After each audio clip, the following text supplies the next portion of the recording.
Hi everyone, I welcome you all to the live session on Selenium full course by Intellipaat. This session is conducted by multiple experts who will be teaching you all about Selenium from basic to advanced level.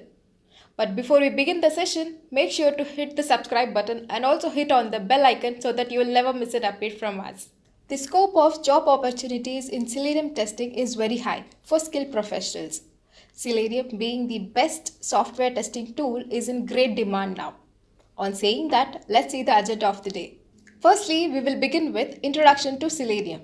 Then later on, we will explain you about the architecture of Selenium. Then after that, we will be doing a hands-on demo on how to write and run test cases in Selenium. Then later on, we will explain you about the career scope of Selenium testing. Then lastly, we will be covering about Selenium interview questions and answers. So, this is the agenda of the video. Without any further delay, let's get started. What is Selenium? So how can Selenium help us in the field of software development? How can it help us to create the best possible software out there? So Selenium is basically an open source automation tool, which acts as a testing suite for web-based application. What this means is that we create automation scripts that run on web-based applications and they run test scripts on them. So they can test the application based on the functional requirements. Now, let's take an example. You have a food-based web app and you want to test it. You want to see if it can accept all the values it's supposed to, or rather accept all the functionalities, like to see which all functionalities you can test. Like you have an application and you want to test all of its functionalities, right? Before you send it out for production. To test those functionalities, you would go ahead and use Selenium as a medium to run test scripts. So Selenium will act as an automation tool which will run automated scripts which will help us to figure out if our functions are working as they intend to or not. So you have a programming language in which you write all the test scripts. And then using a WebDriver, you will write your automation scripts. And using a WebDriver, you will test whether your particular website is working based on its requirements or not. Okay, why do we need to use Selenium in the first place? What are the issues it helps us to solve? Okay, let's talk about manual testing. Now, we know that in testing, there are different types of testing here and there. We have manual testing, we have automatic testing, etc. So manual testing is basically your most primitive form of testing. It's the type of testing in which you just sit down and test the code you have written or the application you've built by yourself. You write a piece of test script and then you run it. Or you manually see whether your function can accept values that it's supposed to or not, whether your function is working properly or not. But the thing with manual testing is that it takes a lot of time. There are some issues with manual testing also. Let's see them. So you have an issue of having thousands of modules. Now, we know that our application is not going to be having only a single module. They'll have multiple components with multiple features on it. And if you want to test all of those features at the same time, you can't do that with manual testing, because manually you're going to have to sit down and execute all of your tests one by one and see if all your functions are working one by one or not. This is a very tedious process. It takes a lot of time, and you can't spend a lot of time on just running the scripts. You have other work to do. Maybe you as a developer have made code and you've sent it for execution in the production environment. And the tester comes and he starts testing it. But he's not only testing the feature that only one feature that the developer has made. He has to test a lot of multiple applications and features here and there. So he can't just sit down and execute all the test scripts by himself. So that is a big disadvantage with manual testing. And you only have limited time when you're developing a software. You can't spend unlimited time. When you have thousands of modules to test, you can't just sit and test them manually, one by one. It will take a lot of time. And in software development lifecycle, you don't have so much time. And finally, if you talk about it, it occupies the person, whoever's testing. If he's occupied in testing over here, then he can't work with other things. If he has another job to do, then he can't do it because he's occupied with this particular thing. And there are other things also. If you're having manual testing, then you have to, you don't have a record of what tests were passed or how were they passed, those kind of things. And if you don't have a record, then you can't go back and check your logs if you have any future errors or etc. And we can't have multiple things at the same time also. So if you wanted to execute multiple modules, if you wanted to execute test scripts for multiple modules at the same time, you can't do that with manual testing because you need multiple people sitting and doing it. And that's not very, efficient. So to solve all of these issues, we can go ahead and use Selenium. what Selenium will do is it will give us a testing platform. It will basically give us a platform through which we can go ahead and run our test cases. So if we have a web-based application and if you want to run test cases on the particular web-based application, then you would create a automation code. You would write some automation code, and this automation code will be the one that will help you execute your test cases. So Selenium doesn't work alone. It works with other testing frameworks like JUnit or TestNG. These are the ones that help. TestNG and JUnit are the ones that help you validate whether the tests that you're running are working or not, whether your functions are working or not. To actually validate those things, you have to use a separate testing framework. So this is how Selenium works, and this is why we need to use it.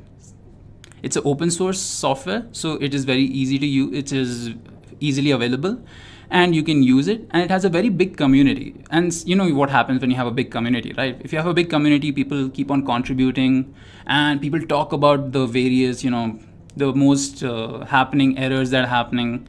If suppose some part of Selenium is not working, then you have a community, you can talk to them, then they will help you resolve the issue. And it also is a platform that you can use for testing, right? Okay, now let's go ahead and see what are the components of Selenium. Now, I told you guys before that Selenium is not a single tool.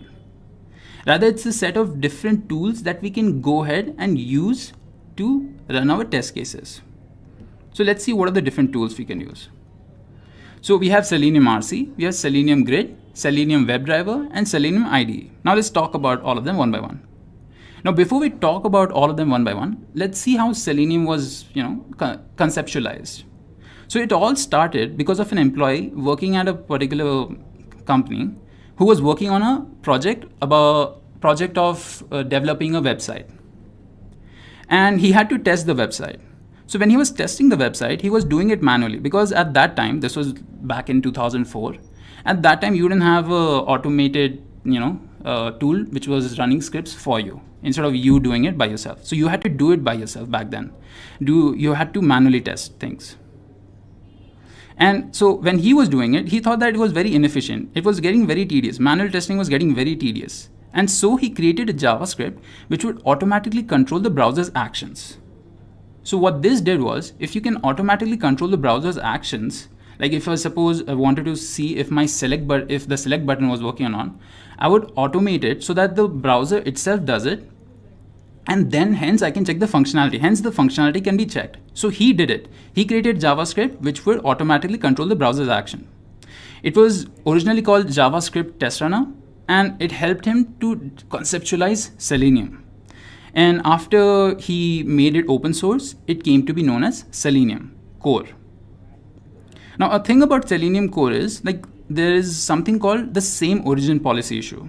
This prohibits JavaScript code from accessing elements from a domain that is different from where it was launched. So the issue with the starting Selenium, the Selenium Core, was that whenever you wanted to run test cases on your web-based application, you had to make sure that your Selenium and the web-based application were in the same domain. So what that means is you either had to have Selenium on the domain in which the website was, or you had to have the website in the same domain as your Selenium is. So if your Selenium is in your own system, like in your local host, then you needed to have the website also on the local host. Now this can be very extensive because you can have multiple testers working on the same website, and they can't just download the website onto their system. It will take websites can be very big, and it takes a lot of time also to do so. So that is the issue. Since Selenium wanted these websites to be on, they wanted them to be on the same domain, otherwise they wouldn't work. So there was a workaround created for it, and that was Selenium RC, that is Selenium Remote. So testers using Selenium had to so a server which was written in Java was created to act as an HTTP proxy which would trick the browser into believing that the server core and the web application came from the same domain. Since it was able to trick them into thinking that both the server core and the web application were from the same domain, the test cases ran. So this was basically a workaround. Instead of directly doing it, you just created an HTTP proxy which tricked Selenium into thinking that, okay, yeah, so they're both in the same domain, even though they weren't. and that is Selenium RC. So Selenium RC supports many languages to write tests in. Like you can write in any language you prefer to. You're not stuck to one language. You can use Java, C#, Perl, PHP, Python. Okay, now let's talk about Selenium WebDriver. So Selenium WebDriver is, you can take it as in a way that it's more advanced than Selenium RC. It was conceptualized more recently than Selenium RC. It's the first cross-platform testing framework that could control the website from OS level. So what Selenium WebDriver did was, it basically removed the need for having a HTTP proxy. So instead of having a proxy server which contained the Selenium code, what it did was it natively interacted with the browser. So it itself interacted with the browser instead of having a HTTP proxy.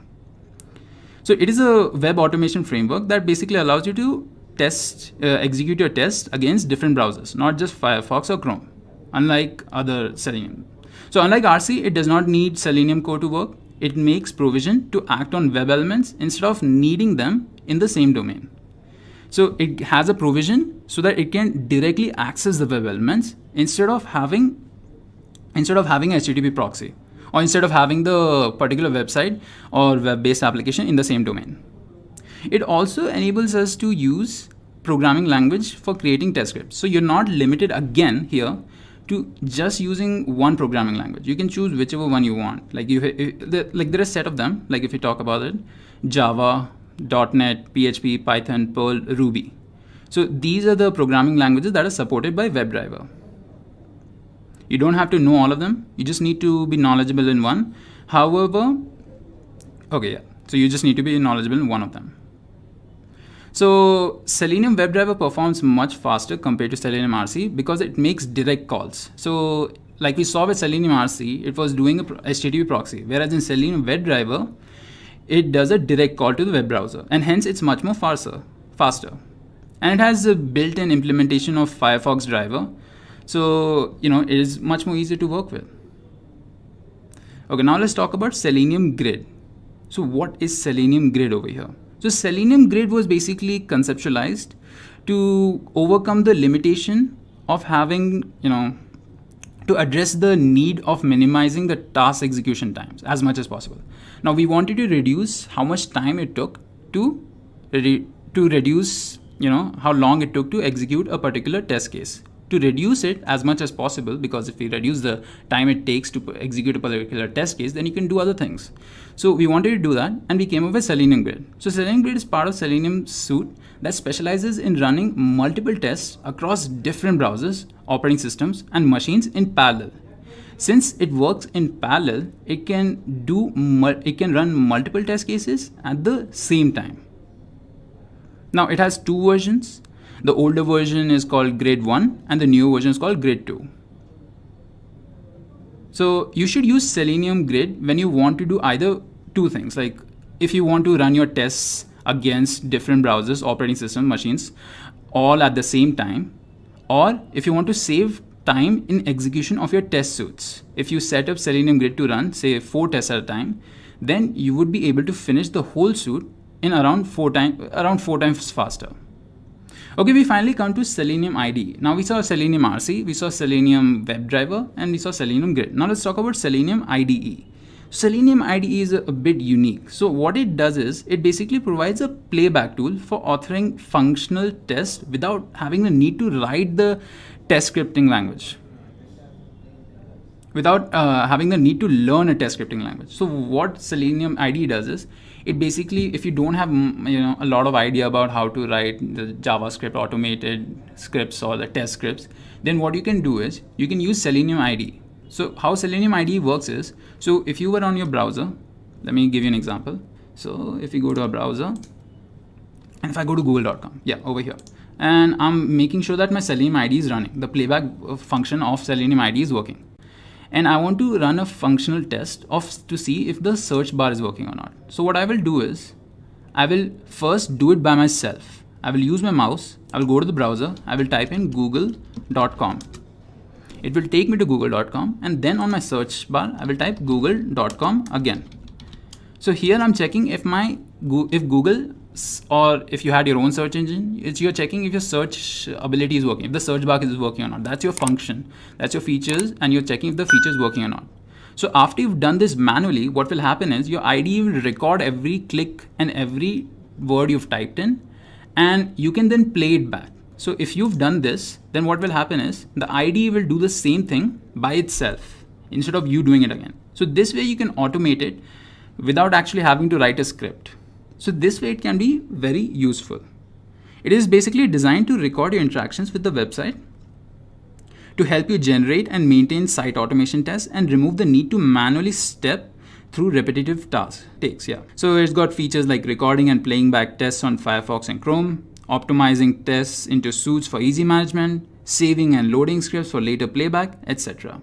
So guys, these are the components of your Selenium.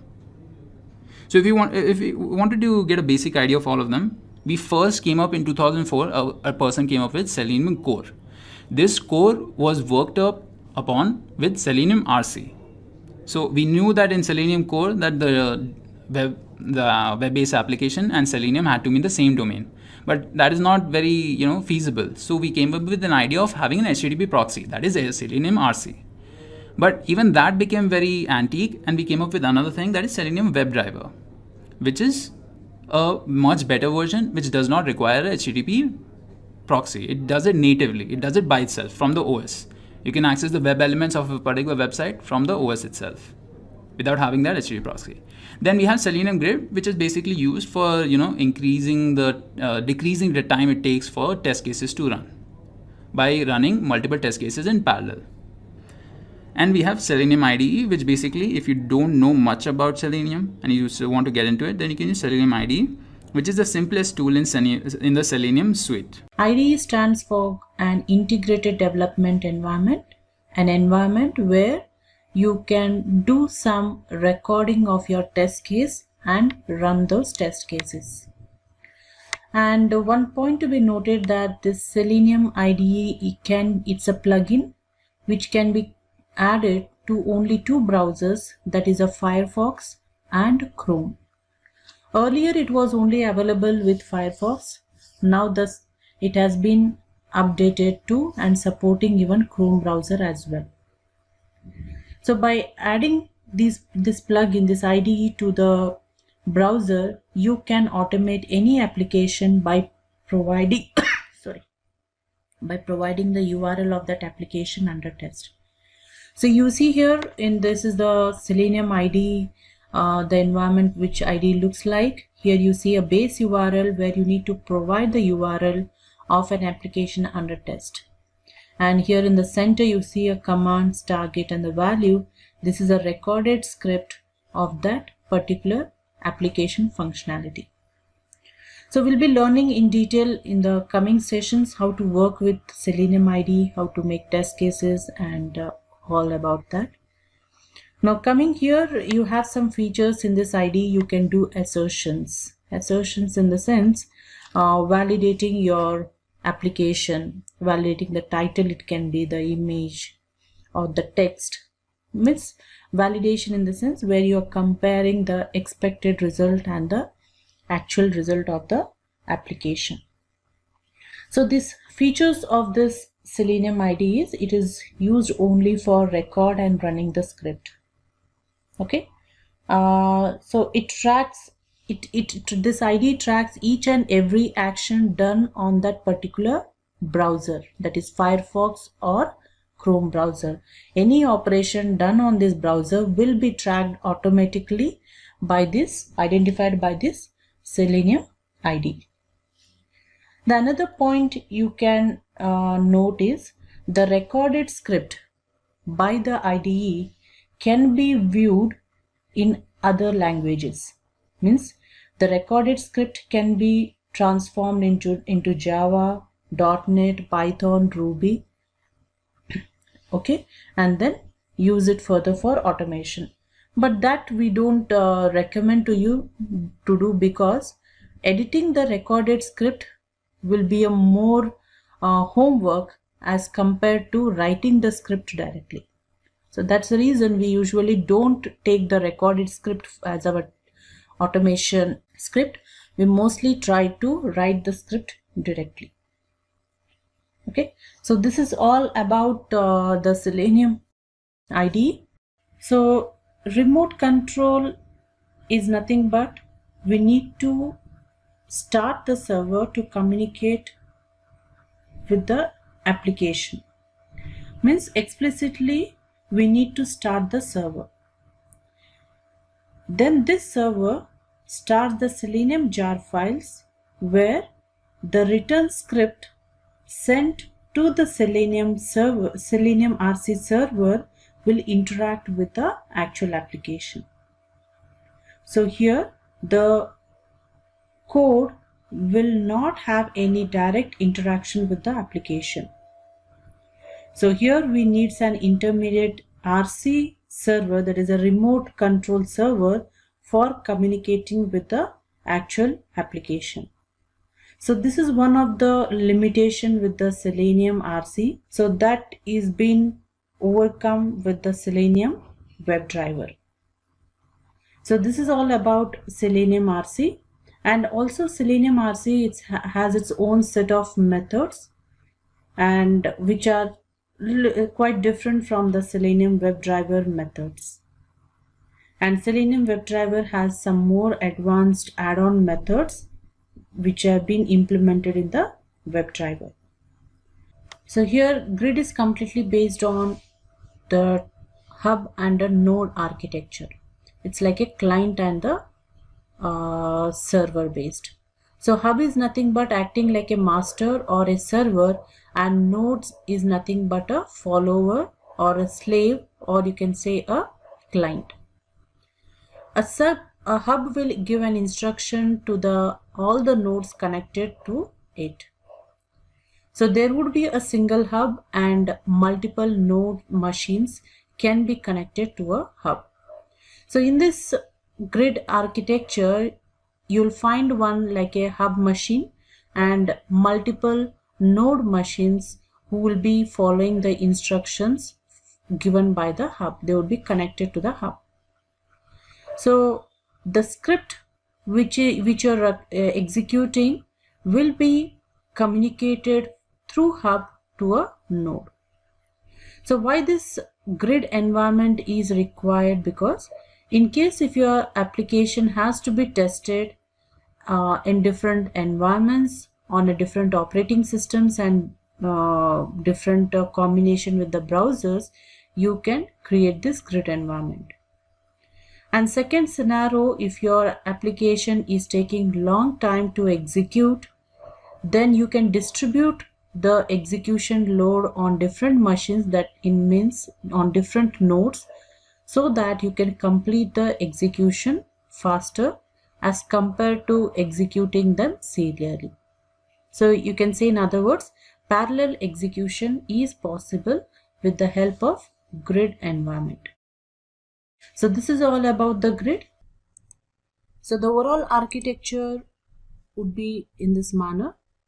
So here you find the bindings. Here these are the different technology language are available, which can be configured with Selenium WebDriver. In the center, this is the API, the Selenium API, which in turn interprets the code and forwards to the respective browsers. So you can configure each and every browser to the Selenium WebDriver API. So in detail level, you can see under the language bindings, it supports the Java language, C#, .NET, right, PHP, Ruby, Python. So the scripts written in these different programming languages will be forwarded through this Selenium WebDriver API and would be executed and operated on the respective browser. Those are the drivers. You need to get the respective drivers. So the WebDriver APIs collect the code written in a different technology and interpret it and send the request to the browser, where the actual execution happens on the configured browser. So in this manner, the communication from the language, the script written in different languages, would execute on a browser. So this is the overall architecture of Selenium WebDriver. Here one thing, we don't need to start any server like Selenium WebDriver RC, remote control.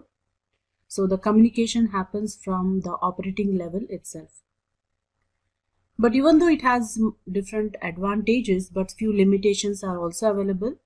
Like you can see, it doesn't support a newly launched browser. Yes, you need to get the respective exe files, then only slowly it starts supporting the new browsers. For example, the Gecko driver, the exe file of Gecko driver will not support the older versions of Firefox. It needs new versions. Okay. So here it doesn't upload a file, they're saying, but you have a solution for it. You can also upload a file by using the Sikuli that we'll be discussing ahead. This Selenium WebDriver, as we know, it is mainly designed to automate a web application. So it won't support inbuilt or by default Windows applications. But you can also add the respective third-party plugins and automate the Windows applications as well. As Selenium WebDriver is an open source, it doesn't have any technical support kind, but no worries on that. You have different forums where the different technology people would help you in fixing the errors. So, and next point here is it don't have generating the built-in reports, but you can add TestNG to it and they get the reports generated time to time. So these are some of the points which need to be considered of the Selenium WebDriver. How to download the WebDriver and configuring the Java and Eclipse with the WebDriver jar files. So let's start with the first point. What are the prerequisites to download or configure the WebDriver? So first, initially we need to consider that Eclipse is already installed, and before Eclipse, Java is already on our machine. So first, initially, and this is a slide just to say a Java project, how to create in an Eclipse and how to write the classes and invoke them, packages. So anyways, we will be setting this environment ahead. Now after setting up Java environment path, means after downloading the JDK, you need to set the Java in the environment variable, and after that install the Eclipse and work over it. So this you will find the steps in detail in our previous sessions. Please, you can refer that. Now here, these are the different JDK downloading, how you can do, okay, from the site. Now you know Java you can get from the www.oracle.corporation, because Java is now undertaken by this Oracle Corporation. So from the oracle.com you can find the software for required Java software. Okay, and coming here, this is the how you can search and write to verify the Java is whether installed on your machine or not, Java or either Java C. And this is the site from where you can download the Eclipse, and after configuring the Eclipse, now we need to download the jar files of our WebDriver.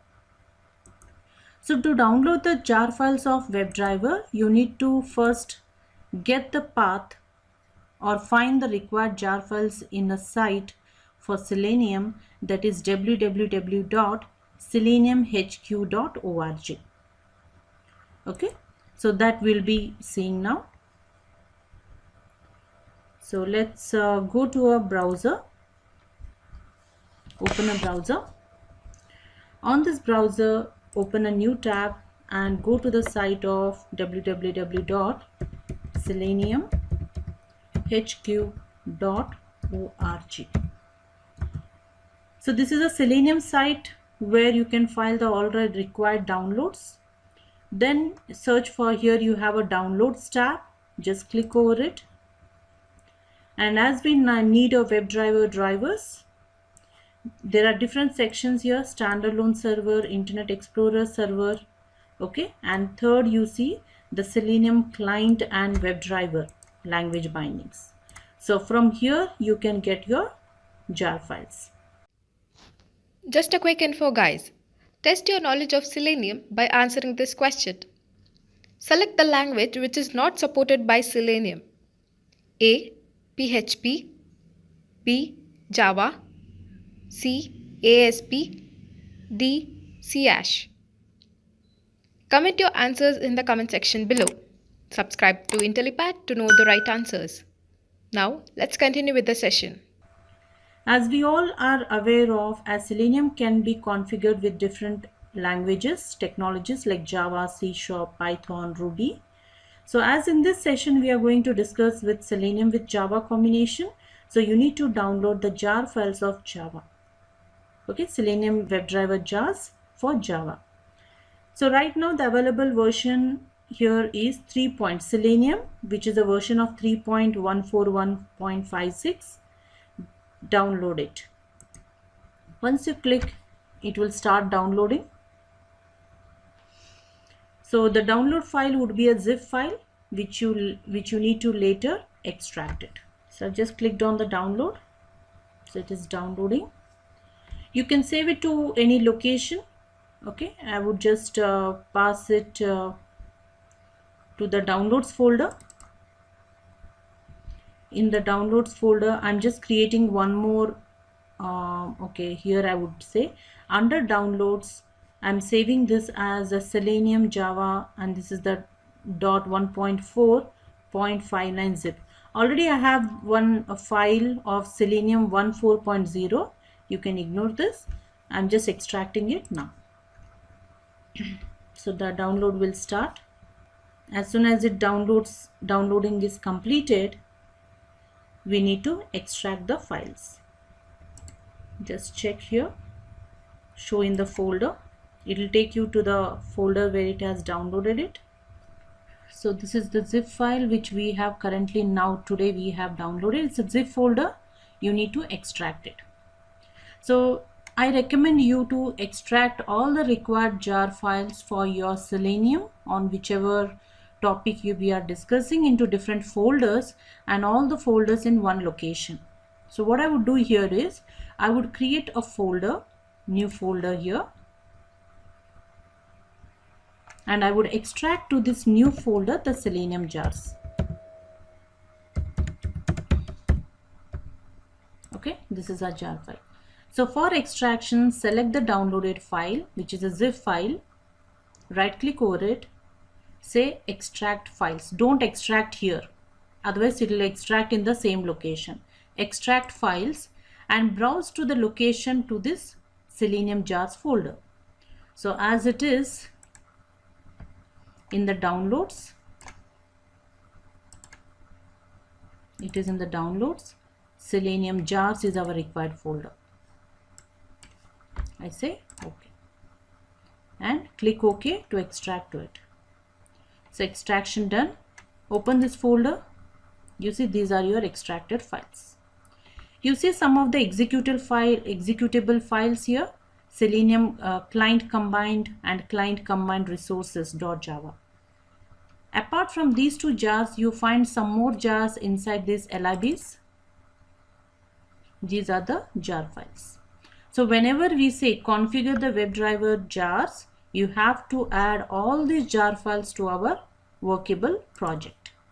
So what I do, let's keep this all together in one place. I copy them, I copy this and save it into this one place. Now all the jar files are at one location so that I don't miss. If any jar file is missing, your project is incomplete. It may show errors, incomplete, and may pop up errors during execution. So this is how you download and extract the Selenium WebDriver jar files. Now how to add this to your project? So we have already configured or installed Eclipse. We are opening the Eclipse. Once you open Eclipse, this is what the three windows you'll find. On the right side, this is your package explorer. Right now you find here many projects are there. You can ignore them. It will be blank if you just started working on the Eclipse, new Eclipse. So these are the different projects which we have created. The central area is the code where you can write the code, and down in the console you'll get the output of your executed code. So what we do is, now here we'll create a new project. So going to you have here on the top of Eclipse, the different menus are there: file, edit, navigate, and so on. Go to the file, new, select Java project, and give the project name on which you're going to work. So as I'm just giving, you should give a meaningful name according to your project name. If I'm working on a you can say a tours application, I give as my project name as tours. And you see here it is already selecting my Java version 8. Okay, I no need to do anything, just finish. Once it is completed, you see in this list of project, a tours project is created. You can expand it. This is the structure of your project: source, and by default under JRE system library, you will find the jar files of your Java, which comes default. Okay. Now also, if you are going to work with WebDriver concepts, I need to add my WebDriver jars also here. How to add? So to add the WebDriver jar files, select the project, right click on the project, go to the properties. So I'm just going to the properties of my project. Once you click on properties, you will find this properties window where you have the third option, Java build path. Select it, and you find here different tabs are the source, project, libraries, order, export. Select the libraries tab, be on the libraries tab, and you see in the central area the JREs are there, Java jar files are there. Now we need to add WebDriver jars to this. Whatever jars you add here, they are configured to your project, that's tours project, whichever project you are working on. See, if you're creating new project, you have to do these steps once again for every project. Okay. Now as our jar files are present on local on my machine, I have to select add external jars. If they are in your Eclipse, you can say add jars. Getting? If in your project, if they are there, you can say add jars. If they are in your Eclipse, you can say add libraries. We'll see these options later. So here we will select an option of add external jars and browse to the location where I have already extracted. In the downloads, Selenium jars was our folder. Inside this libs, these are the jar files we need to add. Select all of them, Control A, open. Now they have come here. Yes, apply and OK. Now you see your project, a new folder is created, reference libraries. These are the jar files of your WebDriver. So any jars, if you want to add to your project, this is the same process. This is the one process. Okay. Now how to create a project and a packages. Project we have already created. Packages. As we know, a project can have many packages. Packages will be in the source folder. Right click on the source, new package. Suppose this package is talking about the home page. I say home page is my package name. Inside this package, you create your classes, Java classes, by just right clicking on the package, new, and the class, and wherein you have to give the details about your class. Suppose my class is relating to the login. Whether you want a main method or without main method, that you can select. This is your .java class, and this is the structure of the class script. Default code is generated. Right? If you want to execute this code, you have to just login.java class, select it, right click, run as, and say Java application. It would save the code and run, you see, and you'll get the output on the console. Right now no output because I haven't implemented any logic, nothing we have written here. So this is the step how to create a project, packages, class, and run them. For running whatever the jar files are needed, how to add to the project. How to download and configure the third-party browser drivers to our Selenium WebDriver. So for this, you can see, understand. So as you need to automate our script on a particular browser, you need to know, you need to download the exe files for those browsers. So these are your different drivers, browser drivers available. Chrome driver for Chrome browser, Gecko for Firefox, Opera, and IE driver server. So these exe files need to be initially downloaded and then used as in our script for launching a particular application on that browser. So to do that, initially we need to go to our Selenium site, seleniumhq.org. In the downloads tab, here you find, when you just scroll down, you find a section known as a third-party drivers, bindings, and plugins. From here as well you can download the drivers. Here you have a Google Chrome driver. Just download it. Go for, this is the current version which is available, 2.45. Click, go to it. These are the zip files. You have a Chrome driver for Windows 32, Mac, as well as Linux. There is no 64-bit Chrome driver, so you can use this 32-bit Windows itself. Just download it.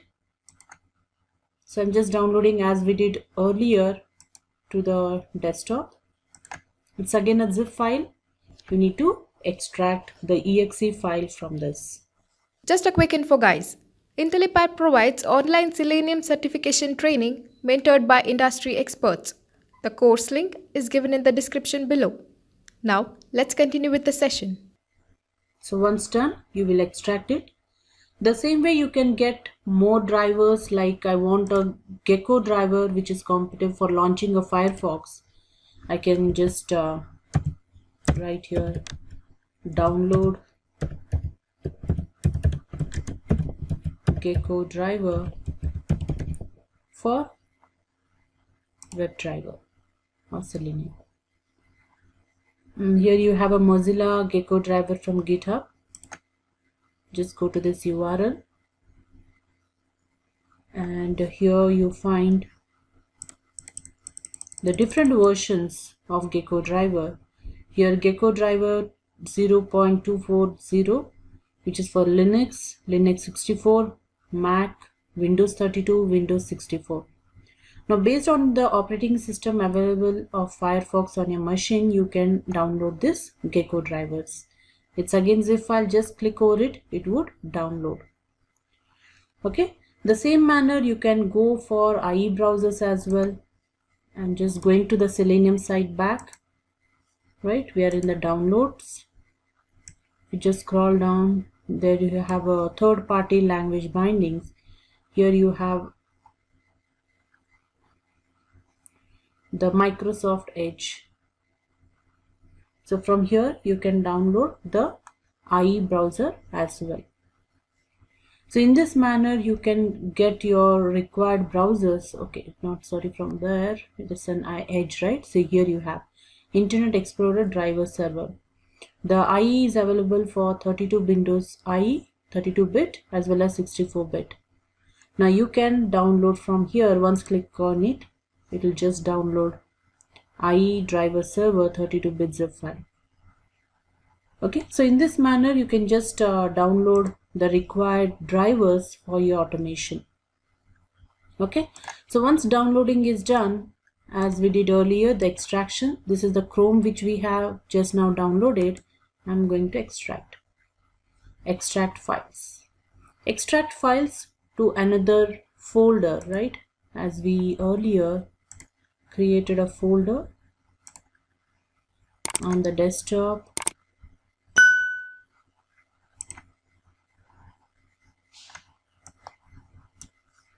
Here inside WebDriver Selenium downloads, I'll create one more folder named drivers, where all the required drivers will be saved into this. Select. Okay.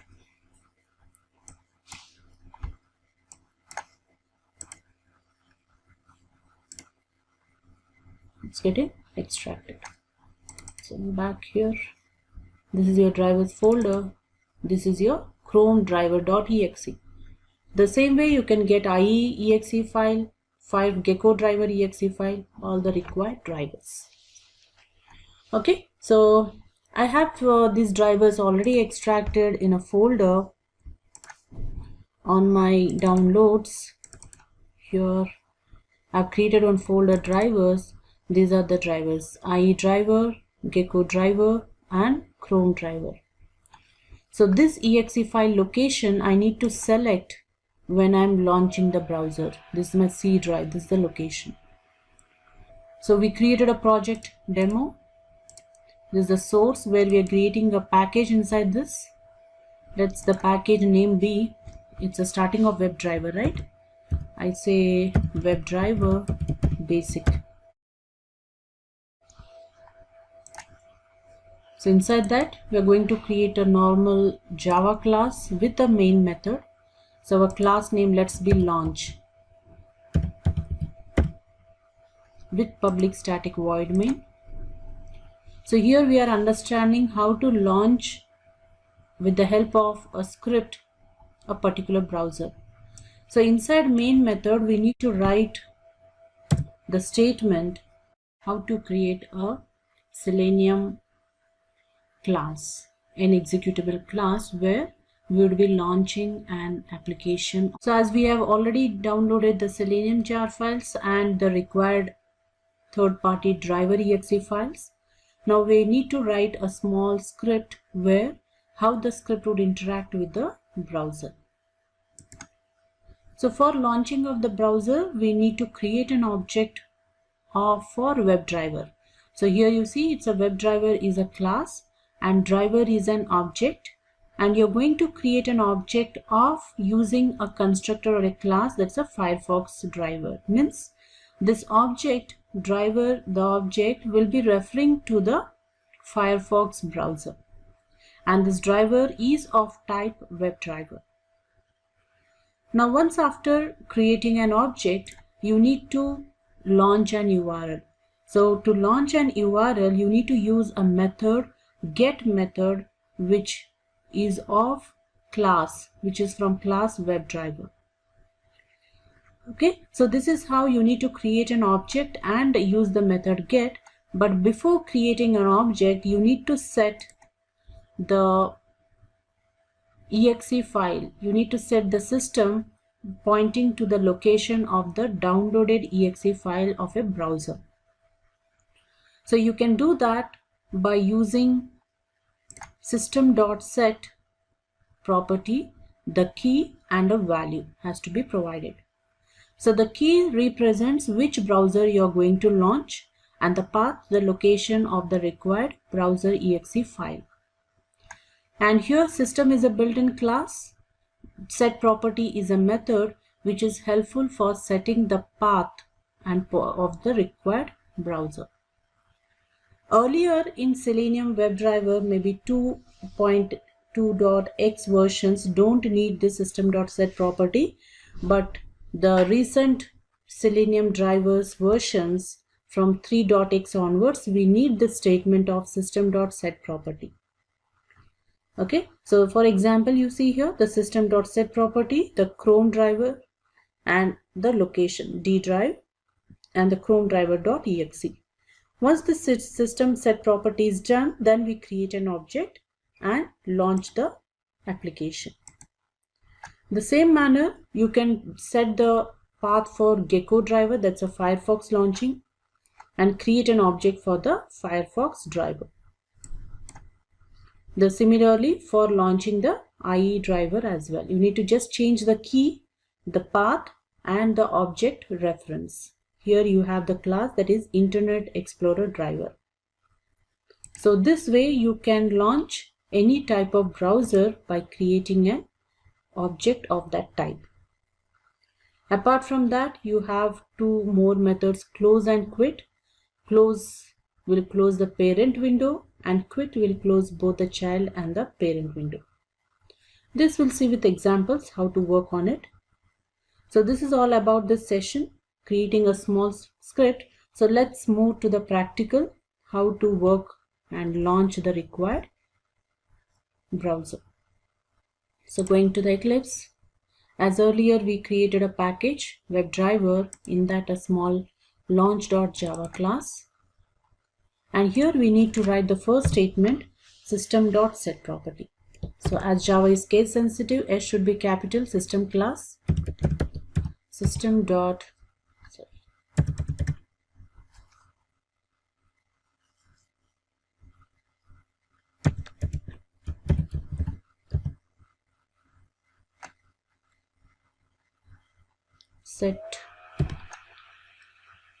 set property.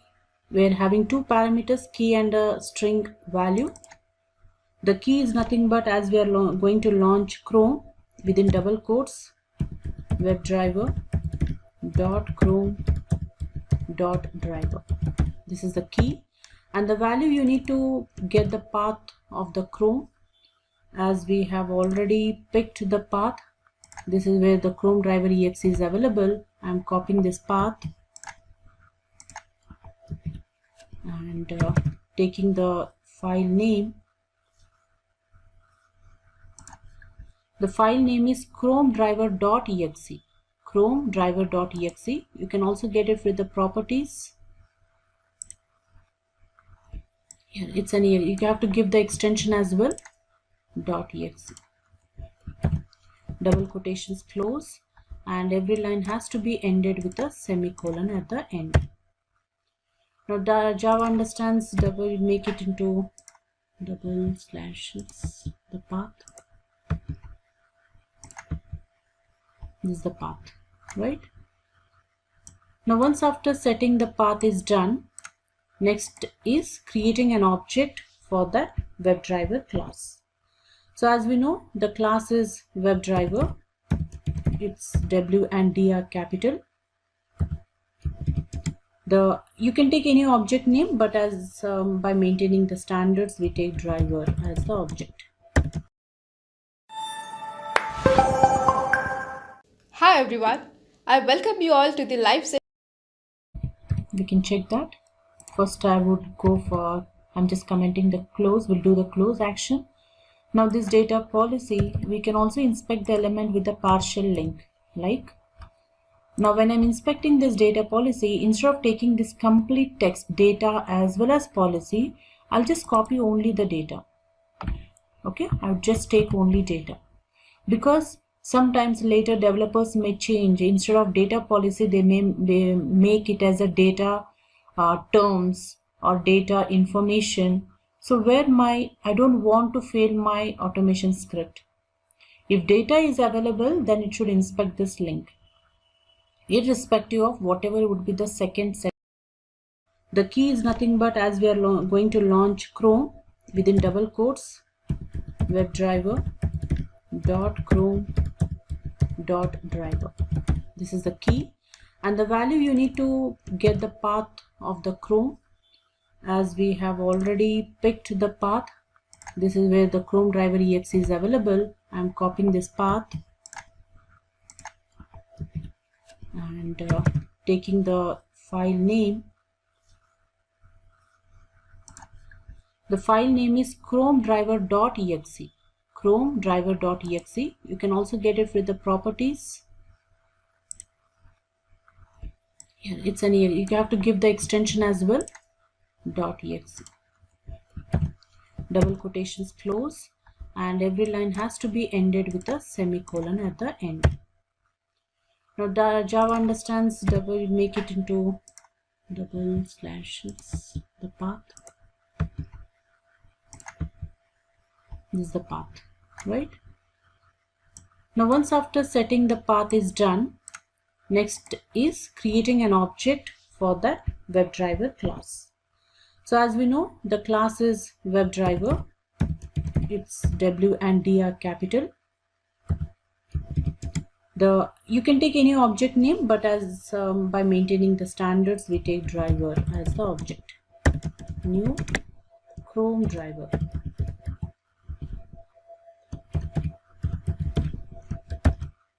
Semicolon. You need to get the required imports. Now these imports, when you just make a mouse over on that line, red line, you get the import. Import WebDriver from Aura OpenQA.Selenium. So why are you getting this import? As we have added already the jar files to the project, so we are getting this import. Otherwise, you won't get the import. Double click. So the import is happening over here. Similarly, import Chrome driver from OpenSelenium.Chrome. Now here our driver object is ready, which is referring to the Chrome driver, and this driver object is of type WebDriver class. Now we can do the actions, like after launching the browser, you need to open an URL. So object name dot, you have these all other methods, some of the methods belonging to type WebDriver. For example, find element, close. See at the end what you see, in the faint, that's a class name. This method is belonging to that class. The method name, any input, the return type of the method, that's a web element.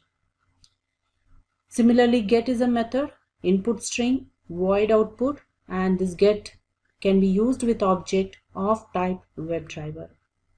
Current URLs, get, page, source code, title, these all are the methods can be used with WebDriver object. As right now we want to open the URL, so we'll use a get method, and here you need to provide the string. As I want to launch this URL, take this URL and www.seleniumhq.org download. This is your 3-step always needed in every program just to launch the browser with a particular URL. Just run this code. Right click, run as Java application. So that would try to launch your application.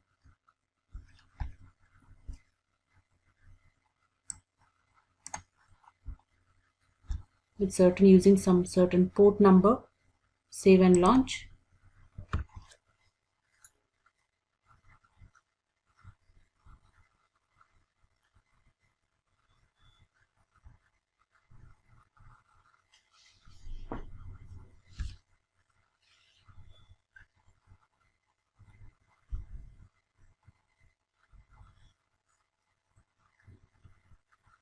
Started executing. Here you see this is your Chrome driver version, and using one port number, any port number it can be which is available, and started executing. So it should launch the browser, and here the browser is launched.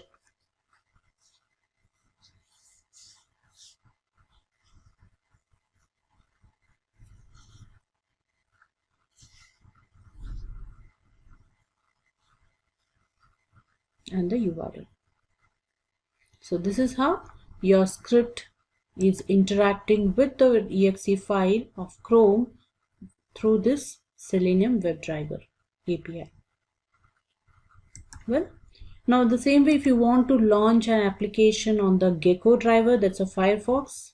So what I do, I take the same set of code. I'm just commenting this line and writing it below. Only few things I need to change here. The key, it should be Gecko, and the exe file as well, as our exe file name is gecko driver.exe,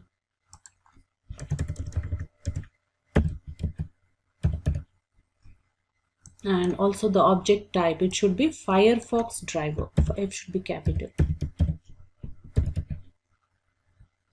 and import it. That's it. Just run the code.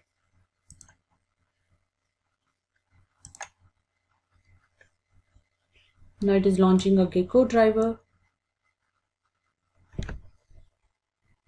Here the Gecko is launched. Executing. Yeah, here it is launching Selenium HQ.download org.download. So this is how you launch the any particular browser and the URL. So let's understand what is this web elements. Okay, so web element is very simple. You might have been heard about objects, components. So in different applications, the naming convention is different. As we are automating the web applications in Selenium, we call them as web elements. So what are these web elements? Anything which is available on the applications to be tested under test. You see here a search box. Okay, a search text box is a web element. A text is a web element. Image is a web element. Links are web element. So anything, whatever is present on the applications under test are generally known as web elements. Okay, so you find here web elements. So what are the available web elements are there and how to inspect them? What is this inspection process is? So how are these web elements appearing on the applications? Because of the developers coding. The developers, when they are coding, they use certain features, some attributes and its values. Because of the attributes and values, a HTML code, they come up with some HTML code, and the output of that HTML code is nothing but your web elements on the application. So as a tester, if you want to find or point to one particular text box or a button or any web element, we need to initially understand the HTML code for that web element.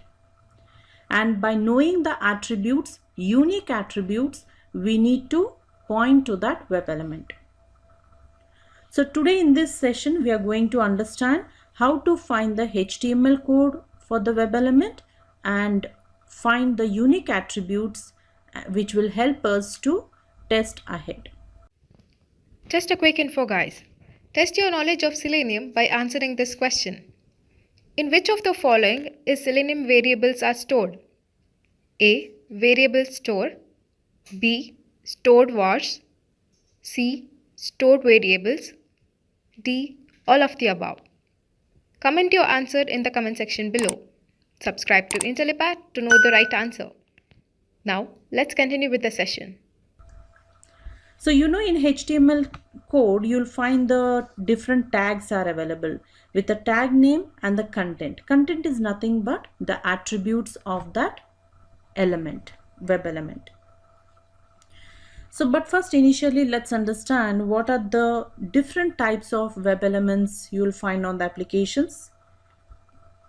You may find edit boxes, okay, where you can enter some data and search the component or the products. You may find some links where after clicking on the link, it will take you land upon another page like a login, sign up, log out, find some products. Okay, so in this way you'll find different links where they're having a tag that's an A tag. This is the HTML code, how it looks like, A tag. That's an anchor tag with many components or attributes within it, right? You may find buttons where you try to make some actions of a click action or submit action. After filling the registration form, you try to click the details, you try to click on the page, wherein it would collect all this information and forward it to your database or some other page. Okay, so you might find some images which represents the application. Okay, how to inspect them?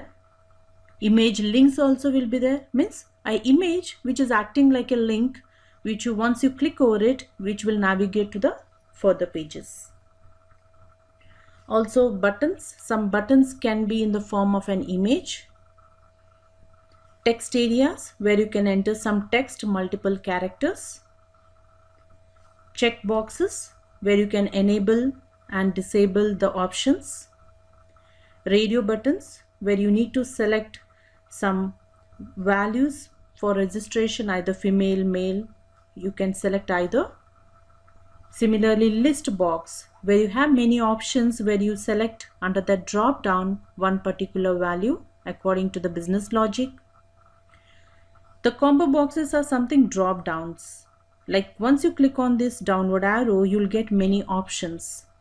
Okay, wherein you can select one, like countries to be selected, where you can click on the box and get the countries selected, or dates, months, so on. Okay, so these are the different web elements present on any web application which you are going to automate. So now here we are going to see how to find the web elements and its HTML code. So for practice purpose, you can take any application, okay, and open a browser and take any application. So for here, we are taking a very simple one, the Facebook, which everyone are familiar with it, facebook.com.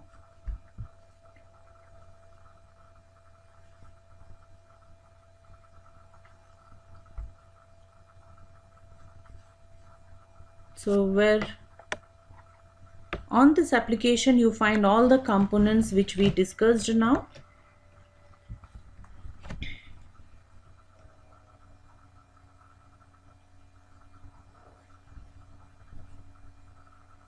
Sorry.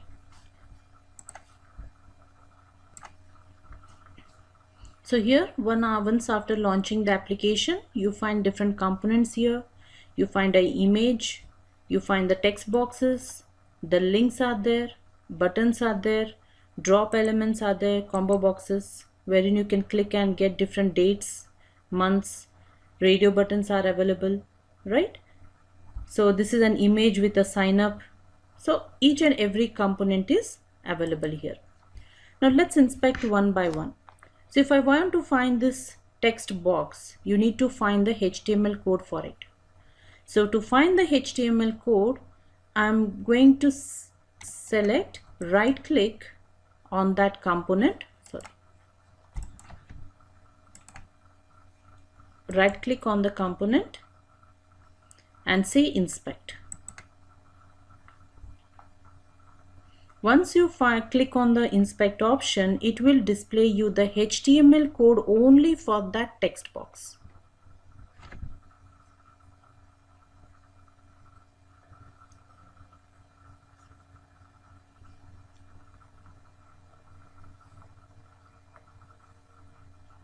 So here you'll get the HTML code.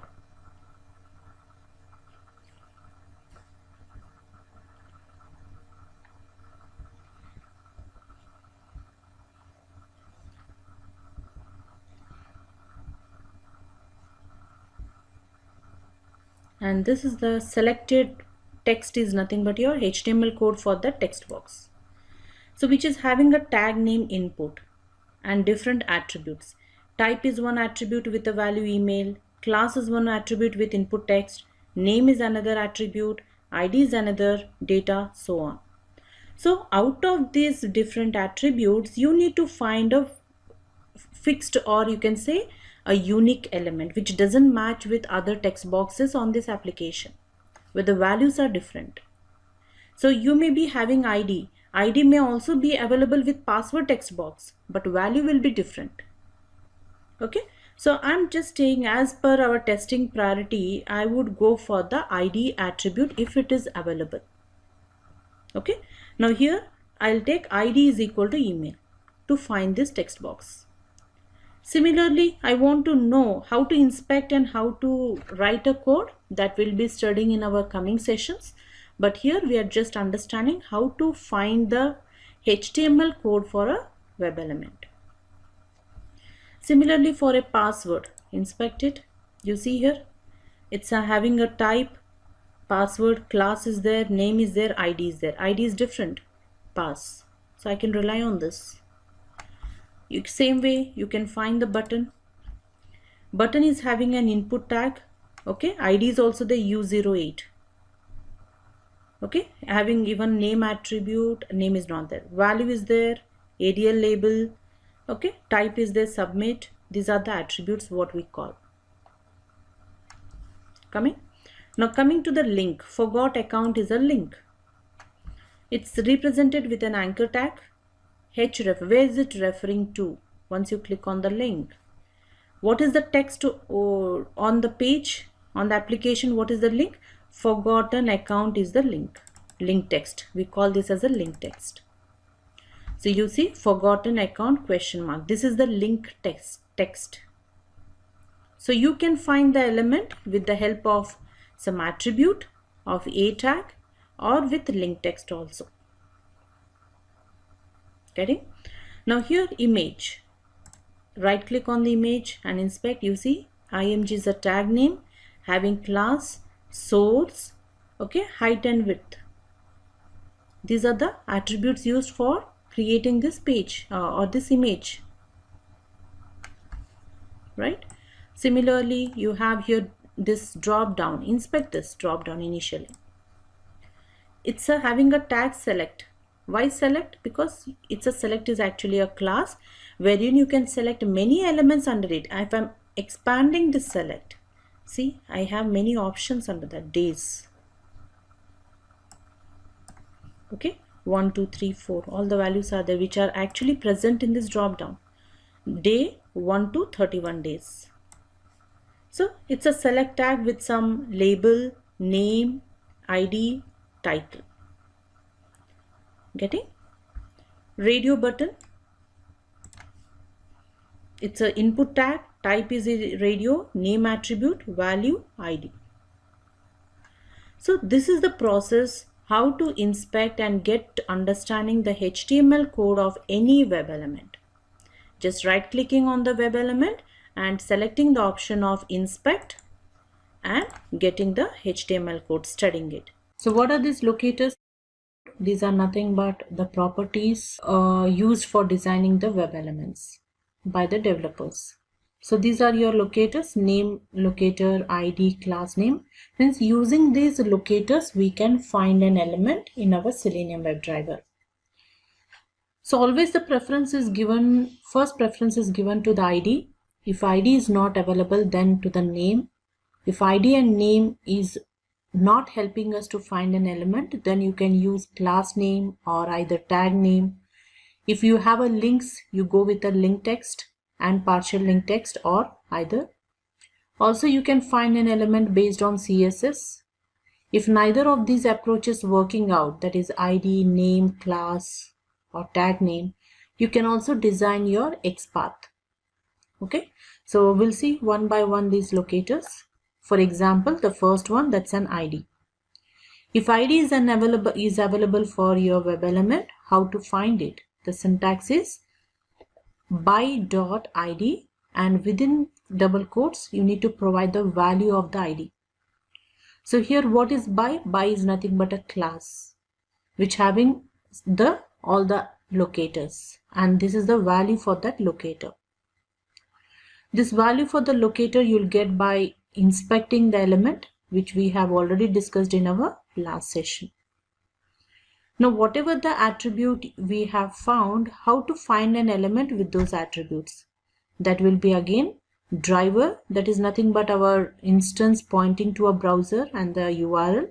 Driver dot find element method by dot whatever the locator, ID and the value, and there you can forward the data to it. Okay, now the same way let's just check see one example based on the ID. So going to the Eclipse, we are going to create a class. For example, this class will make this as ID with main method so that we can run the program.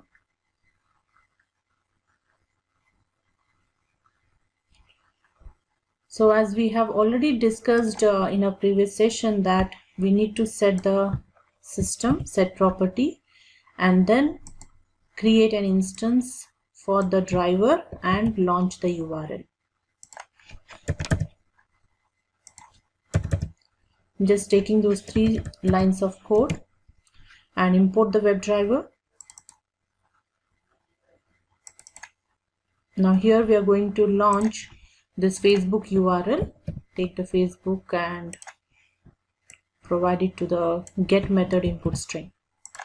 Now once you execute this program, it would just launch the Chrome with Facebook URL. Now next we are going to see how to use a locator ID. Maybe like I want to enter some data to this email text box. So first I would inspect what are the properties of email. Manually I have inspected. It's having a tag name input. The locators are here, that the properties are type, class, right?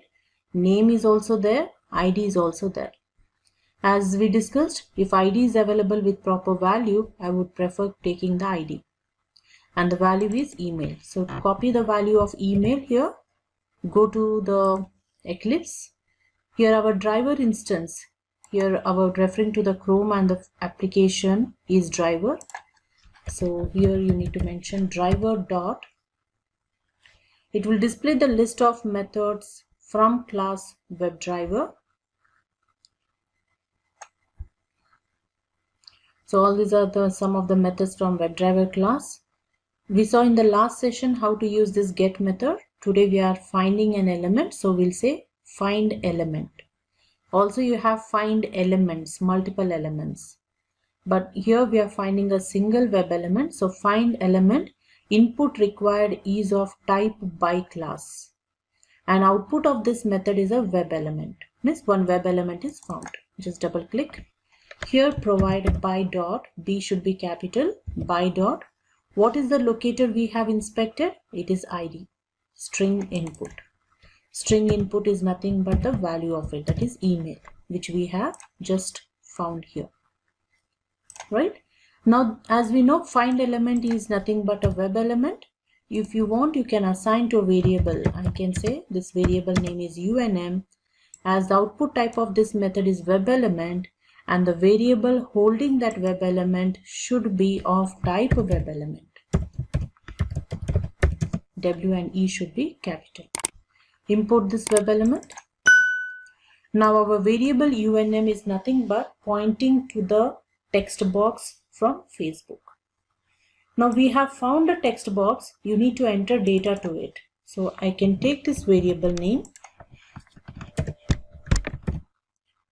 dot. You need to enter data. These are the methods from web element.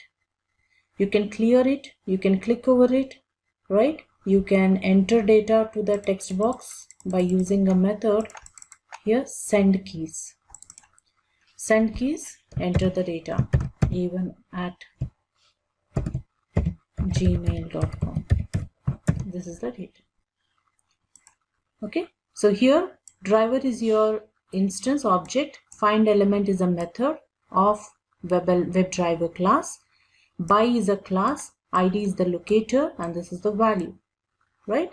And send keys is a method used to pass some data to the web element. Now once you run this code,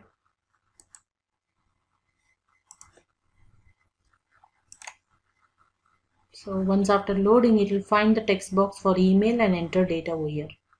Whatever we have, send it. Okay, so we have not found the password, so only data is entered to the email text box. So this is how using ID locator you can find one element, right? So next locator which we have, that is finding an element based on name. So by dot name locator and the value, here instead of ID you'll use a name locator. For example, if we inspect a password, here password is having type, class is also there, name as well as ID. So let's take and consider this name locator. The value for the name is pass. It's the same process again, driver dot find element by dot. Now take the locator, that's a name, and pass the value. Now you can pass this to a variable as we did earlier. You can pass it to a variable and then send keys, or you soon after inspecting the web element, here also you can send the data. Suppose the data is test.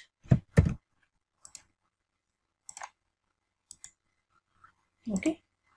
Now same way I want to log in, right? So I would inspect the button as well.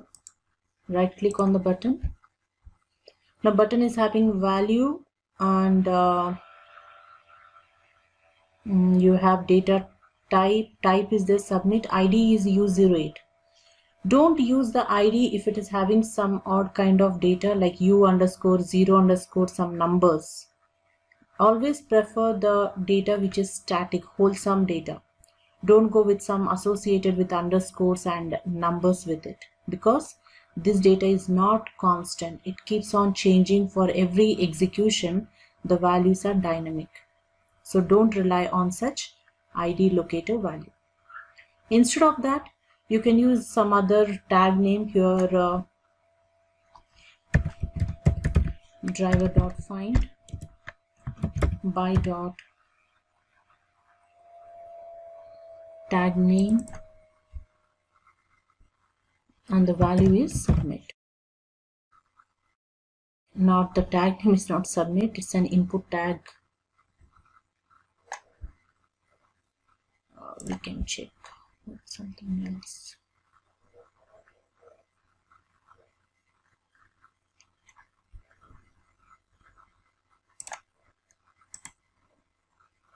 This will not help us.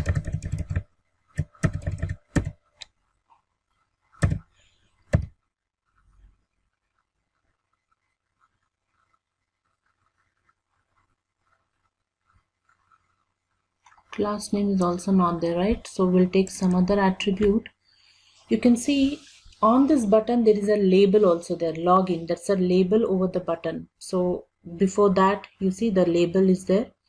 Class, it has its own class. ID is also there, and this label is used for U08. That's nothing but your button, U08. So it is one and the same if you point to the button or to the label.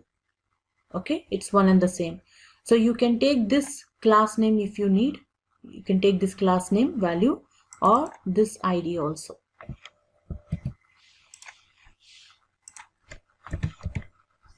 ID login button, and the action to this button would be click action. Now you can run the code.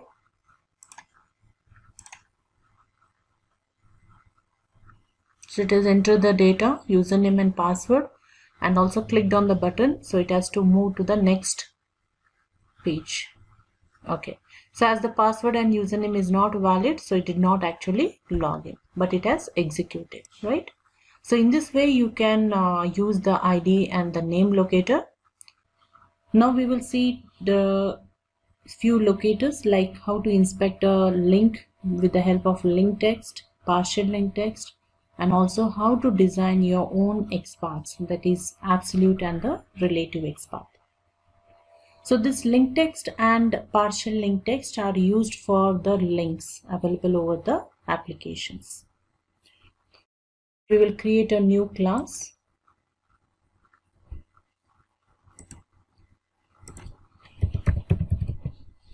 With a public static void main,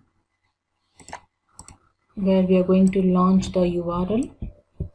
You can take any application. So here I'm just taking the same Facebook application where you have some links. If you scroll down, you have a links, terms is a link, data policy is a link, cookies policy, there's all links, right?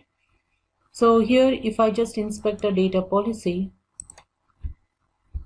you see it's an anchor tag having H reference. ID is also there, so you can take this ID for inspecting this link, and you have even a data link over the data. So this data policy is a text associated with the link. So with the help of locator link text, I'm just copying this text and going back to the Eclipse. We can find a link now with the help of driver dot find element by class, and here you have an option of link text, and link has to be provided as a string input, where the copied link text I'm placing here. So I can save it to a variable, or directly we can make an links are clicked, click action. You can just run this code.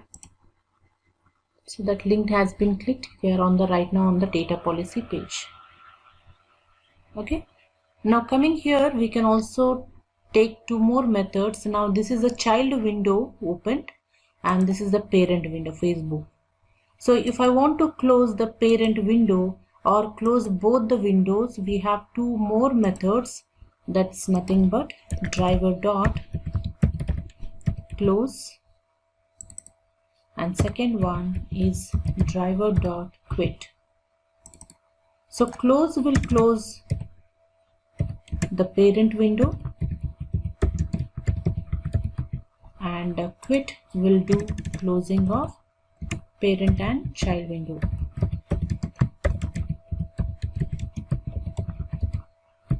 We can check that. First I would go for, I'm just commenting the close, will do the close action. Now this data policy, we can also inspect the element with a partial link. Like, now when I'm inspecting this data policy, instead of taking this complete text, data as well as policy, I'll just copy only the data. Okay, I'll just take only data, because sometimes later developers may change. Instead of data policy, they make it as a data terms or data information. So where I don't want to fail my automation script. If data is available, then it should inspect this link, irrespective of whatever would be the second set of data text available there. So that you can do with the help of partial link text. So going here, driver dot find by dot partial link text.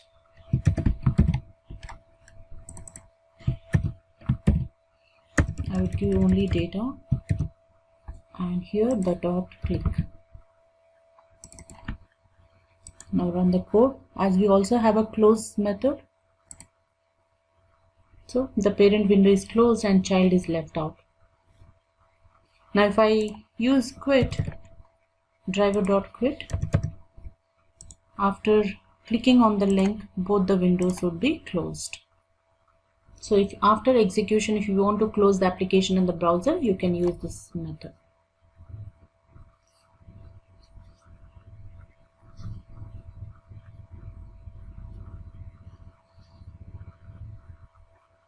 It's done. So this is how you can find the links with the help of link text and partial link text. Now we have something known as an XPath. So I'm just commenting all this code because I want to, okay, quit, I'll keep it, or I'm just commenting every code in the Facebook. Now how to use an XPath. XPath is nothing but giving the path of that element, web element. So maybe the path may be using with some attributes, or path can be designed based on the position. So the XPath can be of two types, absolute XPath and relative XPath.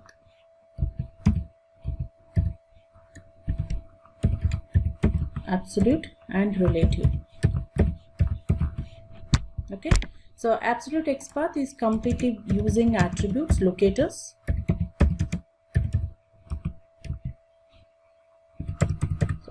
Attributes, it's the property values, and here relative is nothing but using based on position.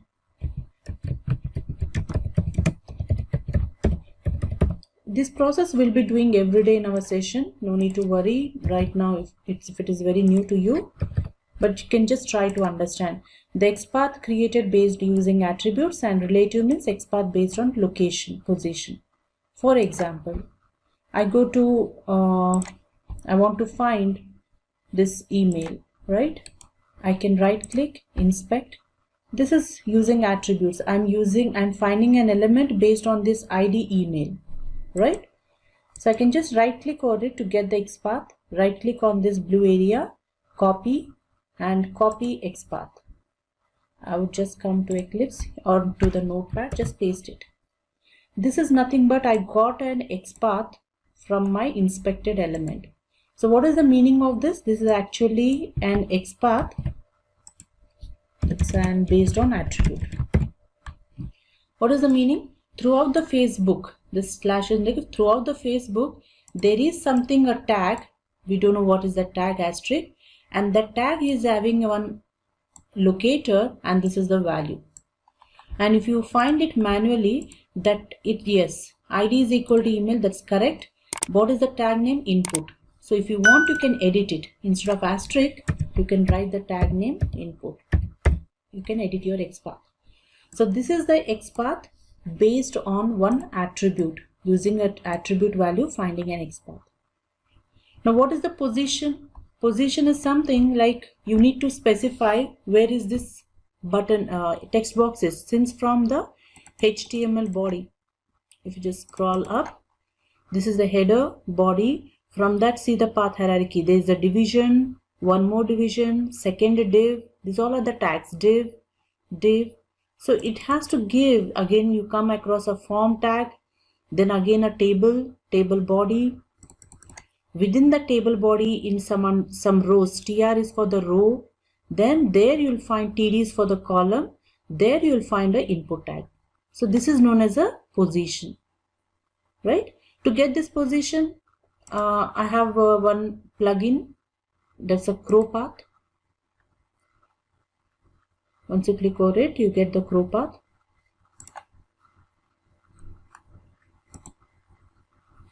Now you see here you will get both the locators, relative XPath, absolute XPath. Now if I just click on this icon, you get this is the absolute relative XPath.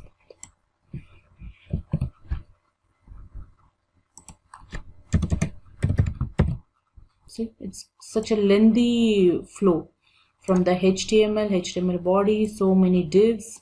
There you're coming across a form, there a table, table body, second row, first column, index are nothing but second and first column.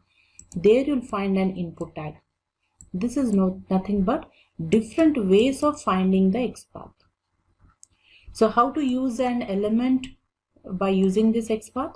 Now you make sure whatever the ID you get with double quotes, make it into single quotes.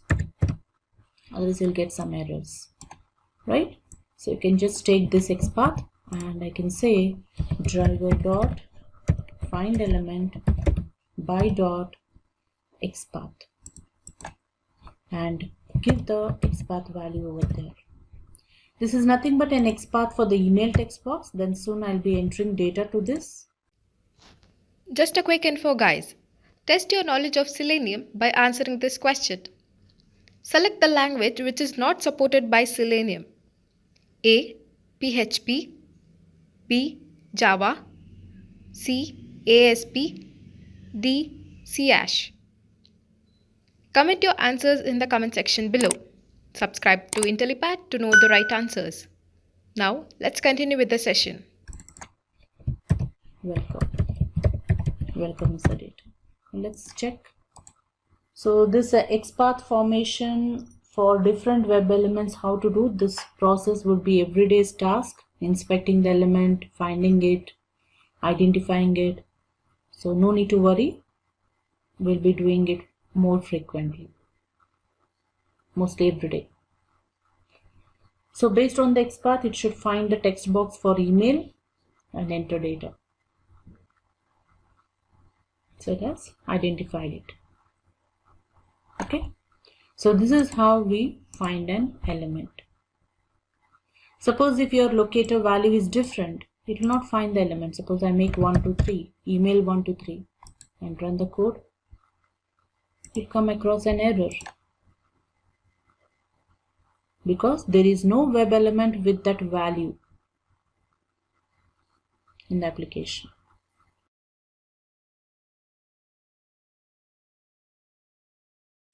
You can see here there is an error. Line number 26 is error line. No such element exception. So there is no element with this locator XPath and with this value. Okay. So it specifies 11. You just double click on line number so and so. It points to the place where is that code with error.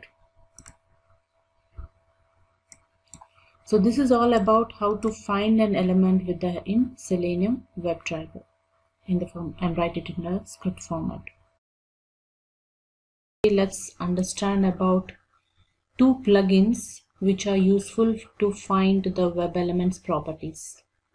One note is these two plugins are only available with the older versions of the Firefox browser only. The older versions in the sense maybe the Firefox version 50 or 51.0. If your system is having these browsers, then only you are able to configure these plugins. Else no worries, you can use other available plugins for inspecting for the same purpose. But in case if you are having the older version of Firefox, only Firefox only, no other browser supports these plugins. So we'll understand what is a Firebug. Firebug is nothing but a plugin which is helpful for inspecting the element. As we do right click and do inspect, the same thing is done with the Firebug.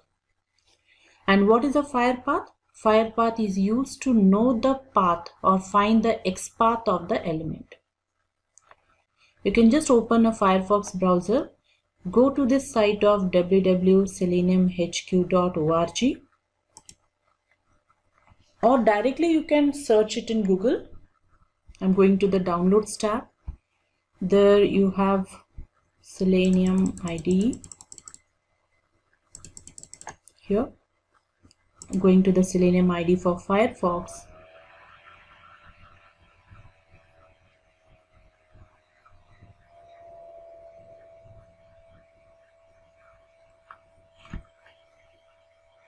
Okay, from here I can just search like download Firebug. Initially go add the Firebug. You'll find it directly the Firebug here available, but right now no Firebug is available directly because this current Firefox doesn't support the Firebug. So I can't add it. If you find that Firebug, just select it and say, as you find here the option add to Firefox, similarly you'll get there also the option of add to Firefox. Just click over it, and if it is asking you to install, just install. And if it asks you to restart the Firefox, just click on restart. It will automatically close and open the Firefox browser once again. So after adding the Firebug, you can also search for Firepath. So here also we don't have Firepath, no compatibility. If you find Firefox, just click on it and add to the Firefox browser. So in this manner you add these two tools. Once added, you'll find some icons for the Firebug and Firepath. If no, also when I'm inspecting any element, when I do right click, here you find the option of Firepath. As right now Firepath is not configured to this new version of Firefox, but if you don't have, no worries, you can directly inspect element queue. This also will give you the properties of the web elements, the same manner as we did on the Chrome browser. So you can inspect element on any browsers, Firefox, Chrome, anywhere. I can right click on this, copy here.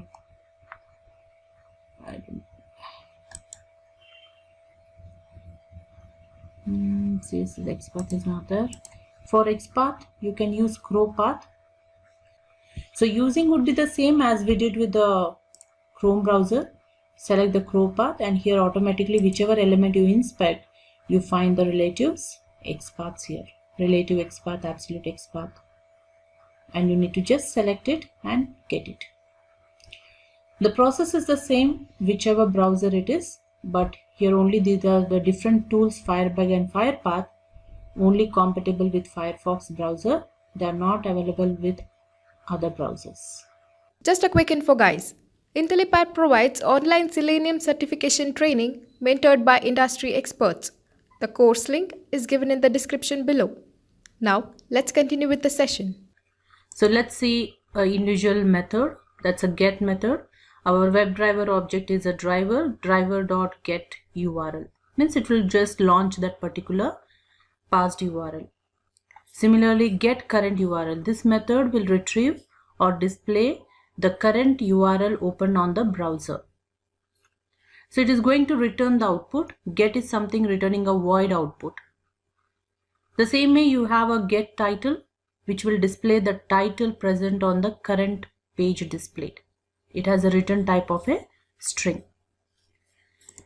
Now similarly you have get text, means a web element having a text display, like a link having some text, link text. So you can display the text present over that web element. You can also know the tag name for that element which you are inspecting, the CSS value of that particular element. You can also get the attributes values, okay, attribute of that particular web element. Here you can submit, as you say, enter some data, you can also submit that particular web element. And you can also retrieve the source code. You can close the application. Already we have discussed these two methods, close and quit, in our previous session. Okay, so let's see practically how to use these methods. So get attribute, which is taking a string input, that's nothing but a locator. So once identified any web element, you can get the attribute of it. Create a new class.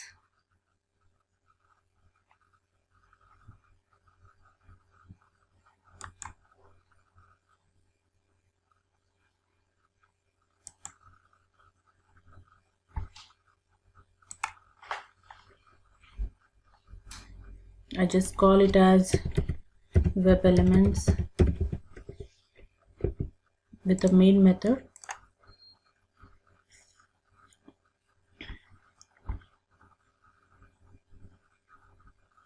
So in this class, as you need to launch the browser with the required URL,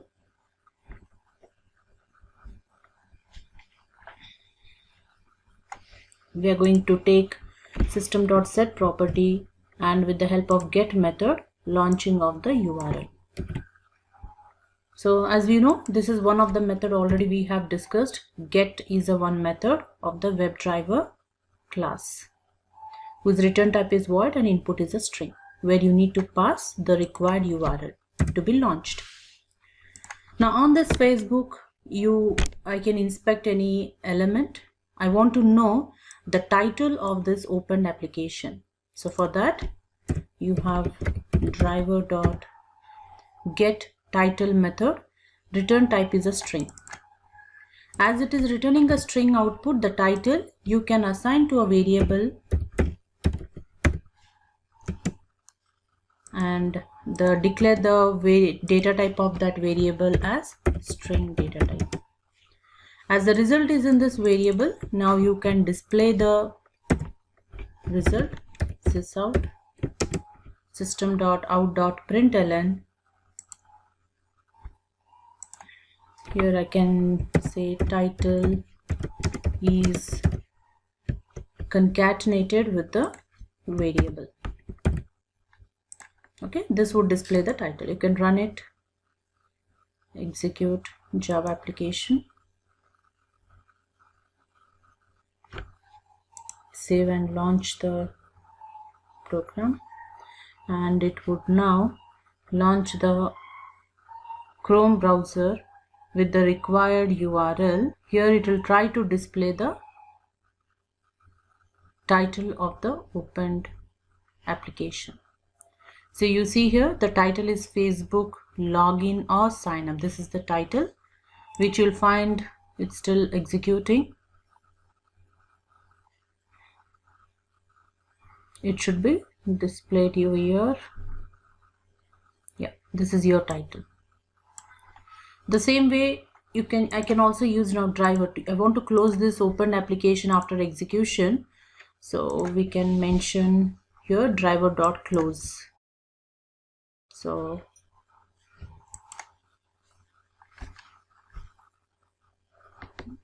done.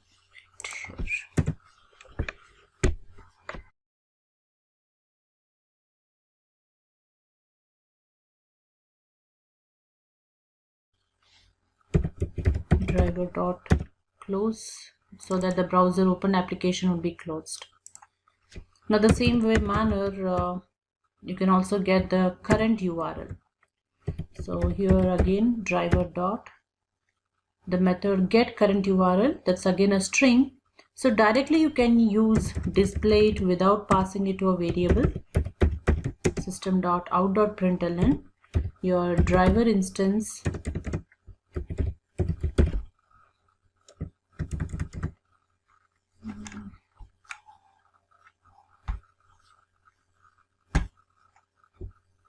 just a second.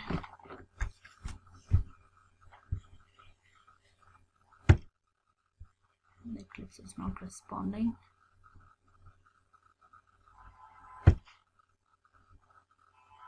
So here I'm just taking the driver instance, driver dot get current URL.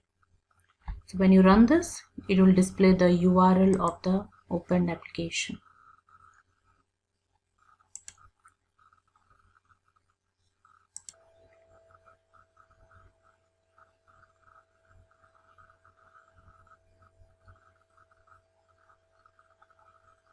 So once executed,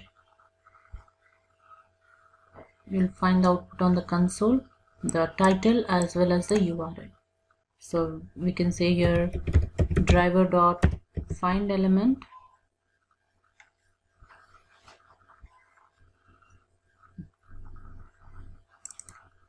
by dot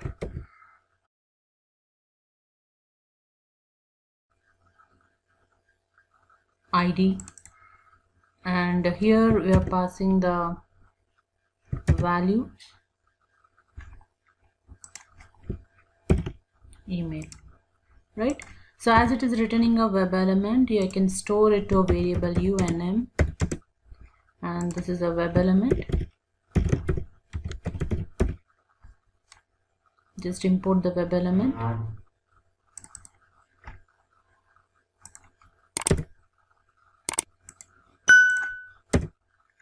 And this web element, I can say here sysout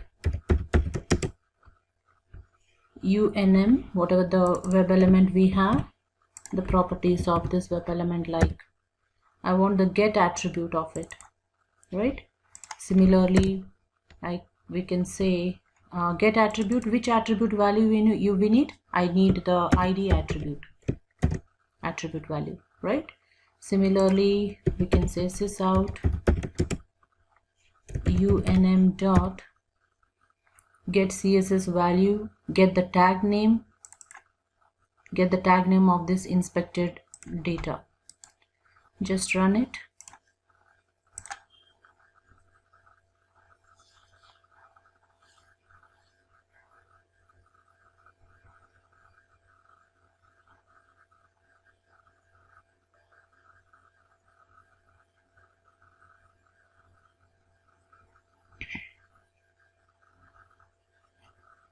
So once it executes all the methods, so it's closed. You see here the URL is this, and get attribute of ID. What is the value of this locator ID? It's an email which you got with the help of method get attribute. What is the tag name of this inspected element? The tag which we have used was ID, right? This was the tag.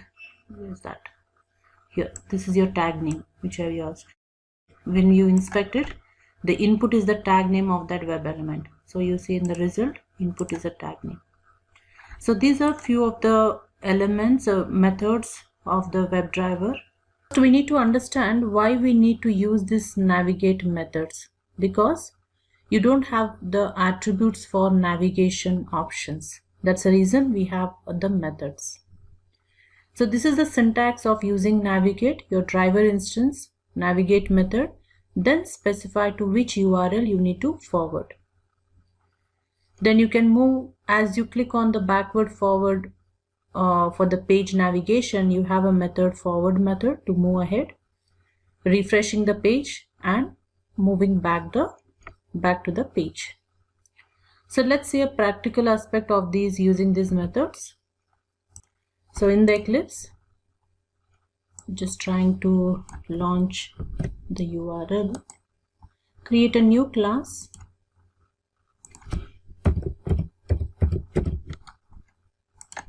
with the main method. I'll just take a Google application, google.com.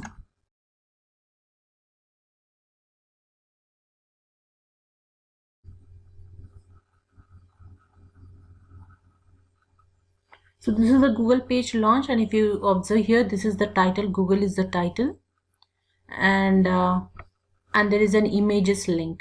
Once I click on the image link, it will go to the image page where the title is changed to Google Images. And if I want to come back to the previous page, I just click on this back button, right? Because I can't inspect or automate this option because we don't have any attributes over it. If I right click, you don't find any inspect option. So for that reason, we have directly the methods for it. So back method will help you by clicking on the back option. If I want to move forward, forward method is there, right? And also if I want to refresh the page, also is possible with this, equivalent to clicking on this refresh option. So what I would do is, first once after launching this Google page, to click on the images link, first you need to inspect the images and get its attributes. The image link A tag, the link text is available, images. So you need to find an element using the link text. Driver dot find element by dot the link text, the images. Once you click over it, then it would go to the Google Images page. So maybe as soon as you click, it may not reach to the next page. It may take some time. So to tell the WebDriver wait for certain time period to load the second page, we'll be passing a wait statement. That is thread dot, there is a method sleep, and you need to specify the duration, how long it is going to wait.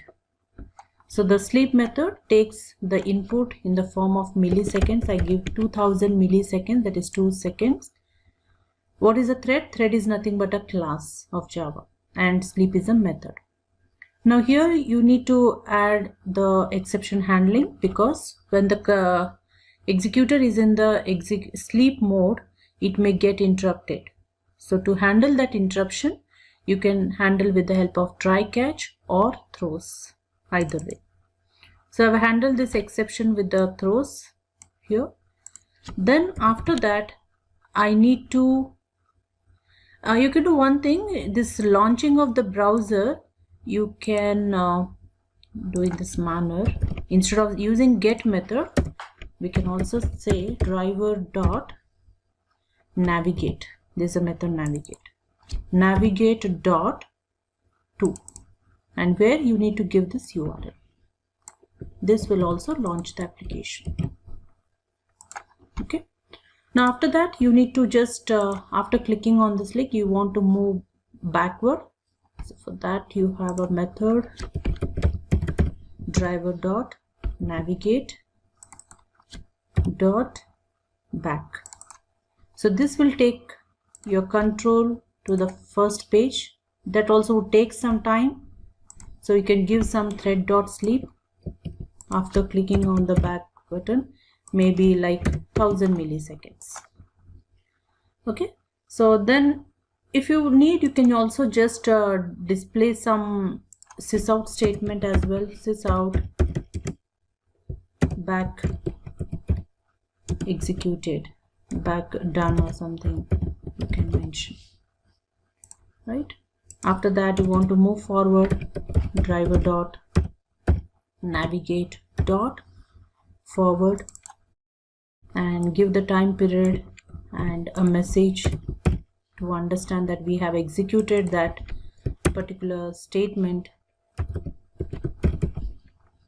Then I want to refresh it, driver dot navigate dot refresh. That's done. Refreshed. I can put a statement, refresh done.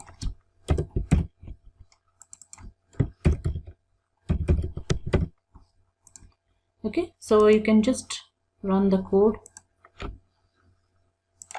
and check whether the application is performing the actions as we have mentioned.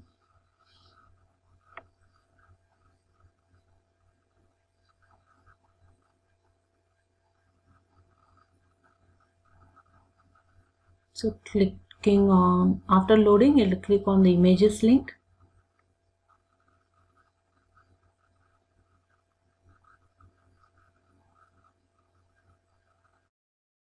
Clicked, it's in the images page. It has to move back, then forward, again refresh. So if you check, the sysout statements are displayed, so that indicates the methods got executed. So this is all about the navigation methods of WebDriver class. Now this is how we usually find an element, by using a method find element and then passing the locator and its value. Also we are aware of send keys method as well. So here is a clear method which can be used with a web element, where it clears the content of the existing data in the web element. Click, it's used equivalent to clicking on the web element or submitting the data. And is enabled is used to find the status, whether that web element is active. If it is active, or then it will return true value. Okay, then is selected is something, if the element is already selected, clicked, then the status would be true. Is selected is true. And similarly, is displayed, one more web element we have, method we have, means whether that particular element is present on the application or not. So that also returns either true or false. Now discussing these elements in the application, we can create a new class.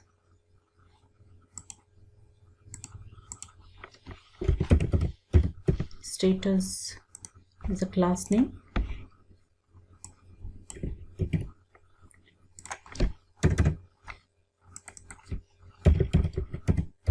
We'll take the Facebook application. In this Facebook application, here we find there is an image. Okay, this indicates this is a Facebook page, right?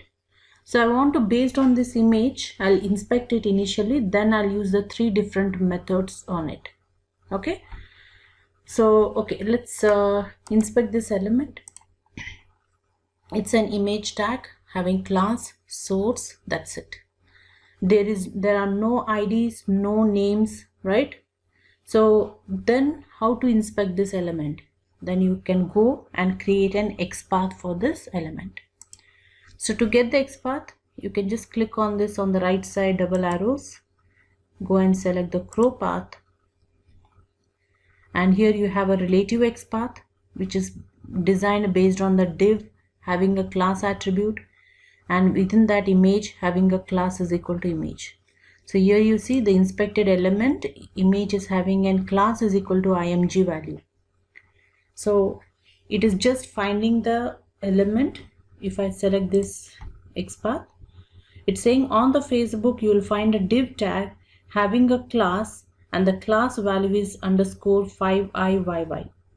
Under that, going ahead, you'll find one more image tag having class is equal to image. So we know where right now the image is this, and where is this class with 5IYY? You can just move forward here. This is the class. So throughout the Facebook, it will first look for this class div tag. Under that, it is you are going to find the image. So this is an XPath based on the attribute.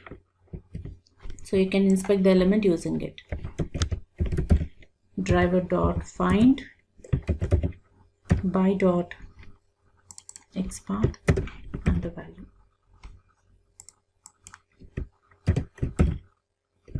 Within double quotes. So I can save this web element to a variable. img is a variable name. Now I want to find the status of this image, whether image is present on the page. Is it existing on the page, true or false? So I can write directly, because sys out driver dot, not driver, it's an image you need to find, right? So img, the variable dot, and the variable name method. See, you have here is displayed, enable selected. The outputs are boolean output. So you can store it to a variable of boolean data type or use it directly to display. So I use the first method, is displayed. Is it displayed on the page? It should return true, right? Similarly, is enabled. Is it active? It should be true.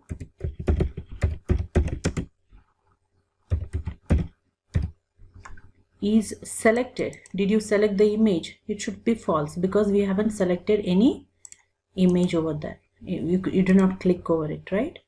We have just inspected it. So you can see the three outputs.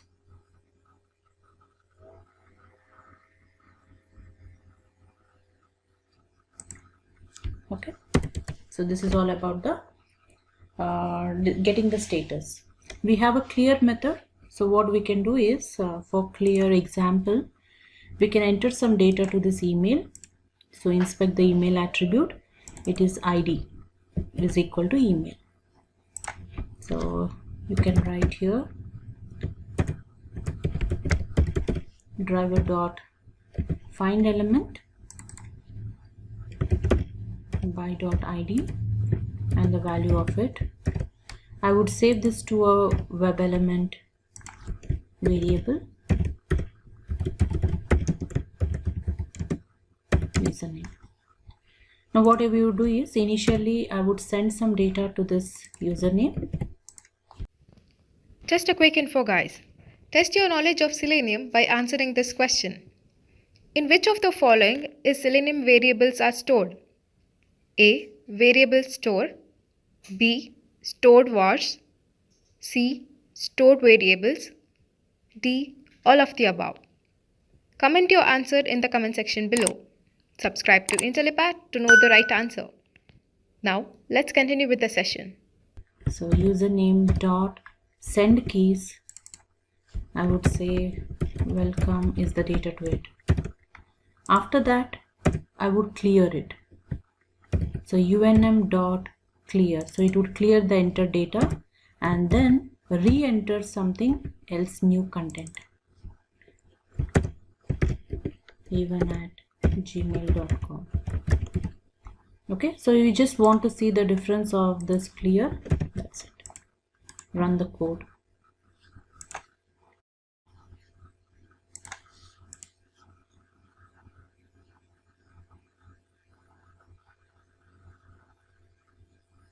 And here it's an end of the program here actually.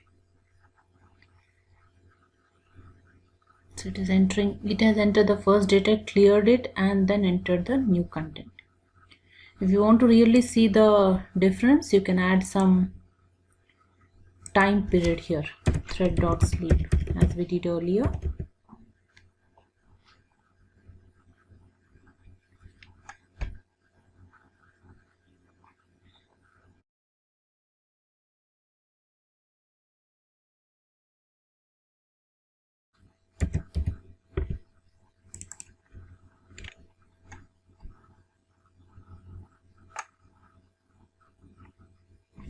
Some 500 milliseconds.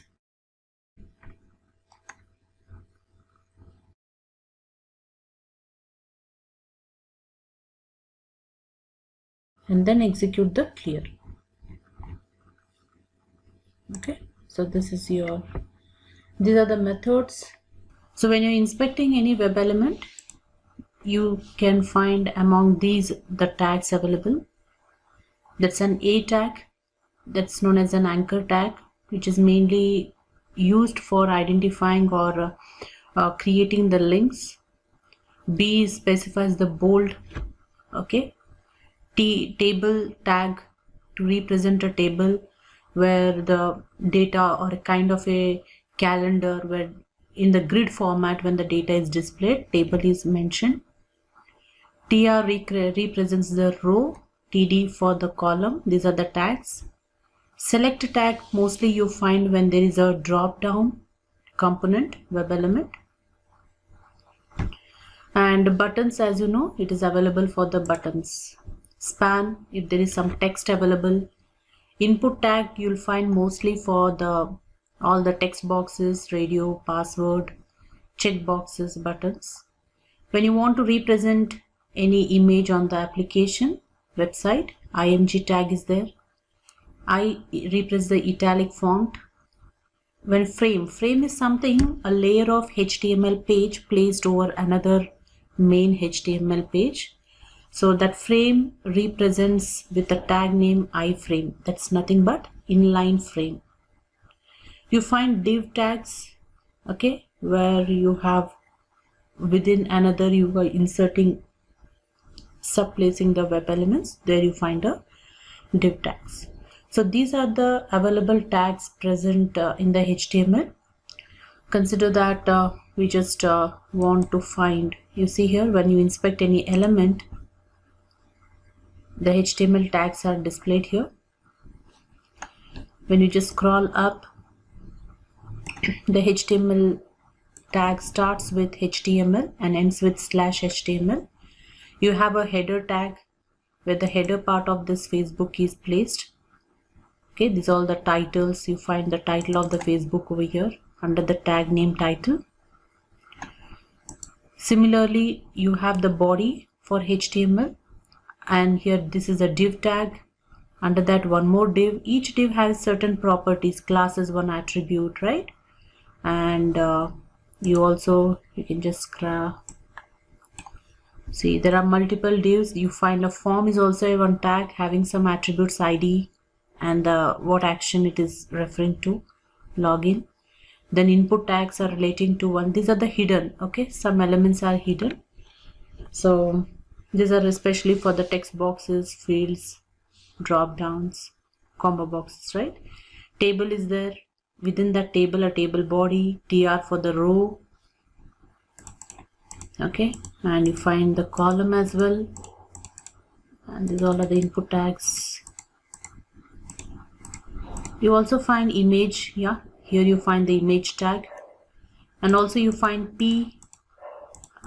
Here there is no p. I is there, that's representing the italic form, okay, and yes, that's it. So these are the available tags. So as you come across, we'll be seeing all these tags now and then. A span is there, where inside the span you have much content, some content is included. Okay, so these are nothing but the tags. Iframe is also available here with some attributes. So when you inspect any element, these are nothing but the tags. Within each tag, it represents to one particular web element within which the attributes are specified. So this is our application. I would just find the password, inspect the password here, and these are the attributes you find. This a tag name is input, type is password, class is input, name is pass. So ID is also there, but we want to see an example with name. So name is equal to pass. So take this value, pass, and write the code driver dot find element by dot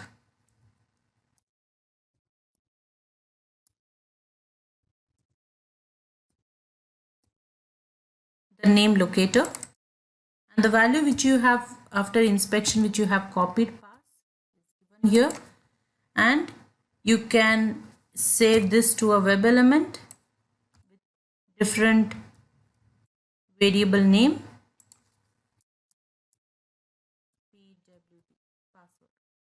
and to this password, you'll be entering the data now. Password dot send keys.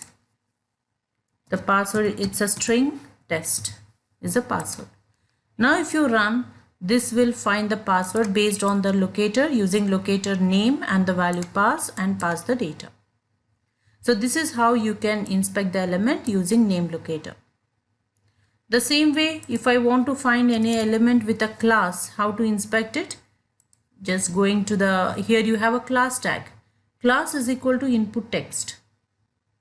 Okay, class is equal to input text. Suppose I'm just taking this name as an example, input text, and how will you find it? Here again, driver dot find element by dot, you see your class name and specify the value. This is another web element using the class name, right?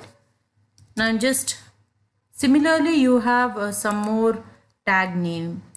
Okay, what is the tag name here? Input. So based on input is a tag name. Driver dot find by dot the tag name and the name of the tag. This is okay. And if I want to click over the link, inspecting the link, as on this application I have forgot account link, inspect it. It's an A tag, anchor tag, H reference, and the text over the link is what? Forgotten account question mark. That's seen, you can see it here in the HTML tag here, the HTML code, forgotten account. So taking this tag, link text, and I can find an element. Driver dot find an web element. By dot, you have a link text and paste the text over there. What action we have to perform over the link? Click. Now we'll just execute it, entering data to username, password, we have commented these lines, and clicking on the link.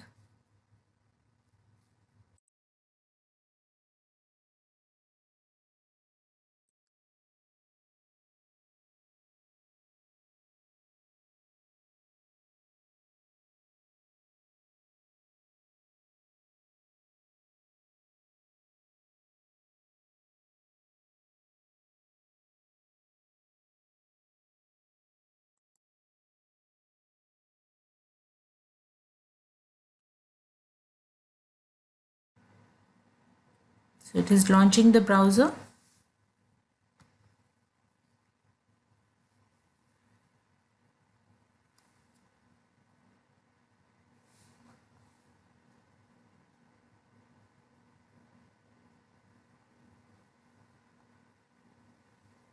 The test password and link is identified and clicked. So it went to the find an account page where you can try to recover the password. Right? So this is how you can find the elements. Also you have partial link text wherein you will give the partial information of this text. This is the complete link text, right?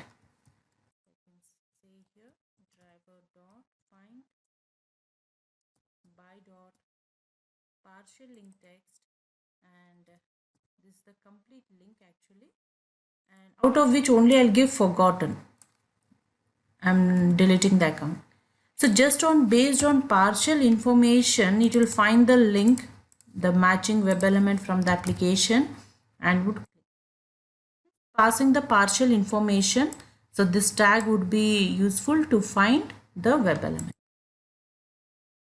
This is how you can use different locators to automate any web element in Selenium WebDriver. So XPath is nothing but specifying the path of an web element. So we use XPath in a scenario where you don't have any other locators available. Likewise, like if you don't have any ID or name or tag name, nothing is available, and if any web element is present on the application, you can find it by the last option. You can say XPath. So here in XPath, what is this XPath? It's nothing but a language that describes a way to locate, okay, from your HTML code. Now in XPath you have two types you can create, absolute and the relative. So relative XPath is the path of the web element based on certain attributes, available attributes, and absolute XPath is something from the root location, from the very home location, from the starting point of the page, identifying a particular web element. So we can just check like what is the absolute and relative XPath with the help of one plugin, that's a Courseware. Now here you can create your own XPath by using this syntax you find here, /. Let me tell you what is the meaning of this / and /. You see in relative XPath you mostly get this / and then the path. So this / indicates look for the web elements or the locators which are present like a parent and the child, the grandchild, and under that whatever might be there. Okay, so this indicates on the Facebook page, start for looking for a tag name, asterisk means any tag name, having an ID so and so value. Under that you'll find a child, grandchild, UL. Under that one more grandchild, LI, which is a third position. Under that an anchor tag. So here you're giving the path, the child, the grandchild, and so on present in this parent location. Okay, so coming to the other side, the absolute XPath, here you mostly find a single slash that indicates it's specifying the location of the inspected web element from the very node position. Like in HTML body, then you'll find a div 2 means second div. Then immediately first div, then again first div, footer, section 3, div, li 3, and then anchor tag. So this is the complete path it is specifying, and here from the intermediate location, the parent, it is showing the subnodes. That's about the relative. Now when you're creating the XPath, okay, the relative XPath, we take this syntax. Within / any tag name. If you don't know the tag, generally you can specify asterisk, but mentioning the tag would be better. Like if I'm inspecting a button or input text or text box, the tag name would be input. Then you need to use a square bracket, @ symbol, then any attribute which is available for that web element. Take any attribute. If ID is there, I would take ID, name, or class, that's way, okay, and then specify the value of that attribute within single quotes. Okay, so for example, you can just check this practically. I am taking this Facebook, I am inspecting this email. When you inspect it manually, you find it's an input tag, right? Similarly, you will have a Courseware here. Courseware is already selected here, Courseware, and it is capturing the XPath of it. If you see the XPath, how is it? It's an input tag. Okay, if I select it, it /, the tag name is input, within square bracket the attribute, that is ID, this is what the attribute, and the value of it. So it is following the same syntax, tag name, attribute, and the value. So for example, this is what. If you see the Facebook, input tag, ID, attribute. Just a quick info, guys. Intellipaat provides online Selenium certification training mentored by industry experts. The course link is given in the description below. Now, let's continue with the session. Right, that is one way of XPath. Also, you can create an XPath with the help of multiple attributes. Like in our previous example, we have used only one attribute to find an XPath. Now, if an element is not able to find with only one attribute, with ID not happening, then I can take help of another attribute as well, name is equal to email, by following this syntax. First attribute Then within square bracket, specify the second attribute. Like for example, here you have a name attribute. So I can just continue within square bracket, add symbol, and the attribute is name equals to email. So now this element would be identified with the help of two. When you put an enter key, you find here one matching node, means one element is found from this application. So with the help of multiple attributes also, you can find the create an XPath. So here you have OR operator. The previous one which we have discussed is an AND operator immediately. Means when both the attributes are matching, then only element would be identified. In the second case, OR operator means either if one attribute or the second one, if it is matching with the element properties, it will find the element. Like for example, as we have written here square bracket, I can take out here and put an OR. Either email or ID is matching, find the element. This is an OR operator. Now same way you have the other format. Any tag name. Any tag means the asterisk. It indicates an asterisk. Then comes the locator and its value. So here instead of input tag, I can also mention star asterisk. So that indicates it can be any tag name. It can be input tag name or TD. So from the Facebook, whichever tags having these properties will be inspected. That's an asterisk. Following this syntax. Tag name, attribute, and the value. So if a tag is having some text, okay, if it is not having ID, neither name, some text is there, then how to find it? A tag having a text, this is the syntax, text, simple bracket equals to in single quotes, provide the value. So having the text means suppose this forgotten account is a link, it's a text, right? So I've inspected, the link text is what? Forgot account. So if you go with the XPath of this, I select this is the XPath you got. See here, you got automatically the XPath.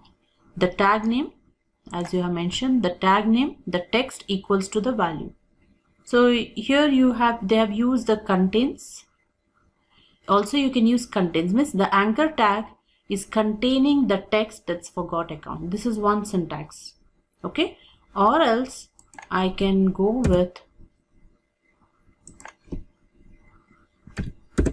text equals to the one which is mentioned in the synonym. Text is equal to one matching node found. Means you are finding an anchor tag having a text. This is the text, which according to the syntax. Contains also can be used, means the tag web element is containing that particular text. Also you can use starts with, means the text is starting with certain word, then you can use starts with. So here taking it, I can say here the text is starting with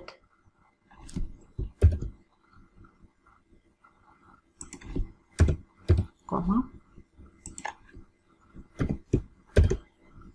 means a text is starting with forgotten, not a complete, just a sub part of it. So it is finding an element, one matching node is found. So these are the different ways how you can find it. If you don't want to match the complete text, you can use starts with.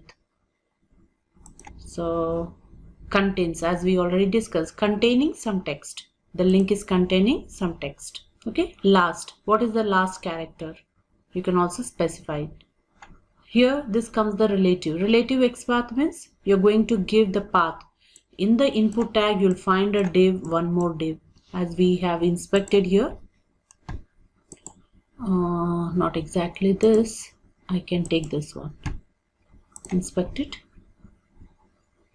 Not this, it's not giving a correct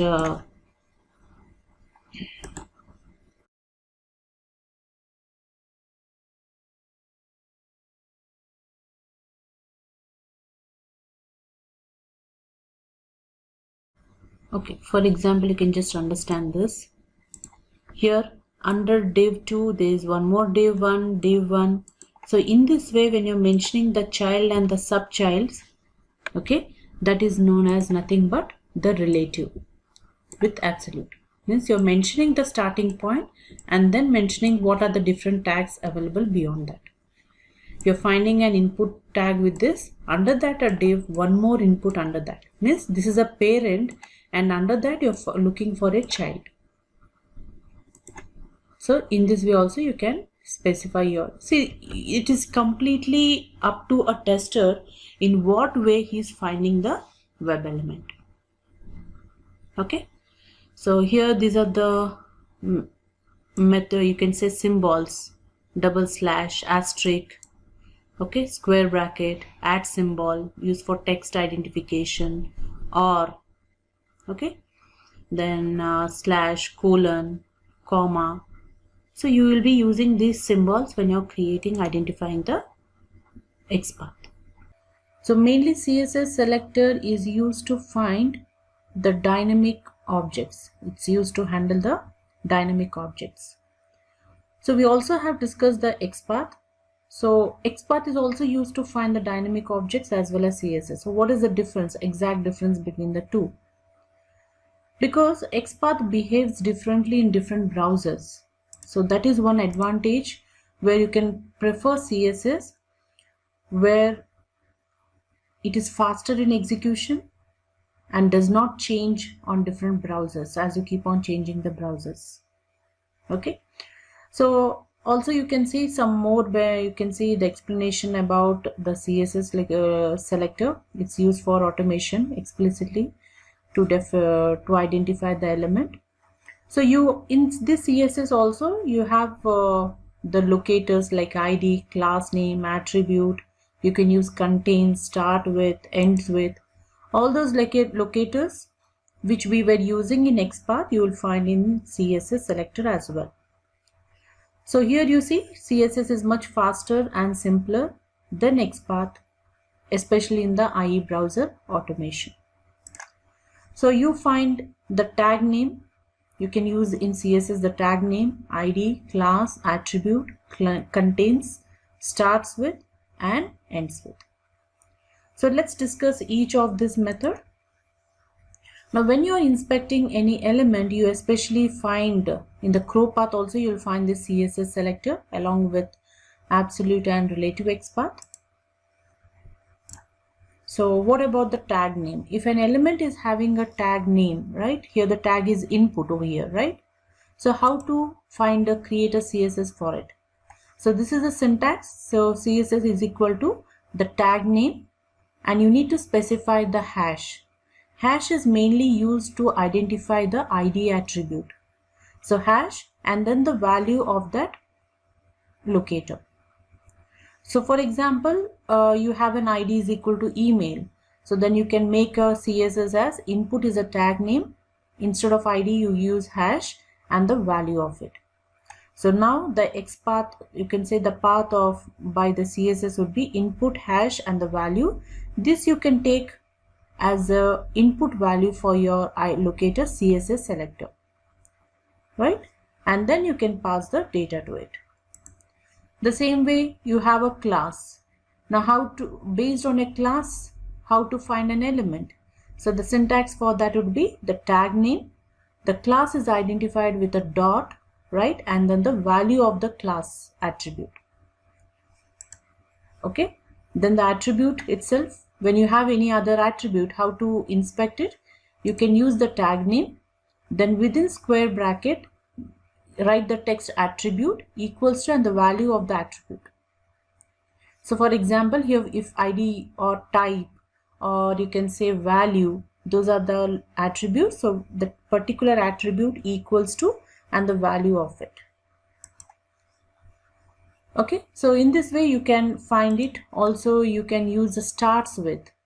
Means if you want to find an element starting with some text, then you can write here, this is the tag name, the locator, and this upper tint is known as an starts with, that indicates a starts with, and the string with what you're going to start with. Similarly, you'll find ends with. ends with is used with the dollar symbol. So ID is ending with the value ID, the text ID. So we'll just see an example on this. Let's go to the application, inspect any element, and this is a HTML code for that element. And you see in the crow path already there's a relative XPath and absolute XPath and CSS selector. Now how is the CSS selector designed? Hash email. So hash email is the CSS selector. ID, hash indicates ID. See here, if you inspect it manually, its ID is equal to email. ID is email. So it is replacing ID with hash and the value of that is email. So I can take this element for inspecting the web element. So copy it, and when you're using any automation tool, just for example, I'm just writing here, how do you specify it? So you find when you're working in your on project, you find some locators or identification is done using CSS selector. So you say here driver. So here we are going to pass by dot, and here you find a CSS selector, and here you need to provide the string, the content, whatever you have. And to this web element, whatever the web element we have, this is a locator value for the text box. Here I can send the data, send keys, whatever the data. So this is how you can use a CSS selector, and this is a manner by using other methods like ID, class name, locator, you can create the value. So CrowPath is nothing but a tool, a plugin which is available for different browsers. You can add CrowPath for Firefox and Chrome as well. So what is the purpose of this CrowPath is? It is useful for creating an XPath for your web element.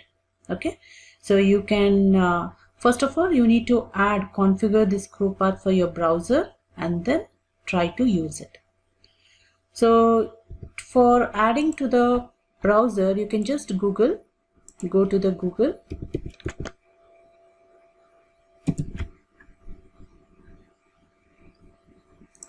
and say download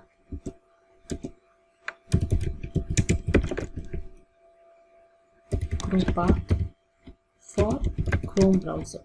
You can just, then you get the CrowPath here, just click over it. Just a quick info, guys. Test your knowledge of Selenium by answering this question. Select the language which is not supported by Selenium. A. PHP, B. Java, C. ASP, D. C#. Comment your answers in the comment section below. Subscribe to Intellipaat to know the right answers. Now let's continue with the session.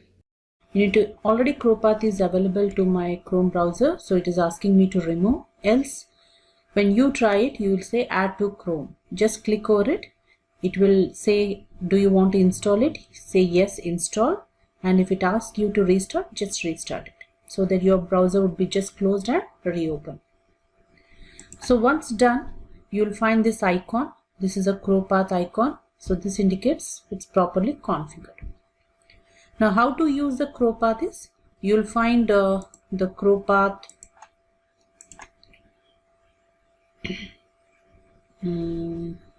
So when you're inspecting any element, when you inspect any element, you want the XPath of this inspected element. So what you can do, on the right side, if you don't see here the styles computed here, the CrowPath, just click on this arrows, and under that you will find a CrowPath. Just select it. Now this is your CrowPath, which is having the selectors, and this is a text box where the XPath would be selected. So with CrowPath, you can get relative XPath, absolute XPath, and CSS as well. So whichever XPath you have got, when you just click on this icon, that selected XPath would be displayed over here. Okay, this is your absolute XPath and this is the CSS of the inspected element. I want to inspect another element. This is your second element which we have inspected. Now these are the locators, right? Path, XPath. This is the relative, absolute, and CSS. So in this manner, you can use CrowPath while creating the XPath. How to automate the checkboxes? So checkbox is also one of the web element from the applications. You find these checkboxes in most of the applications where you need to apply some filtration or some options to be selected. You can use these checkboxes. Now you can understand this with an example.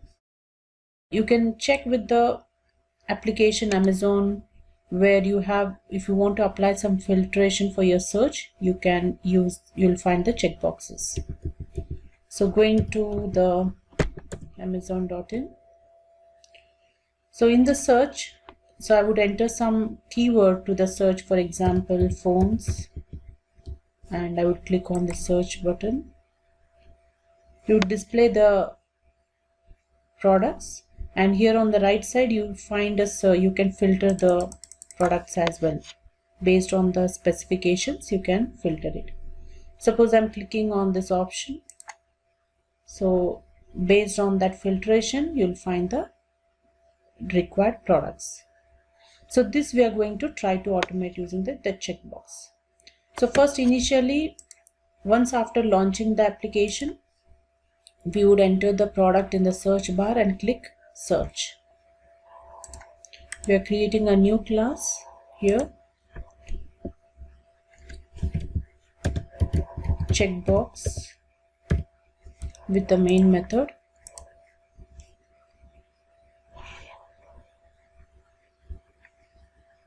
And here we are trying to launch the application, and the application will be Amazon. So take the URL,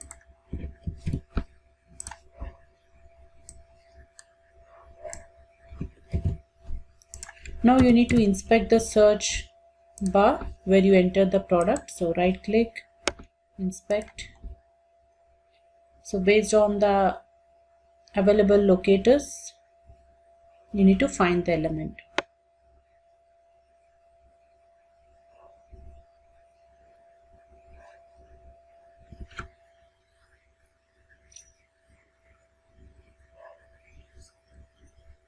So here it is an input tag having text, ID, value, name.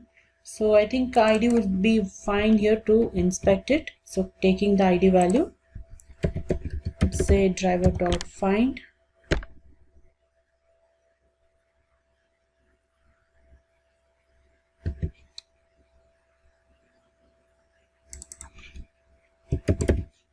by.id, the value, and we are going to send some keyword to it. So send keys, the data, the keyword is phones. Okay, after this you're going to click on this search button. So inspect this search. It's an input tag, type is equal to submit. So you can create an XPath for this or directly take the type is equal to submit. Here the XPath is value is equal to go. So we're trying to inspect it once, driver.find.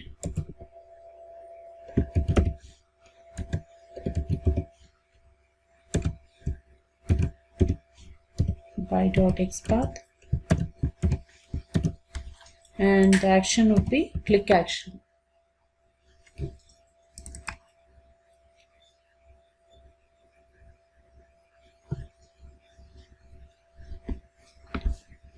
Now in the application, after entering the phones and clicking on the search, it would take some time to display the products. So we can give some time duration, thread.sleep,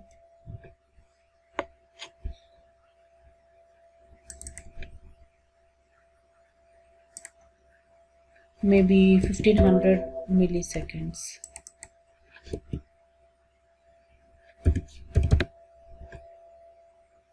Handle the exception of interruption exception, and then once after clicking on here, you find the filtration. You can select any, just right click, inspect it. And if you observe, this is an input tag for the filter, which is placed under a label, and that label is under a div. Okay, and that div is under a span, and one more span, and that span is in turn under a list. Means you find as I'm moving the mouse, different filter options are selected, checkboxes. They are the list placed under a div, that all together. Now I want to select on this 2.2 to 2.4 gigahertz. So this is that option. You can take an XPath of this. This is the XPath.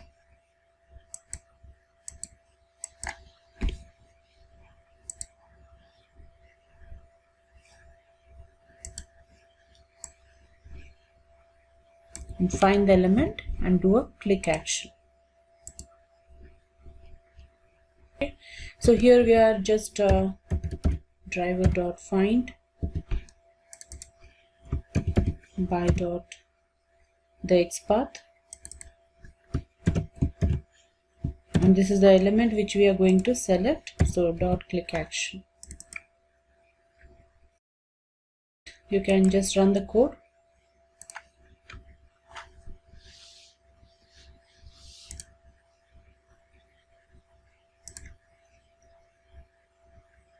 So here the objective is to understand how to find the attributes of any web element. It can be either radio button, checkbox, doesn't matter.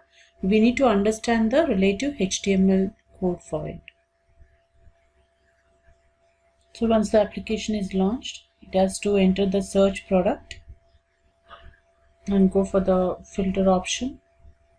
It got clicked, and this is your required search. Okay, so that's how you can automate the application. How to work with drop-down web elements. So in most of the applications, you find these drop-downs where you have a provision of selecting some value under the displayed list. So for that reason, we can go to an application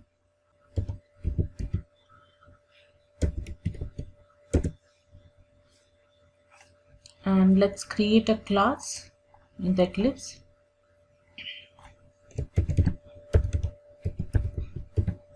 With the main method, and here you need to include the code of launching the browser with the URL.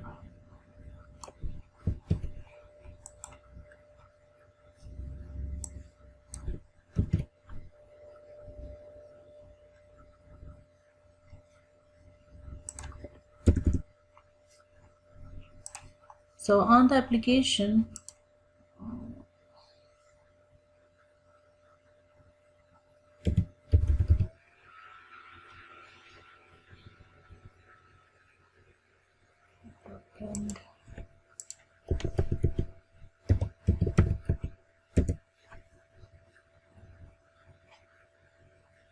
so here on this application, you find here the drop downs for date selection. Here this drop down is selecting a particular day among ranging from, there's a text day and the values are ranging from 1 to 31 days. So from this list, you can select one particular value that gets displayed in this drop down. The same way according to for the months as well, where text is there, the different months are selected, and Similarly for the years as well. So these are the drop downs. Now we'll try to inspect the drop down. So first you need to inspect this drop down element. So just right click and say inspect. So it will display the HTML code of that particular web element.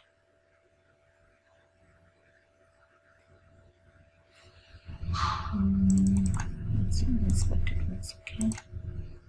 Yeah, so it is showing a select tag. Okay, it's showing a select tag where having the attributes, that's a name, ID, title, okay, and the class attribute, class value.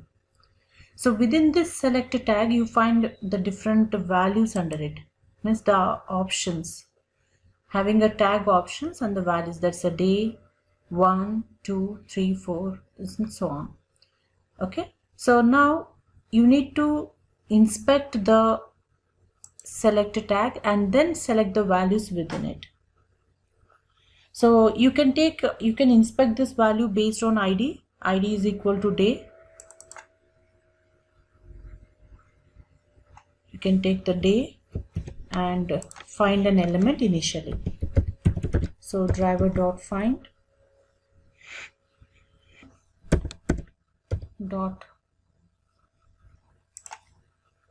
element by dot, the inspected locator was an ID and the value of it. Now this is nothing but a web element. We will pass it to a variable. Suppose day is a variable. Just import the required imports needed. Now we need to, as it is a tag, is a select tag. Here you see select tag. Under this select you have many options within it. Okay, so I need to create an object for the select class. So select, I say d1 is an object, equals to new select. And when you're selecting up, you need an object to select the options under this day. So pass this day variable web element to this select class. Now import the select. It's importing from Selenium support UI. Once the object is ready, now you can select any particular value directly. Suppose I want to select the value, any of this value, okay, from these options. So this is what right now selected is 1. Okay, so I can use here the object name we have created, that is d1 dot. You find here the methods of used with the select class, that is deselect all, select by, deselect by index, right? As well as now we need for select. Now you have 3 options: select by index, select by value, select by visible text. I'll show you all the 3. I'll take select by index. The index position may be at the 3rd index, whatever is the value or value, select it. d1 dot select by value. You need to give the value of it. Suppose I say it's a string input 2. Whatever is the value matching to, select it. d1 dot select by visible text. Right now we'll check what is the visible text and then we'll inspect, try to mention it. Now if you go here, in this option you have a value attribute, value 0, value 1, value 2, value 3. So I've selected value 2, which is in double quotes. Okay, and that is what value 2. Index, as you know, the first, the second, third, that's the index position it selects. And what is meant by visible text? Visible text is something if you're having the data as a text format, like suppose day is a text, 1 is a text, 2 is a text, 3 is a text. So this day I want to pass it, I want to select based on it. So it is a string, select the day. So we'll try to execute one by one. I'm just commenting the rest too and run this code. the third index should be selected. Now from the drop down, the value 3 got selected. So the 3 is nothing but the index at the third. Index 3 we have selected, right? Index 3, this is 0, 1, 2, 3. So 3 got selected. The same manner, if I take a value, wherever value 2 is there, that would be executed. And after selecting, I want the text out of it. So I can write sysout. What is the day locator? That's a day. Day dot. I can use get attribute of that value. I want the data present in the attribute value. Run it.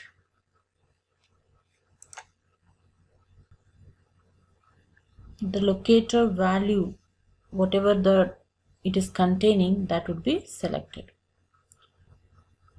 And that was actually 2 we have passed.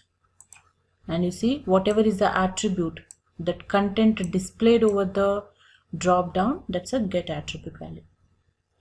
And the third, gets visible text day, means while execution it will select the day option, right? Like if I select here, day will come. So that is what put with output for the third option. Okay, so these are the different ways how you can select directly a particular value. Now suppose if our requirement is I want to select one by one all the value from that list. So what I have to do? I have to collect all these options values and put it into one list, to a variable, all these options. And then with the help of a for loop, pick one by one and display it. Getting? On the console of your Eclipse. So what I do to collect all the values from this list, from this drop down, what I have to use? I have to use a method get options. So how are you going to refer to those all the options? You have an object d1, right? So you can say d1 dot, there's a method here, get options, which is going to give you the web elements, multiple web elements. So you'll put it in a list. List of web element. You'll name that list as suppose dd. Import from Java util. Now you want to know total how many values are there web elements in this dd. You can write sysout dd dot size. That will display you the count. Okay, that's about the count. Now if I want to execute them in a for loop, so I can declare a for loop, declare a variable starting with 0 and a condition where it should stop. It should stop at the size, right? So this dd dot size itself is going to give you the count. So you can pass it to a variable or use the variable, else directly you can say dd dot size. That would give you the count of web elements to be moved on. Then you keep on incrementing the loop. Now when you're within the loop, what we have to do? You have to go to each option. You have to go to each option and get the value and display. Second option, get the value. I won't click because if I click, this list would disappear. So I won't click. I'll just keep on next. I'll take and try to display it. So to get this value and try to display, we'll be using a method get text, right? So as these values, all values are present in this dd, so dd dot get to a particular value, as it is moving from the very first value, that is 0, which is referred with y. So get to I and dot get text, get text string output. So this string, you can display it. Okay, and suppose if you want to click over it, click the each and every, if I say click, it will just click. Okay, that value gets clicked. Suppose if I say dd dot get of that I, and if I want I can click also. You can just run this.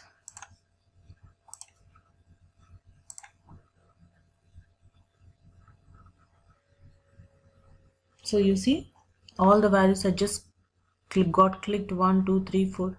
You can put some time period. Okay, and you find the on the console also they got displayed here. The count was there, total the how many elements are there, 32. It starts with the day 1 2 3 4 up till 31. Okay, so this is how you can work with the drop downs. So let's understand how to work with radio buttons, because you find in some applications to select some gender or some options you find radio buttons available. So for example, like on a Facebook application where you're creating an account, you need to select the gender, right? Female or male. So you can select only one option out of these two radio buttons, right? That means you can if one is selected, the other should be disabled, or if one is enabled, the other should be disabled. That means these two radio buttons are grouped together under one section, so out of which only one option will be selected. So let's understand how to inspect and what are the attributes of it. And each radio button has a label as well. So first radio button has a label female and the second has male. So I would just inspect the first one, inspect it. You find here it's an input tag. It's an input tag. You have some attributes. That's a type, radio, name is equal to sex, value 1, ID is U09.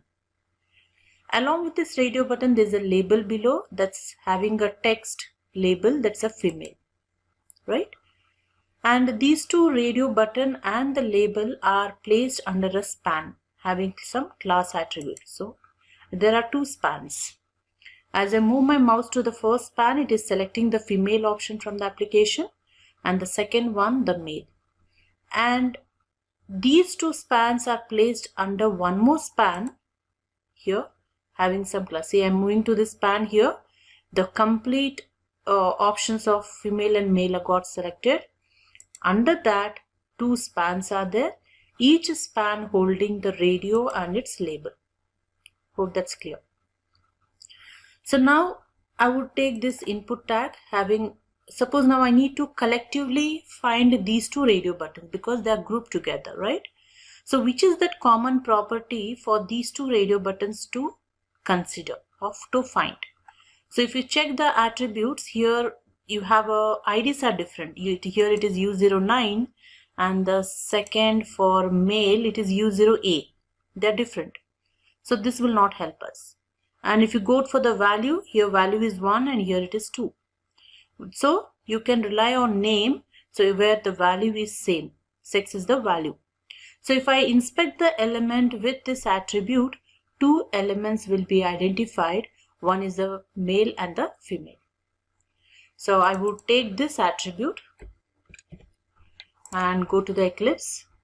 Here we are going to create a class.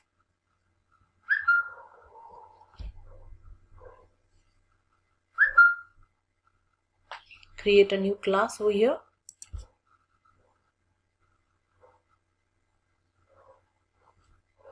Suppose I say the class name is radio with a main method to this.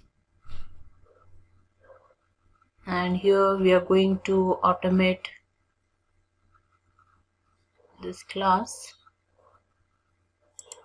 So we need to launch the application. So as anyways we are into the Facebook only.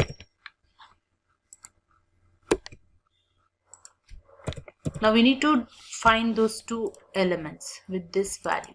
Name is equal to this value. So driver dot, we saw find element, it's to find a single element. Now we need to find multiple elements. So take the method find elements with some locator, and this method is going to give you web elements, multiple. So I'll store it into a list. So list is one form, is from the collection concept of Java, where list can hold multiple duplicate elements as well. So the elements where the list is going to hold is the web elements. So take this method. So by dot, it's a name, and here is the name of the value which we are inspecting, and the output of this method is nothing but a list. I would store it into you can say gender is the variable name. As this variable is having many values, that's a list, and the list is holding web elements.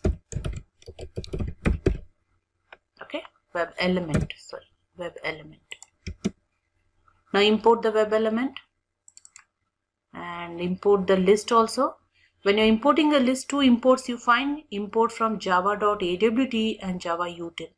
Always go for java util package.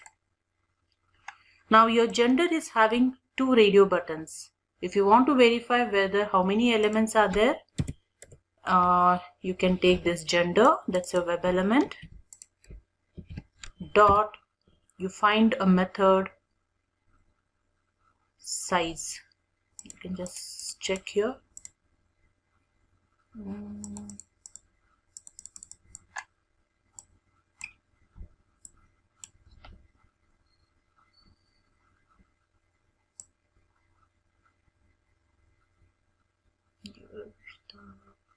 Size. So size method gives you the count, how many elements are there in that variable, integer output, and the size can be used with a variable of type list. So it is going to give you a count, so I can store it into a variable cnt, and as it is returning an integer type, declare cnt to integer. Now you can display the count, how many web elements are there in this our cnt, right? So when you run this code, it will display you 2 web elements.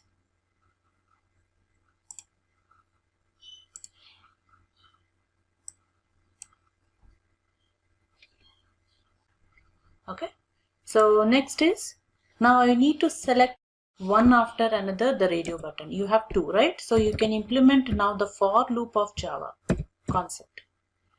Now if one radio button is not selected, then select it. If that is my requirement, then what I can do, I can first we'll go with a for loop. The syntax for, I can declare any variable integer I starting with 0, right? And then you need to give the condition, that's I reaching to the count. Once this count is done, your for loop should stop. So reaching to the count and the increment I place. Now inside this for loop you are trying to implement the code. Now what is that code?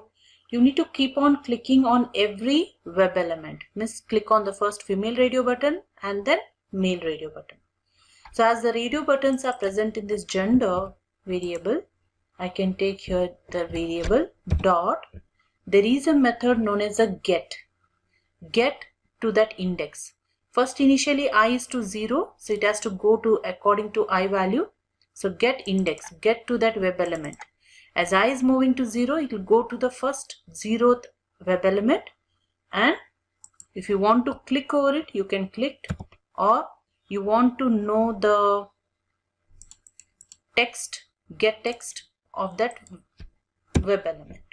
As it is returning a text, I can save it into a string variable txt, and we can display here the text as well. After displaying the text, you need to click on that web element. Just a quick info, guys. Test your knowledge of Selenium by answering this question. In which of the following is Selenium variables are stored? A. Variable store. B. Stored vars. C. Stored variables? D. All of the above. Comment your answer in the comment section below. Subscribe to Intellipaat to know the right answer. Now, let's continue with the session. Just a quick info, guys. Intellipaat provides online Selenium certification training mentored by industry experts. The course link is given in the description below. Now, let's continue with the session. So here I can mention gender dot go to that get to that I value and dot click action. Okay, so in this case what happens, first it will try to identify the female radio button and click over it, get the text out of it initially, print it and click. Then I will increment, means go to the next web element, right? So when you go to the next web element, it's a male, right? So automatically this loop should execute once again. But before every looping you want to wait for certain time period, then you can use thread dot sleep. That's you're giving a wait time period before going to the next looping. So maybe 1000 milliseconds we can provide. Exception handling while. Okay, so now you can just run the code and check. You can observe the radio buttons. First female will be selected because, and then male. After that count is over, all the web elements are done, it stops the looping. So you can observe here the male and female. First female, wait period, then male. Done. Okay, and if you observe the here, this is your output. Okay, so this is how you can use the for loop. Web alerts, which you also find window alerts as well. And to handle these alerts, we are going to use the following methods: switch to, accept and dismiss. So alerts are something like a pop-up which are appearing on your applications or desktop when you're handling your any of the tools or uploading files. So those are nothing but alerts or pop-ups where you find some acceptance or cancellation options along with it. So coming to the alerts, there are two types: web alerts and window alerts. The pop-ups or alerts you find when you're working with web application, they are termed as web alerts, and the same notifications when you find using some Windows application uploading files sort of thing, they are known as window alerts. Now here, but the window alerts can't be handled with Selenium WebDriver. You need to use different tools for it, Auto IT or Sikuli sort of thing, that we'll be discussing later. So today in this session we'll be working with web alerts. So we're working with web alerts. We need to use a method that is a switch to, because you need to switch your control from your application to the pop-up. So this method will help us. Then you need to perform certain operations over it. The reason is because on the alert there you find two options, either accepting or ignoring or dismiss. So a method to accept or click OK is nothing but accept method. It's equivalent to clicking on the OK button. And dismiss is a method which is helpful for clicking on the cancel button over the notification. So, but in some alerts you find only one option, OK. So in that case you can use either method, that is dismiss or accept. And also you find some text is displayed over the pop-up. If you want to get the text, you can use the method get text. Okay, and also you can, if you want to enter some data to the fields available over the pop-ups, we can use send keys method to send the data. So let's see an example, practical aspect of it. So we are just creating a new package. Let's create a new package here.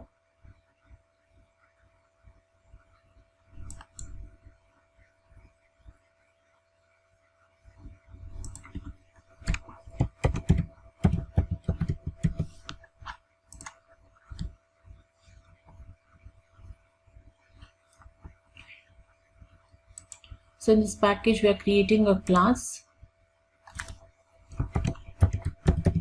for alert handling with a main method, and we need to launch the application where you may find some alerts.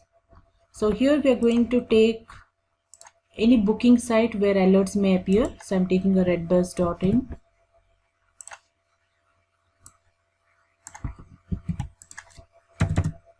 So in this application, if without entering any source and the destination from and to, if I click on search bus,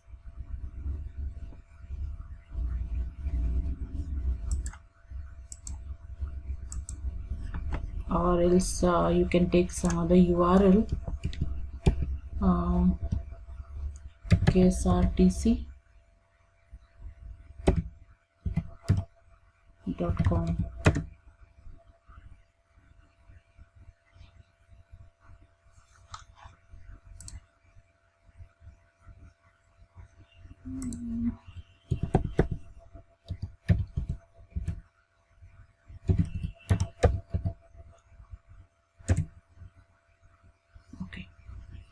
Okay, let's take this URL.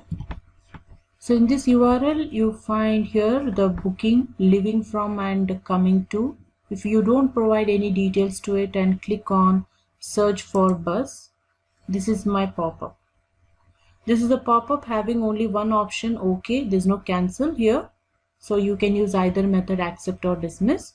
And there's also text available over this alert. Please select start date. This is a text.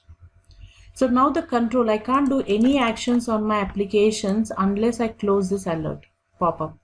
So I have to click on OK, then only my control will come back to the main page. Okay, so now what we have to do after login to the application,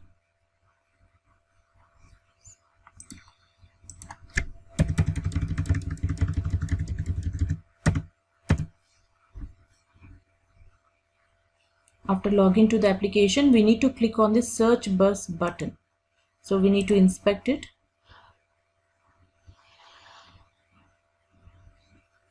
So here you find it's a button having some class attribute, submit, on click.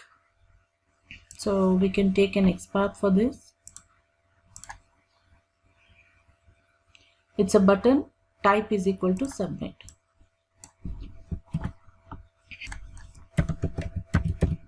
Driver.find.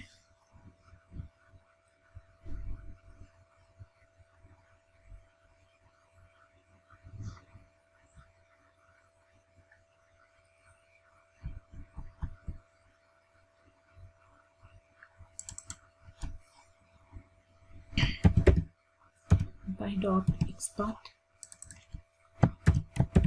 and the path. We need to make a click action over it, and to display the pop-up it needs some time. So we would take a thread.sleep.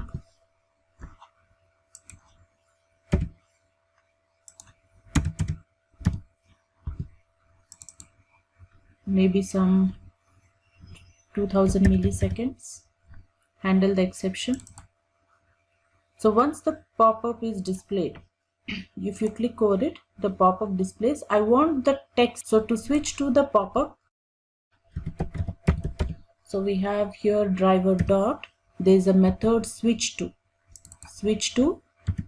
You can switch to an alert. Switch to the alert. After switching to the alert, you need, these are the methods belonging to the alert class: accept, dismiss, get text. Now as it is going to provide a text, I can pass it to a variable or string and display the text.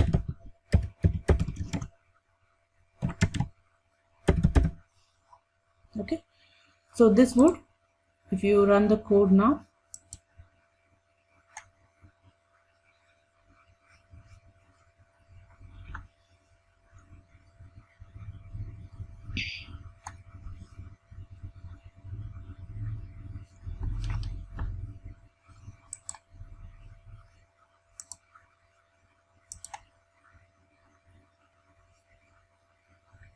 it's taking time.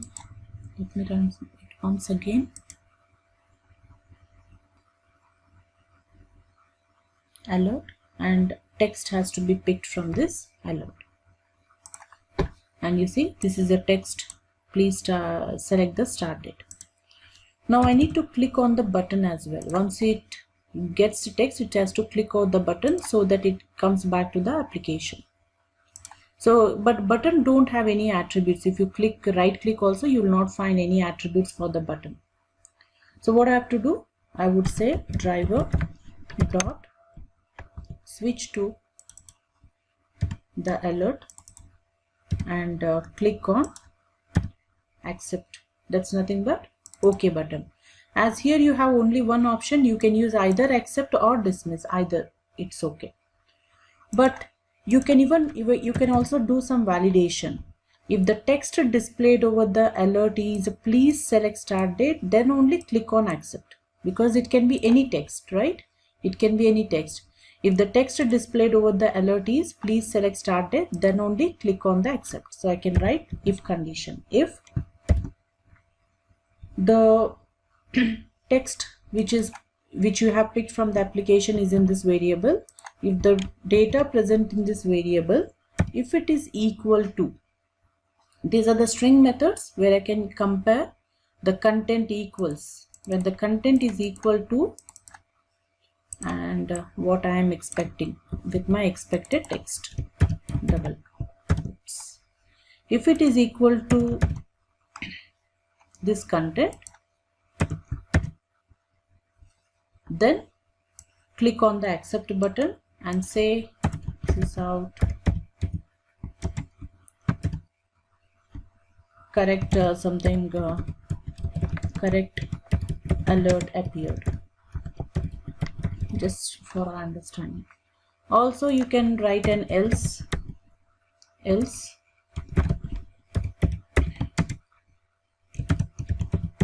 invalid alert,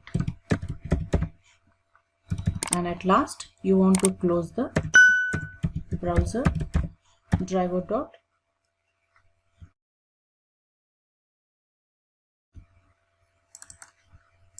okay. Now once you run this,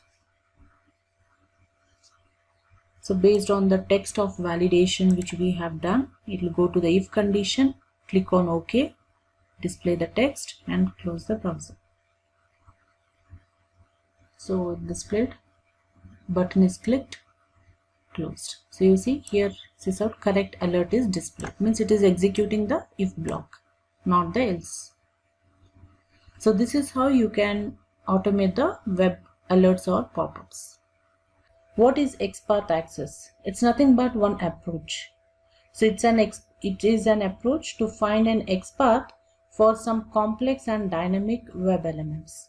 You can find an XPath based on the preceding web elements, ancestors, parent, the child, the following, right, the siblings.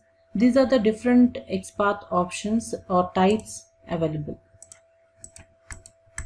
So we'll discuss each one, like what is meant by preceding. Okay, so preceding is nothing but this is one approach where you can find all the web elements before the current web element or before the current node. So before preceding all the before web elements before the current web element that you can find using preceding. So the syntax would be whatever your XPath of your current element, and you need to specify preceding and the colons and asterisk. Asterisk will give you all the preceding web elements before that. Okay. Similarly, ancestor. Ancestor is something where you can find all the parents and grandparents of the current tag, all the ancestors. Okay, and this is the following syntax to it. Then you can see the just adjacent parent to the current node. You can get it with the parent ancestor. You can say the XPath access. Preceding siblings means just the siblings of the current node, not all the ancestors. Within the parent node, all the siblings before your current sibling you can find with this sibling, you can say the preceding siblings. The child, this is used to find all the child nodes of the parent identified node. Here you have a descendant. So all this will use it or will find it when practically demonstrated. Followings are something if you want to check or find all the you can say the current, whatever the current node you have found, you want to see all the following web elements to it. After the ending of the current web element, you want to see all the following web elements nodes. You can use this following. In that following siblings you have, it returns all the siblings after the tag of the current node. Once you close the tag, whatever the siblings are there, following siblings, it will identify. So in this manner, we will be understanding these, how to find these XPaths.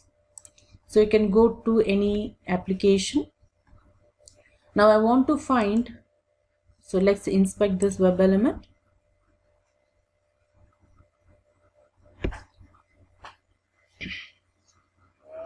Now this is the locators of the current web element. Let's go to the crow path.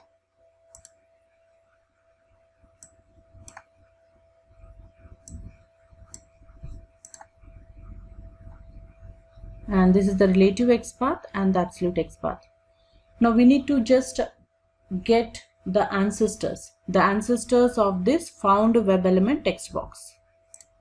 So this is your normal XPath. So in case if this XPath is not helping us to find this web element, I want to find this web element based on its ancestors. So I can use the syntax / tag name, the attribute name and its value, and then use the ancestor colon, and if you want to find all the ancestors, give an asterisk. /ANCESTER,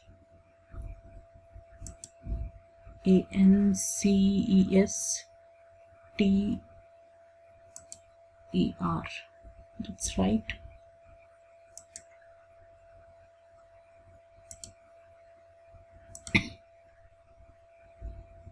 TOR, ancestor.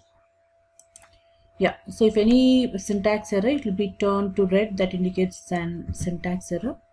Now I'm just clicking here, you find here 14 matching nodes, means there are 14 ancestors to this text box, who are the parents, grandparents and so on. So you can find them all below here. What are those 14 grandparents or the ancestors? And also on the application you find them all selected. This Facebook text is there, email, password, this complete, okay, everything, these all are the ancestors. Okay, so this is one way of finding the ancestor. Now you want to find a child to this text box. So I can use a syntax here, instead of ancestor, child. Find the child to this text box. There are no childs to this web element, this text box. Okay, in that case we can find, inspect this, and here we'll try to find the child.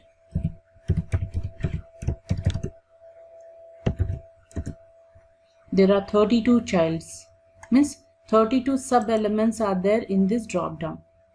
What are those 32 childs which are displayed over here? All the options from the days, 1 to 31 days and 1 day option. So total 32 childs. So this is an XPath based on the child details, you are finding the current node, right? Now you have a descendant as well, which returns the child, grandchild of a current node, means internal sub elements as well. So there you can use the descendant, DSDANT,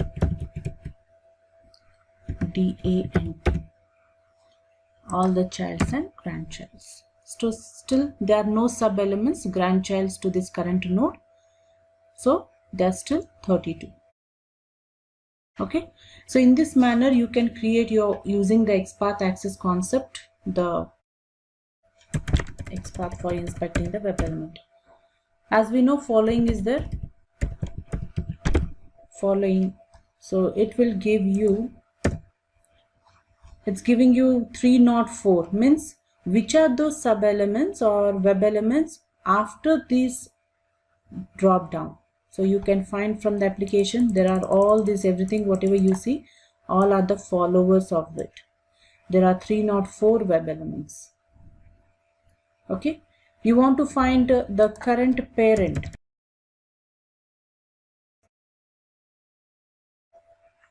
of the current node. It's itself, this is the parent, the complete, the day, month and a year, that is a parent for this inspected day web element. Okay, and you have a preceding as well.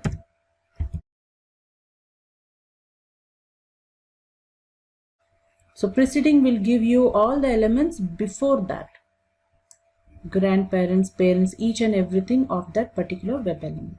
So first understand what is meant by actions class. So action is a built-in class in Selenium WebDriver where it includes many more methods, as one of them is nothing but move to element. You have a click method, double click, click and hold, dragging, keyword related actions, release method, send keys, and many more. So these actions class will be used in some special scenarios where you want to drag some element to certain destination, okay, where you want to right click over it or double click over it, which is not possible with our normal web element methods. And the next method, that is a build, will be used to build build multiple methods as a single sequence. For example, I want to go to a particular element, then select it, then right click over it and select the third element. So these multiple steps will be formed as one step in a sequence and executed with the help of build method. And the last one is a perform, where it is used to execute the currently pointed web element action. So perform method is used for executing the actions, and build is used to combine all the sub actions into one sequence of action. So build and perform you can use together on a single web element. But before using all these methods, you need to create an object for actions class. So let's see, understand what is this move to element method. So in case whenever you inspect any element and you want to move the control to a particular web element, you can use this method move to element. Move to the element which is already inspected. So before using this method, we need to create an object for the actions class.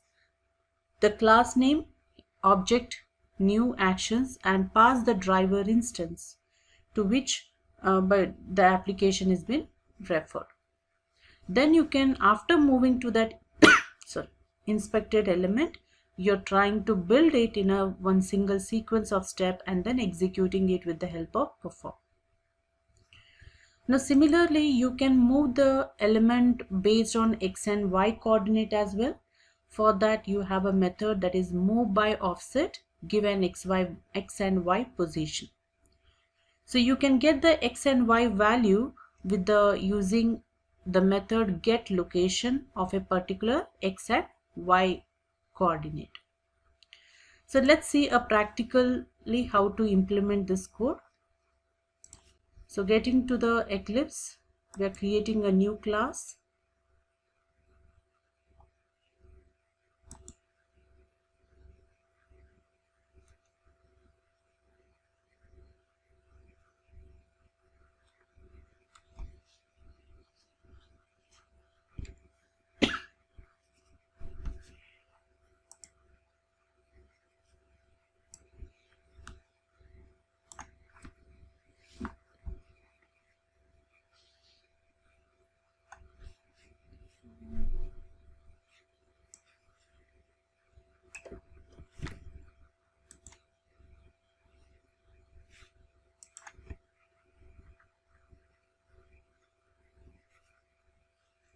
Tell the class name as move to.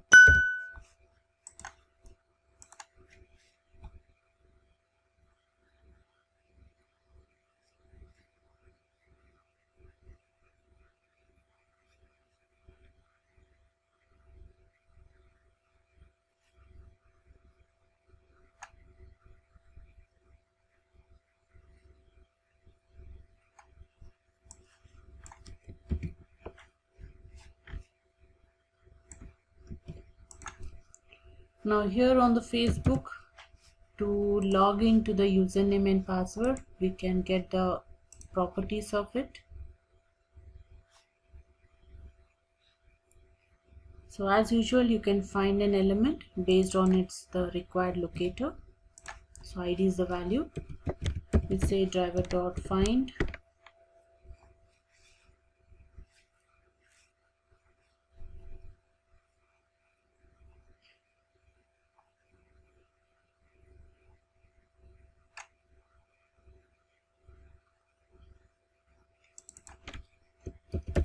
by.id and the value of the id, and this is a web element username.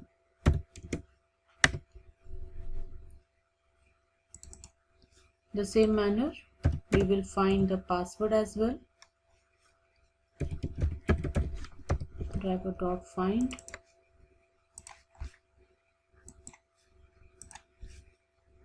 id is pass over here.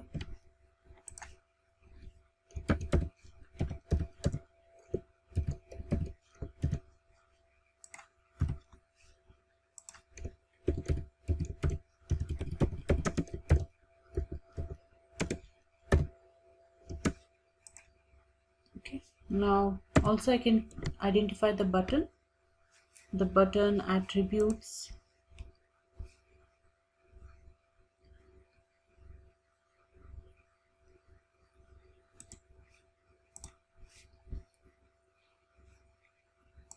I can take this login text ID.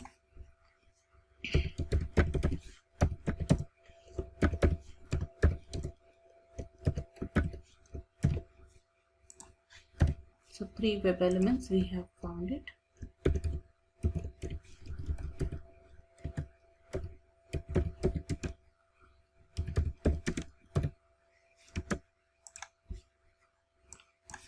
Now we can create an actions class object. So you can create here as well. First, as we are implementing the actions class,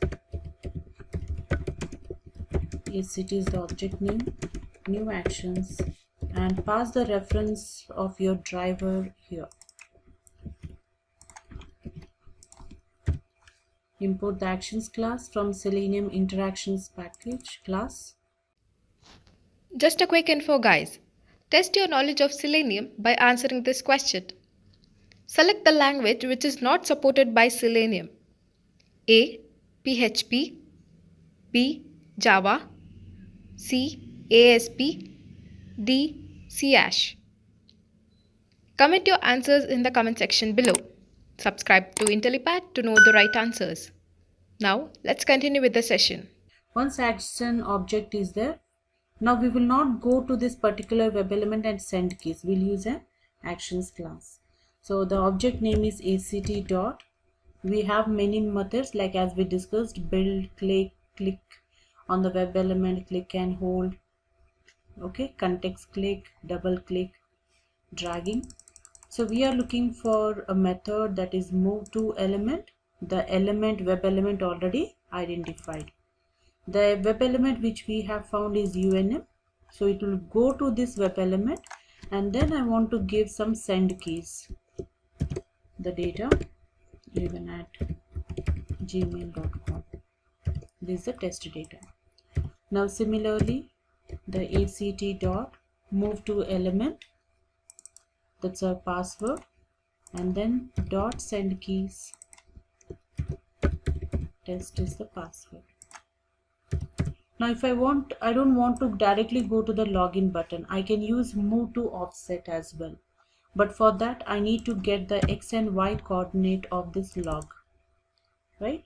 So this identified web element dot, you have here get location, the log web element dot get location dot, I want the x coordinate, so it is a point method which is going to return you an integer value, get x coordinate. So as it is returning an integer, I can save it to a variable. Suppose you can take any variable name x.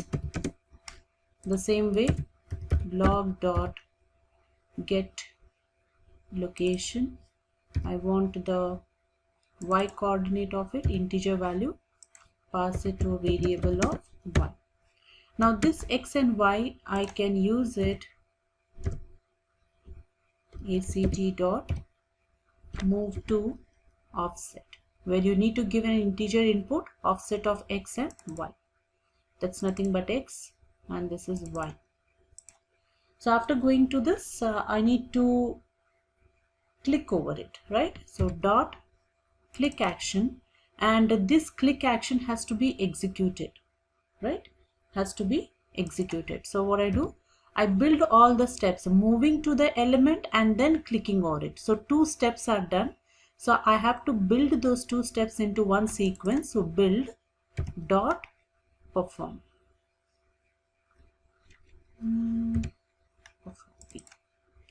So this is one action. And also similarly, moving to that web element, sending data, and you have to execute these 2 steps again. So dot build and dot perform. The same way here, dot build and perform.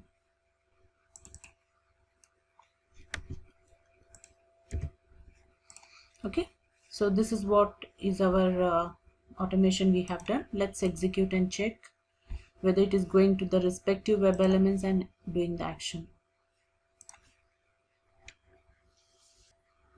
So it has to move to the email text box.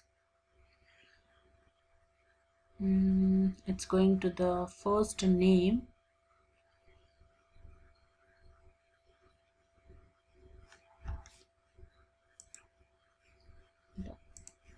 So the driver dot find element id is equal to email is not working here.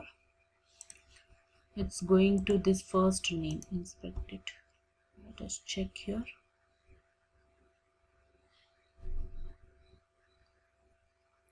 Let me take an XPath for this.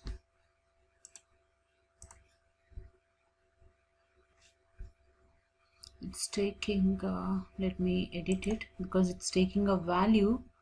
So instead of value, we'll make it to ID.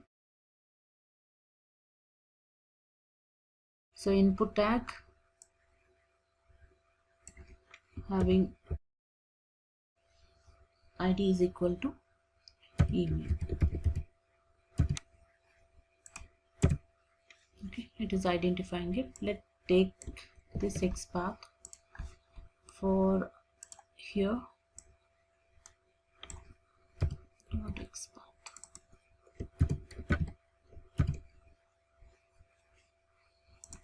Let's run this.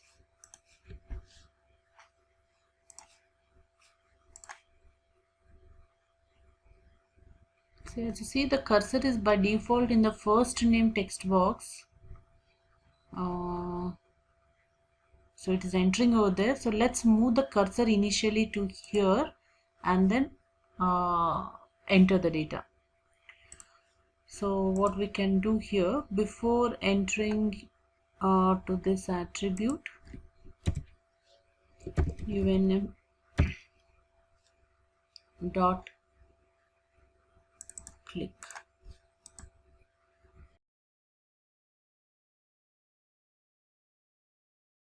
In case if this is failing, we have to edit the script by taking some other locators. Let's stop and run the code once again. So here we have executed it. So it's passing the data to the fields. So that is how we can do the move to element.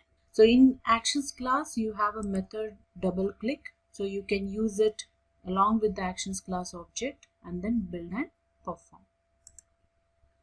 So You can also move to element and double click the element or inspect the element in the double click method and make the required performing of the execution of the statement. So we'll just understand with the help of an example.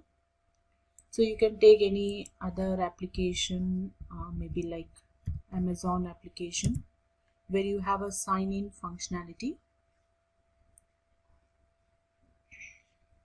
So you can take any button from here or the link. Okay, I'm just taking this sign-in of the Amazon and just double clicking. As soon as we double click, let it load.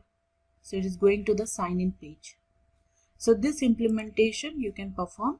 First we will do a mouse over to this web element with the help of actions class and then perform a double click. So going to the Eclipse, create a new class.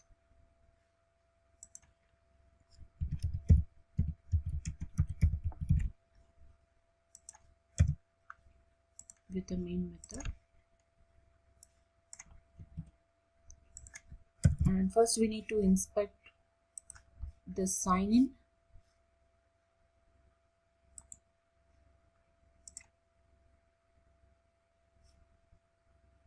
This is the link. This span is something your sign-in. Okay, you can take the text over the link or you can also go with the XPath. This is XPath. So I would take this XPath and find the element initially. So driver.find by dot in the XPath. So this we would save it to a variable web element.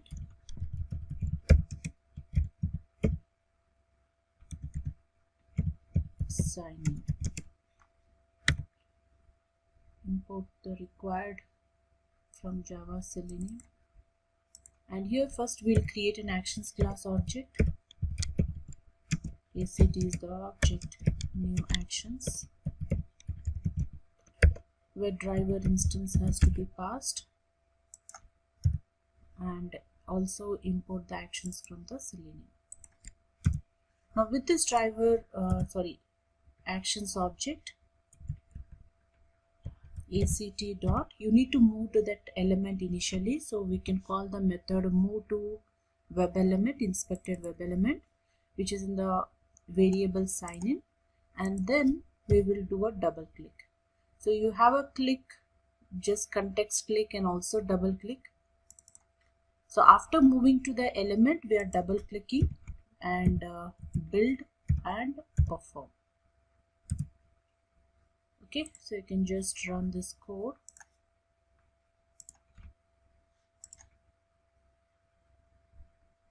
So first it has to do a mouse over, move to that element. So move to the element is done and then double click. Once double clicked, it is to the login page, sign up page. So this is about the double click. Also you can use the double click directly. ACT dot double click on the web element directly. That web element is sign in and build and perform. So this also works the same manner. Just it goes to that element and double clicks and executes. So using these two methods, you can find the element initially, move to it or double click, or directly double click on the inspected element. So this is all about this understanding this method of actions class. So as usual, we can use this method with the object of actions class. First you can move to the element and then do a right click, context click and execute it, or directly you can move to the element and do the context click. So we'll see a practically how to implement. So the same Amazon application we can take as we have executed in a previous example.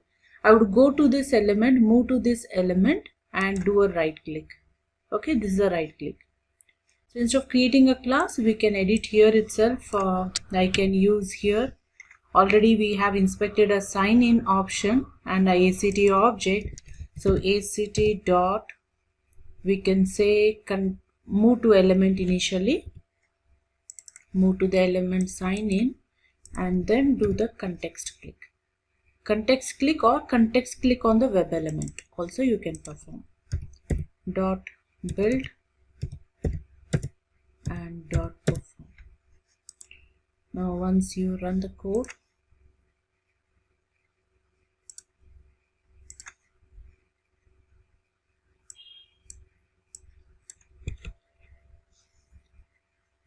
so once after loading the page, first it will move to that particular inspected web element and then right click,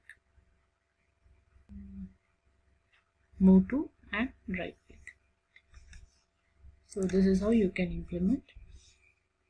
And if you don't want to initially move to element, you can also use act dot context click on the web element, that is a sign in.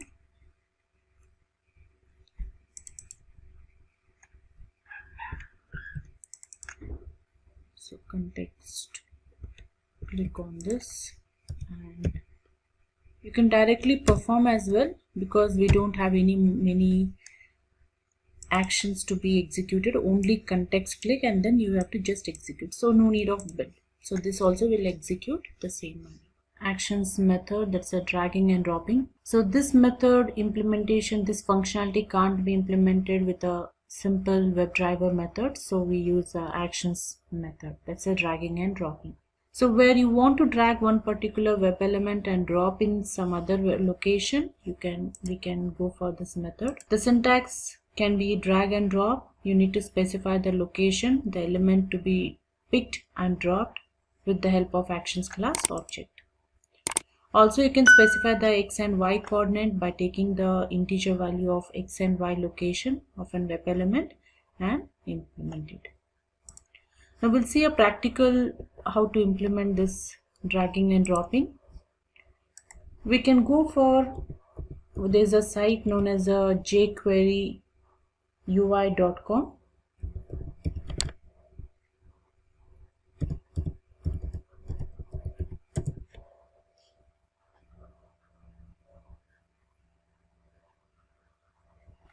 So in this I'm going to the droppable section. Now if you observe here in this application, there are two text boxes, text areas, which you can drag it and place over the destination. So source is movable, destination is fixed. You can drag it and leave it on the source where the text would change like dropped. Okay, so this is what we are implementing. But these two elements are placed under a square circular box surrounded by an area that's nothing but a frame. Okay, so frame is again a small HTML code placed over the actual main HTML code. So first you need to point to the frame and then to these two web elements. So let's implement it. So create a new class.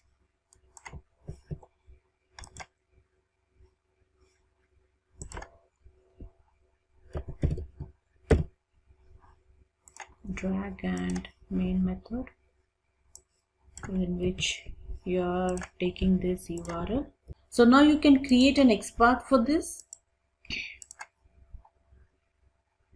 So it's having here the iframe, having based on the class the XPath is formed. So first we can move to that frame. So to implement a move to frame, we can say here driver dot find element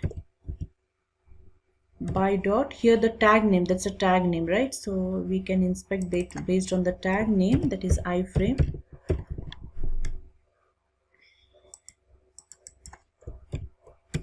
The tag name iframe. This way also we can implement.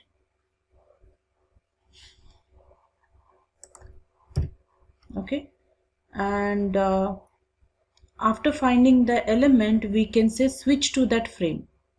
Okay, switch to that frame. So here driver dot switch to method we have already discussed in our last session. Switch to the frame. You can also specify the index position. Okay, So but to switch to the frame it would take some time, so we'll apply a thread dot sleep, suppose 1000 milliseconds, handle the exception. Now after moving to the frame, now we can inspect the source and the destination. The source web element is this. Here the text is the text is available. I can go with the XPath here. So it is containing drag me to the target, or like I can take this draggable as the target element ID draggable. Based on this also I can find an element here, driver dot find by dot ID and the draggable. So this element will save it to a variable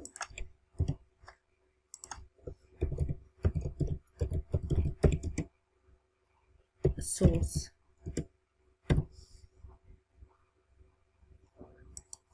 The same manner, inspect the target.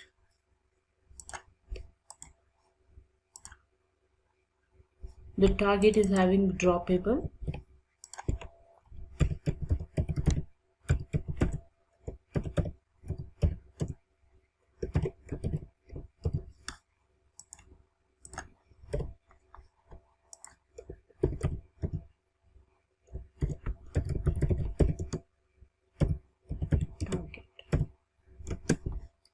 So two elements we have found. Now we have to just create an actions class here. New actions where driver instance will be passed. Import the actions class. Now this using the ACT object, we have a method known as drag and drop the source and to the destination. The source src and this is the target. So after dragging and dropping, we want to perform, means execute it. You can just run the code.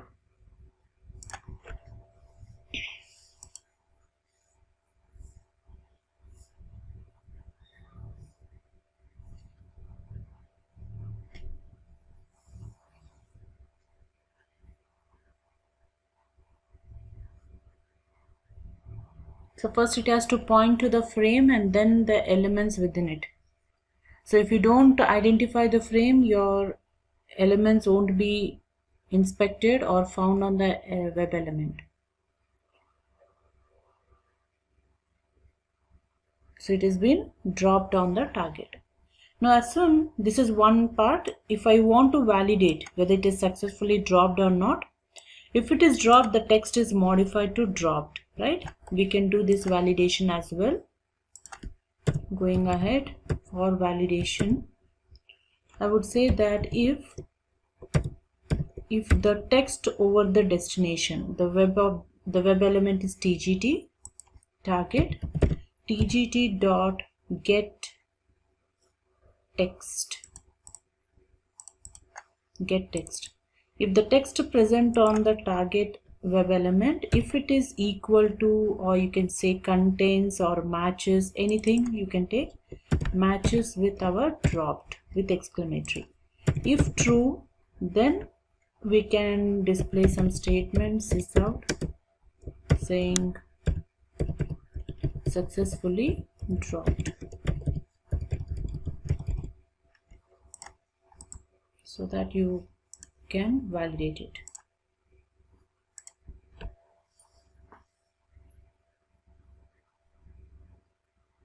Just a quick info, guys. Intellipaat provides online Selenium certification training mentored by industry experts. The course link is given in the description below. Now, let's continue with the session.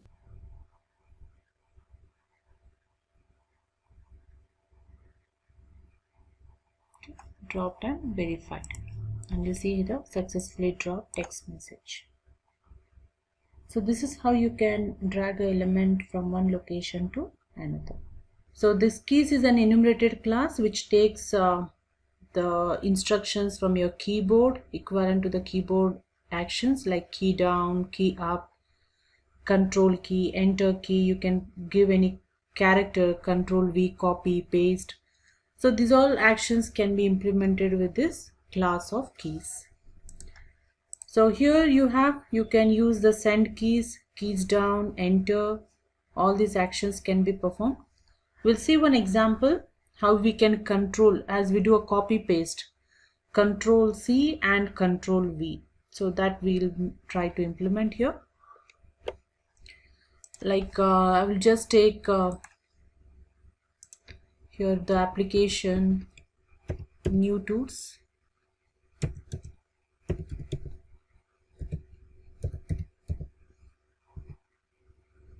New tools demo AUT.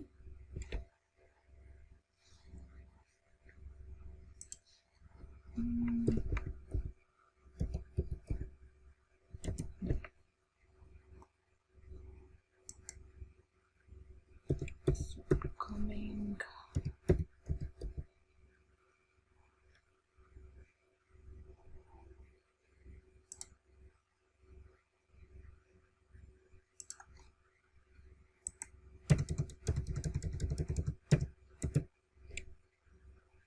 Okay, now I'll just create a class.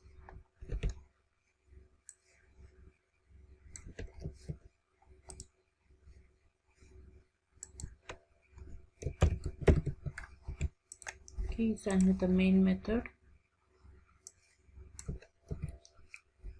and here we'll take this URL.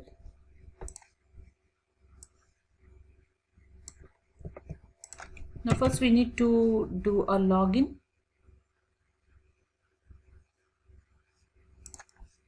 This username attributes are, it's a name attribute, username. So driver dot find by dot name attribute and the value.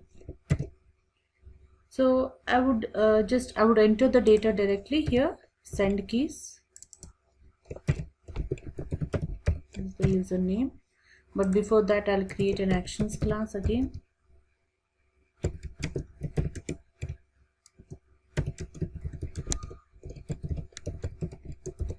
Where driver instance.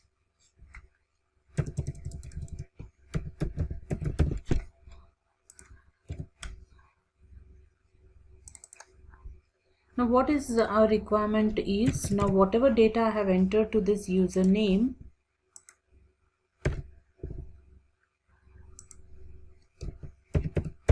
the same data I need to copy it.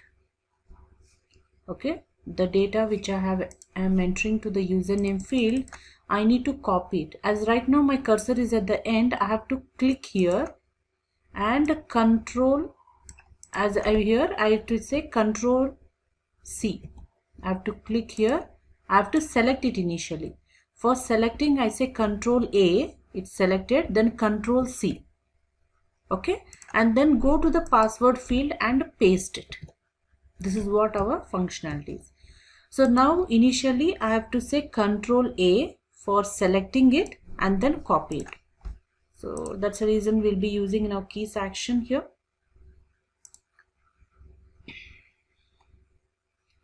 If I want, I'll just save this to a web element uname. Now the ACT, okay, here I can't pass the data directly. Okay, we can do one thing. Directly we can say ACT dot, okay, fine. Okay, fine, let's keep it like this. ACT dot, I need to click on this button, this text area, and then say control A. So for that I'm taking the method click on a web element. So web element, I can directly pass the variable or this process of identifying the web element, it's one and the same. Then I would give the action control A. So I can put a dot, okay, or down also I can continue it. In the next line again dot. There's an action key down where I need to pass the class keys dot.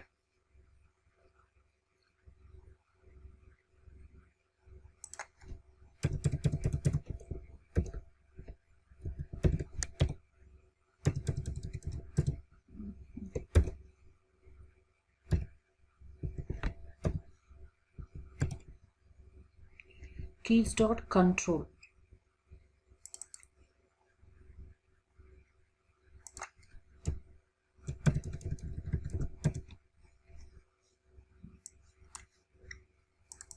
Okay, keys dot control.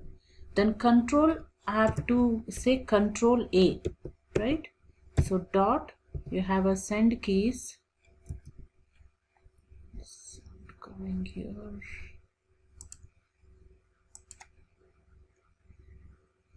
Keys dot control is of type keys. Yes.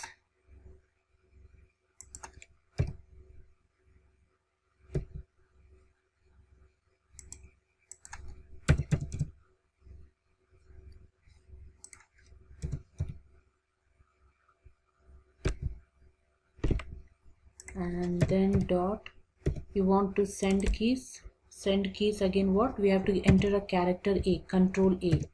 So after giving control A, you need to say C, control C. It's already, control is still pressed, we have said A and now control C. So now it has been copied and I need to release the control keyword. So I can take this keys up. Now it is not keys down, you have a method known as a keys up.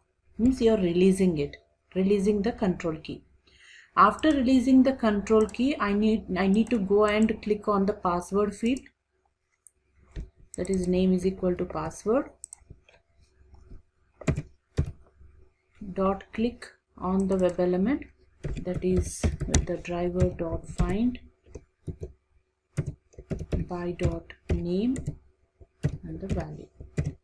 So going and clicking on the password field and there keys down, again control V we have to give, keys down, keys dot, again you have to give your control dot send keys, that's control C, sorry control V, you're pasting it. So after giving the control V, you have to release the, here is it, keys up, you have to release the control. Okay, now all these actions you have to build them, all these actions you have to build and then perform. Okay, so control copying and pasting. So we'll just run it and check whether the data is copying.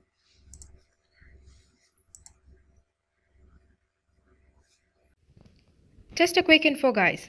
Test your knowledge of Selenium by answering this question. In which of the following is Selenium variables are stored? A. Variable store. B. Stored vars. C. Stored variables. D. All of the above. Comment your answer in the comment section below. Subscribe to Intellipaat to know the right answer. Now, let's continue with the session.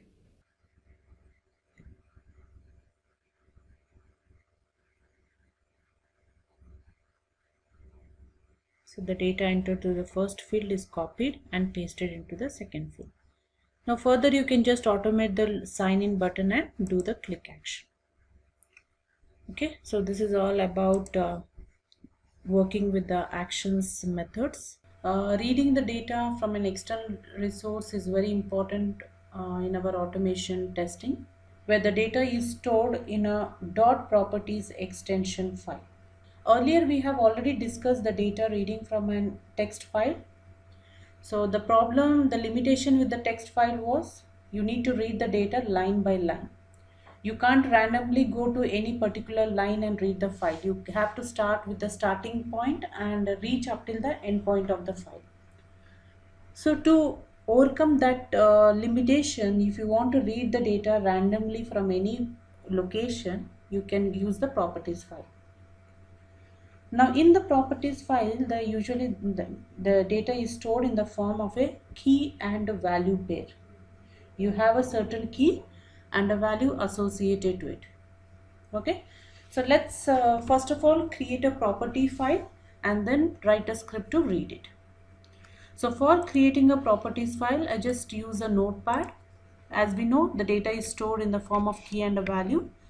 We can use different keys, maybe like relating to the session we'll use. Suppose name is a key. Okay, course is a key, time factor is a key. Okay, and you can say a course. Okay, I'll write as a subcourse. Subcourse is another category. So here we have different keys available where the values can keep on changing. Name of a student can be anything. You can edit it, but name, the key would be fixed, right? The name doesn't change, the meaning of name doesn't change, but the values can keep on changing. Course, that's a generic term where the course can be Oracle, testing, automation, UFT, anything. Subcourse, the time factor may change, like the name, maybe the name is a student 1. The course is testing. The subcourse is Selenium, and the timing is something you can say 8 p.m. and IST. This is what the different data we have, and these are the keys and the values. So we'll save this as a properties file. Save, select all files. I'm placing it on the desktop, so I say stud.properties extension, save it. This is a properties file in the edit mode. You see this is the data, right? So now coming to the Eclipse, we'll create a new class where I would say read properties main method. First step, you need to create an object so that you can refer the properties file. So creating an object for the properties class. P capital properties, the object name is suppose P1 new properties. This is the object created. You need to import the properties from Java util package. Once object is available, you need to read the data from a file location, your properties file. So as you need to read the data, you have to use a class file input stream. It's again a built-in class in Java, file input stream class. So create an object for it. File input stream, the object name new file input stream, and here you need to pass the input, that's a file location, where is your properties file, as a string input. So the properties file is on the desktop. Go to the properties on the desktop of C drive.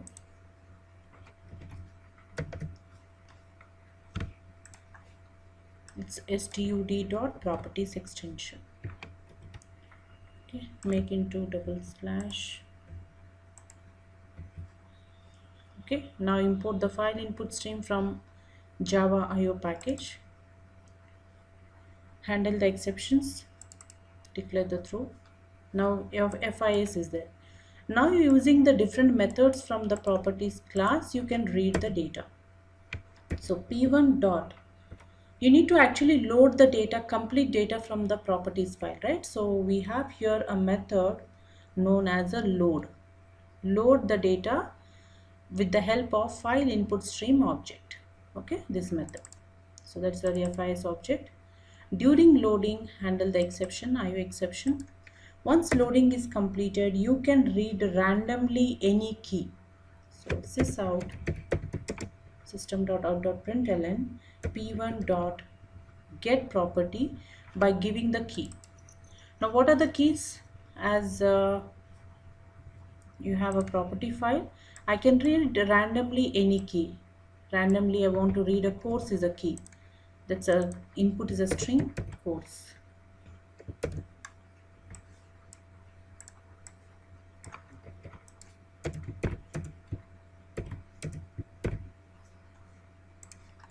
Next I want to read a name.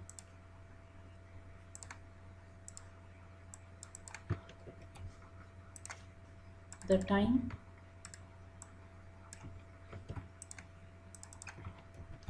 and the next one subcourse.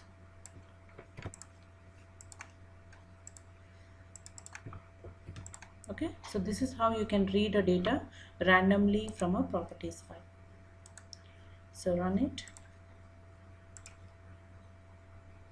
So the values are testing for the course property, key, name, the timing, and so on.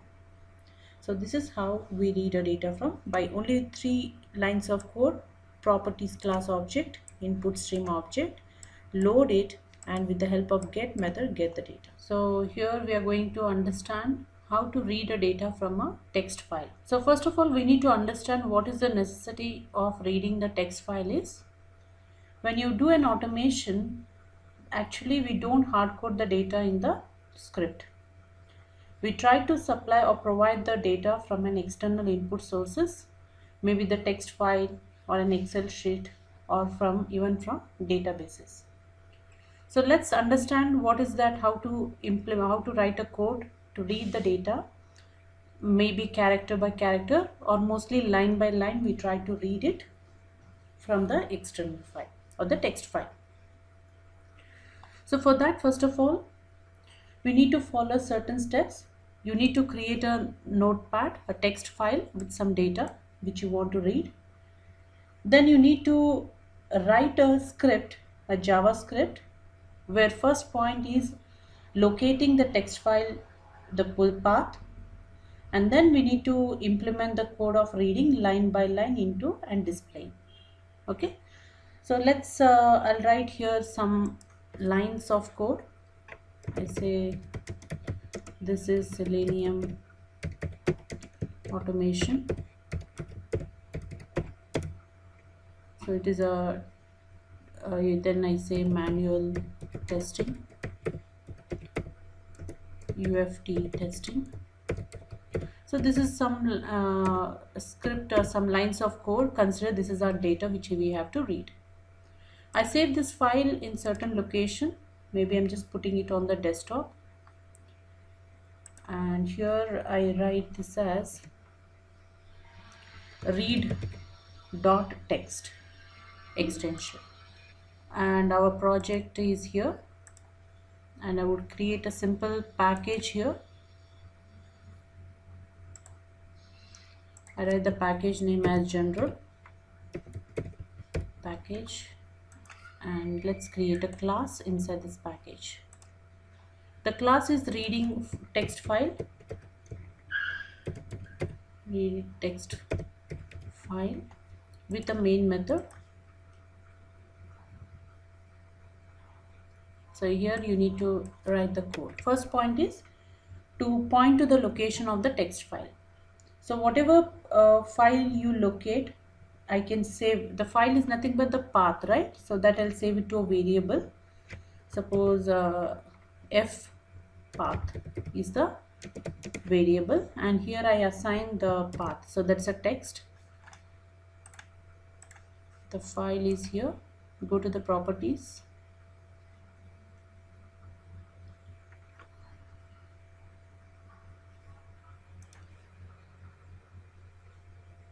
It's in the C drive desktop.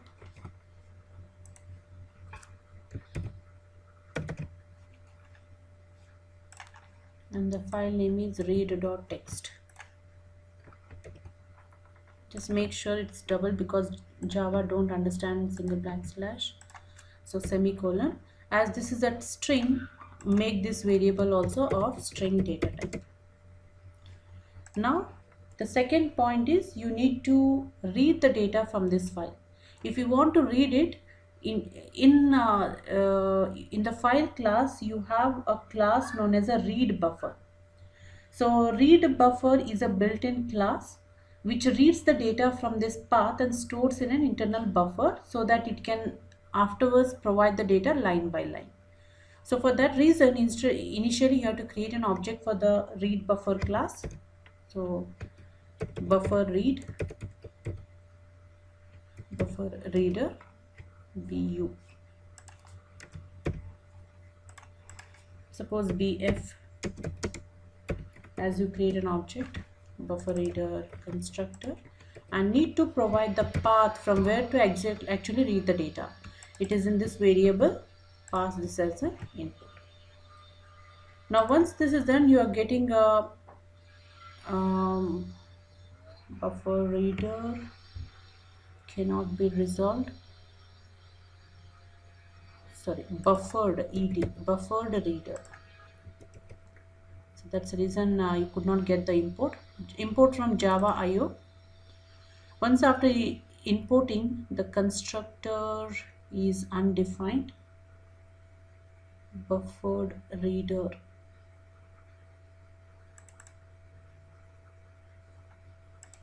Sorry, string.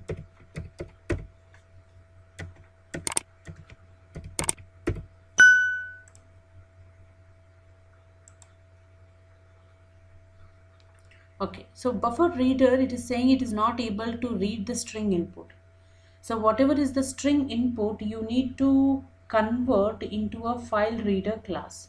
So what I can do here is inside this, create an object for the file reader. You need to read it from the file, right? That's a file location. So file reader, and take this as an input for the file reader class.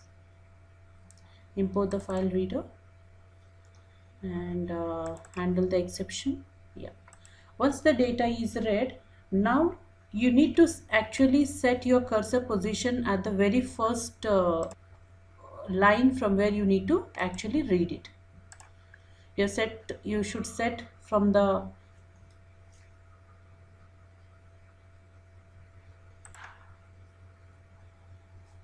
just a second. So you need to set your cursor at this particular position and start reading line by line. So that's the reason I take a string, a variable, to set at a initial position. So I take string start line. This is a variable name from where you need to start. Now you need to start reading the file from the very first line up till the end of the line and then stop. So how will you know that you have reached at the end of the file? For that you have a method. You need to write a condition saying that while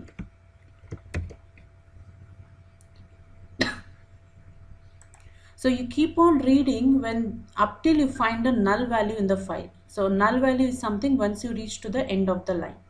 So whatever the starting position or cursor you have set, so I say start from the current position where whatever the buffer reader you have bf dot, there is a method read line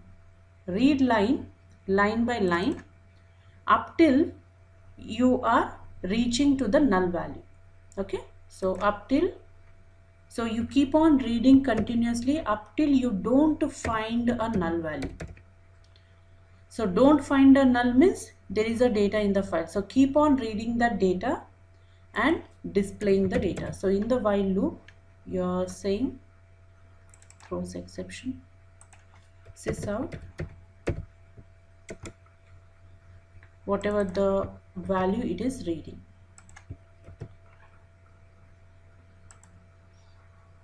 Okay, so that's it. We'll just try to execute it. We'll see what's the output. Yeah, so whatever the data you have started, it's reading line by line. After this line there is a null value, so your while loop is failed, the condition fails and it comes out of the block. So this is a small line of code where you need to create a buffered reader class object and read the data from that file line by line up till you reach to a null value. Let's understand our next approach of reading data from external source. That's an Excel file. So in our real time we use this Excel file reading max time, most of the time, always. Now you can understand, like, we need to know, if you want to read an Excel file, we need to download the jar files for it. The reason, whenever you read a properties file or a text file, you don't need any jars. But for Excel, we need jars. The reason here, the properties file and text file are the built-in components. They come in built with your operating system. But Excel, Word, PowerPoint, they are the external application. Okay, which you got with the Microsoft application. After installation, you get Excel. So to identify these applications, you need to download the respective jar files. So first we'll see how to download the jar files for Excel and add to the project, and then create an Excel sheet with the data and write a script to read the data from the Excel. Okay, so just going to a browser in the Google,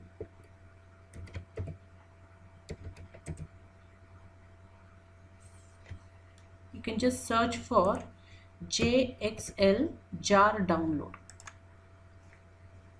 Here you have a download version 2.6 jar. You can just click over it.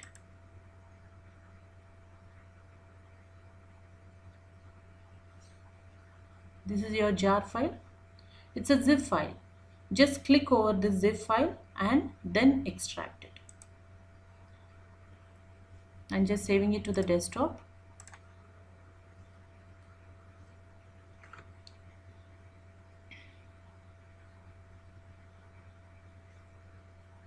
So once downloading is completed, I just say show in the folder. This is jar file. You need to extract. For extraction, right click over the file, say extract files, and then select the location where you can extract the jar files. You can just browse where you want to extract. Okay, extract and then say OK. So it will automatically extract. So right now already I have this file. So it is in the downloads folder. In this main folder, I created one subfolder like Excel jar, and after extraction I get this jar file. So this jar file we need to add to our project. So for adding, this is our project, demo is a project. Select the project, right click, go to properties, then you find a Java build path and select the tab of libraries. Here you need to add the JXL. So as JXL is on the desktop, not on exactly desktop, in the downloads folder, external location it is of your system. So select the option add external jars. Then browse to the location where you have extracted. It is in the JXL jar folder, this one. Select and say open, apply and OK. Now you see in the reference libraries, this is a JXL jar file added. Now you can work with the Excel. Now Excel, I just take some 2 columns where I want to save some username and password. I say this as username and next one as a password, and fill the data. The first one as suppose a1@gmail.com is the first set of data, and second one is password is AAA. Here b1@gmail.com, and here B is the data. Similarly C1, I just give some random information. So 3 user credentials we have, and this is I save this file.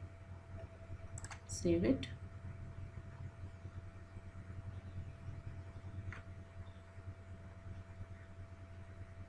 I'm saving it on the desktop itself. I select the type of Excel extension. I'm taking it to 95 workbook, which extension is .xls. And the name is book1.xls. I just kept it as book1. Okay, just replace it. A new file with book1 is saved here.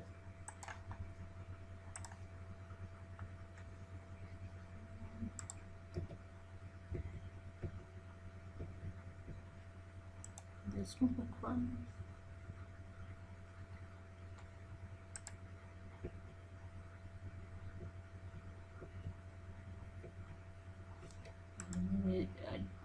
Where did I save it? Okay, I have one Excel file. I'll just take that Excel file whose name is sample.xls. It's having a username and password, 2 columns, and this is the username password, 3 set of data we have. It's in the sheet. I just give as the sheet as a default, or I can also rename the sheet. Here the name of the sheet is ABC. Okay, so this is also saved on the desktop with the file name as sample.xls. So I would read this location. So now coming the project, create a new class, read Excel with the main method. Now there are certain steps needed to read a Excel file. Is first of all you need to go to the workbook, then to the sheets, and then to the worksheets. Okay, workbook location, and then point to the rows and columns, and then the data within it. So for that you have different classes which you'll get automatically with the help of your jar file, jxl jar. So first step we would write here creating an object for the workbook where it locates the path of the Excel file. So workbook WB is the object, new, you want to get the workbook, right? So WB is equal to workbook dot, you're not creating a new Excel, you're getting it. So get workbook and input is a file location. So the input, whatever you give, it should be of type of file. So create an object of file type, file, and then give the path of the Excel over here. So our Excel path is on the desktop, sample,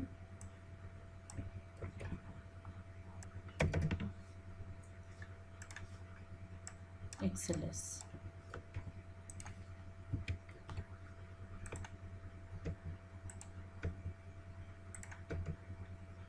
Okay, import the file. There are many imports.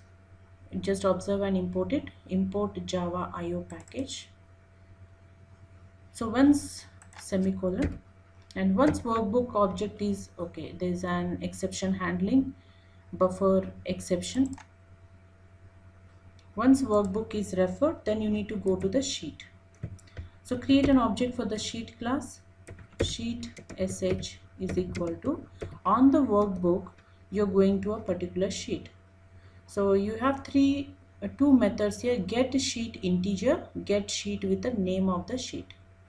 Integer means 0th sheet, 1 sheet, 2, in that way number you can provide. And sheet name is something, name of the sheet which you have edited as ABC. So I give here directly the sheet number, or we'll give the name.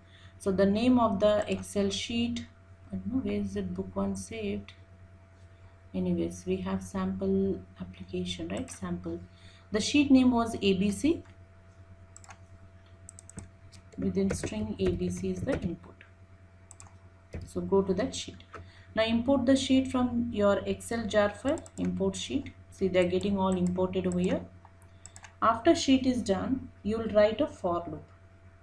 Now for loop to read the row by row, because you need to start reading from the first row. Anyways, it's a heading. You can start from here and stop here. So you can implement a for loop, starting point 0, 0th row, and this is the last row.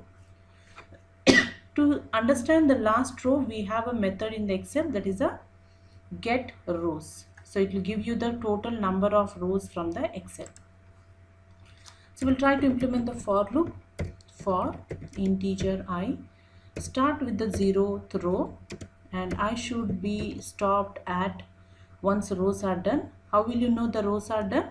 On the sheet, you want to know the total number of rows. So there is a method get rows.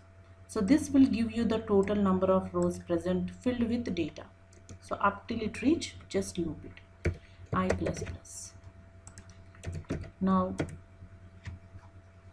in this for loop, we'll read the data from the each cell, like this Swati from first cell.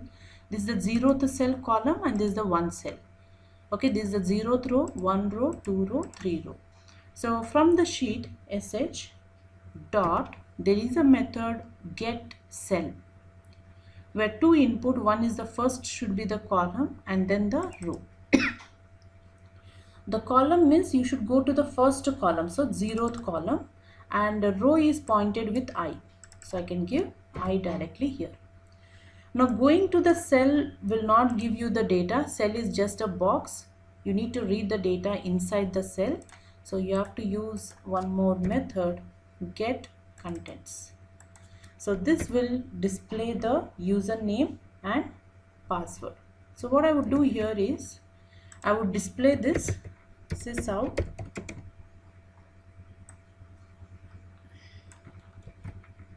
printed inside this sysout.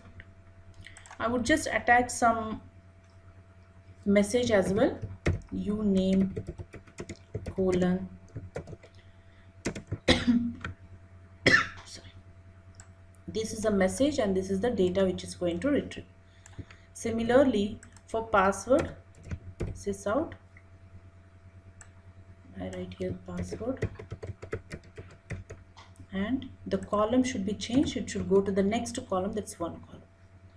So this code will keep on reading up till all the rows and obviously both the columns are read and displayed. So you can run this. So you see here it is displaying this is a message, right? Username and password, and the data is, these are nothing but the from the Excel sheet, the first column data. This is the actual data, Swati, ABC and A111.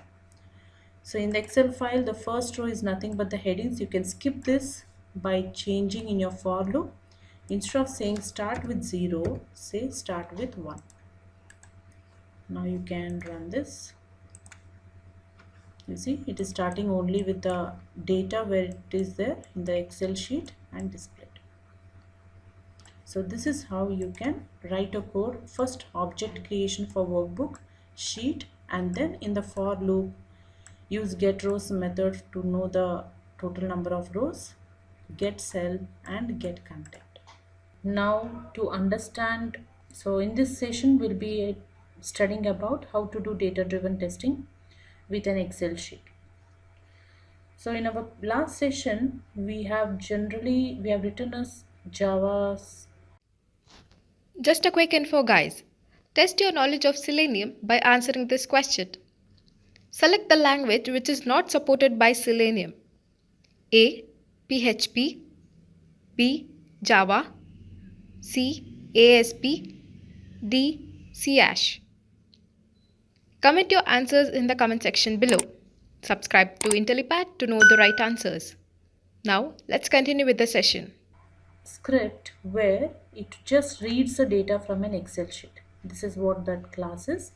Read Excel where you're creating an object for referring to the workbook location, Excel sheet location, it's on the desktop. Then we created an object for referring to the sheet name. With the help of for loop, starting from the first row, reaching up till the last rows, we read each and every value from every cell and displayed. Okay, and after that when you executed, you got these values. Now what to do a data driven testing, what we would do is we will pass this data read from an Excel sheet to an application. Okay, So we'll do a slight changes to the same code. Now consider that we are working with a Facebook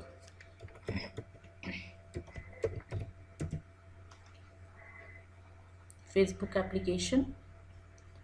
Now first step is open a browser, set the environment to open a browser and then this URL, and then inspect these two text boxes and enter the data from Excel to these two text boxes. Okay, that is what our functionality is. Now to first step in the main method, to launch a browser, you can refer to the series of sessions where you launch a browser, means working with the WebDriver. Okay, so there complete explanation is there, how to download the Selenium jars and what is that system.set property, so on. So here I'll write a code. Just a quick info, guys. Intellipaat provides online Selenium certification training mentored by industry experts. The course link is given in the description below. Now, let's continue with the session. System.set property. So this is a statement where it sets the path of your Chrome driver, that is a Chrome driver exe, to your system, and then you're creating an object for the Chrome driver. After that you're using a get is a method from Selenium WebDriver using which you're trying to open a URL. So as here we want to open this Facebook URL, we assign here Facebook within double quotes string input. After Facebook is launched, okay, you read, I'll write a code here, reading the Excel file,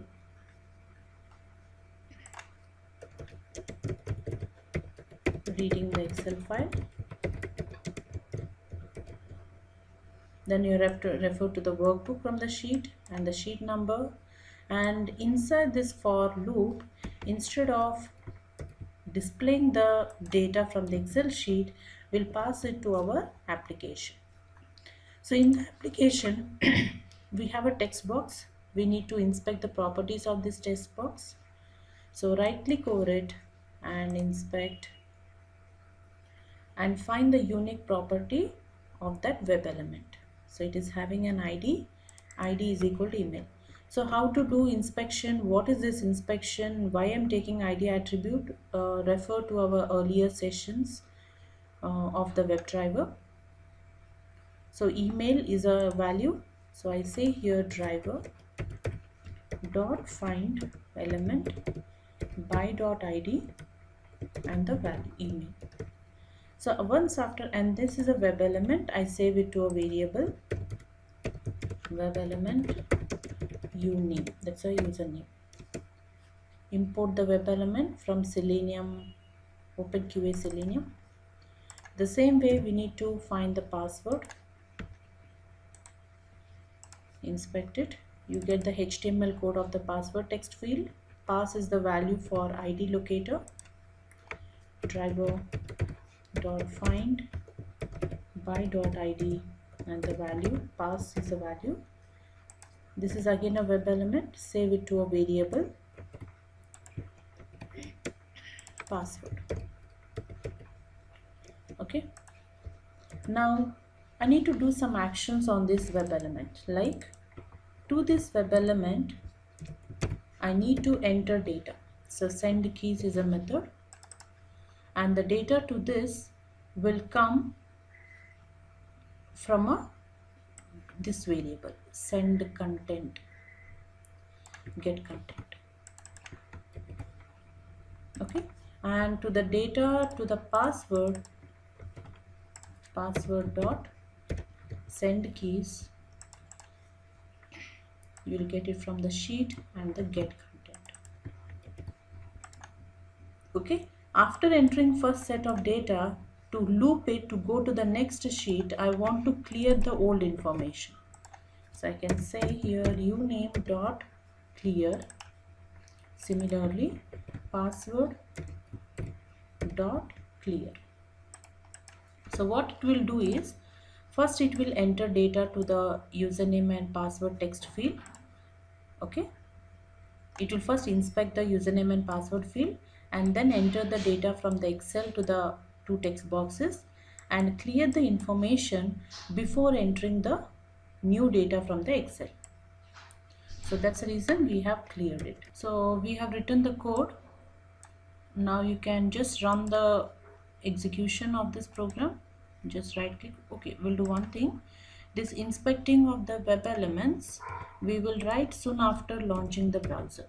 After opening the browser, find the username and password, and inside the for loop just try to enter the data. After entering the data, we'll also put a wait period before clearing. So thread dot sleep, maybe 200 milliseconds, exception handling. Okay, so and okay, and after clear, once it username is cleared, password is cleared, or we'll do one thing. First we'll clear the password so that the control will be automatically to the username field. Okay, now we'll run it.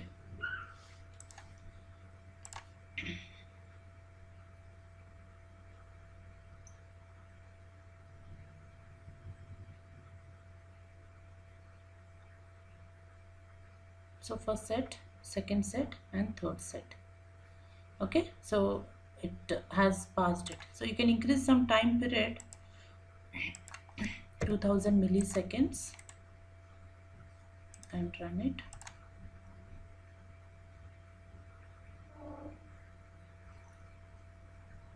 So now your Facebook is taking different set of data. For Swati, clear, ABC, then third set. I'm not clicking on OK button purposefully because if I click on OK, these two fields will not be available, right? So that's the reason I did not identify the OK button. So this is how you can find the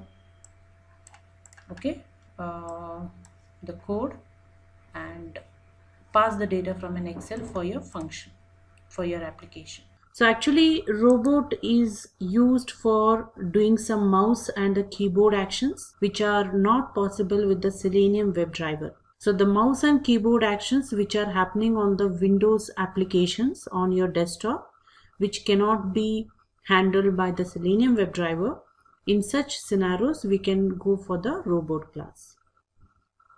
So not only robot, you can also use the other tools like Sikuli, AutoIT, WebDriver APIs, but robot is much simpler as compared to the other tools.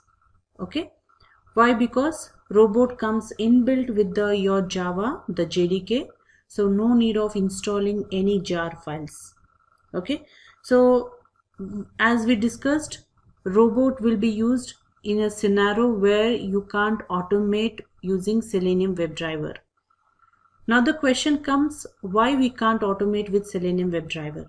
Because in such scenarios you can't find the properties of those elements, web elements or desktop elements, you can say Windows elements. So as you can't inspect the properties, so you can't automate them. So in such scenarios, such cases, we can use robot class methods. Now coming to the installation, as we discussed, you can't no need of installing any robot jar files because they comes inbuilt with the JDK. So you see here no extra installations are needed. So it comes with the JDK package. As Java is a platform independent, even robot is also platform independent. So here, as we discussed just now, robot is used to automate the keyboard and mouse actions. Also, it would be helpful in uploading a file, window handlings, pop-up handlings, downloading the files. In such scenarios, we will be using this robot. As it has some advantages, also it has some limitations, the disadvantages. Like, as it can automate the keyboard and mouse actions, if I change the screen or if I move to some other applications, the same actions will be performed on the new application as well. So that is one of the limitation in this robot class, where it is not considering on which, or it is not capturing the actions or not performing the actions on the required application. So whichever application is active, on that application the actions are performed. So this is one of the disadvantage in the robot class. So if you take care of the application, the execution would be in a proper sequence, so that you can make a note of it.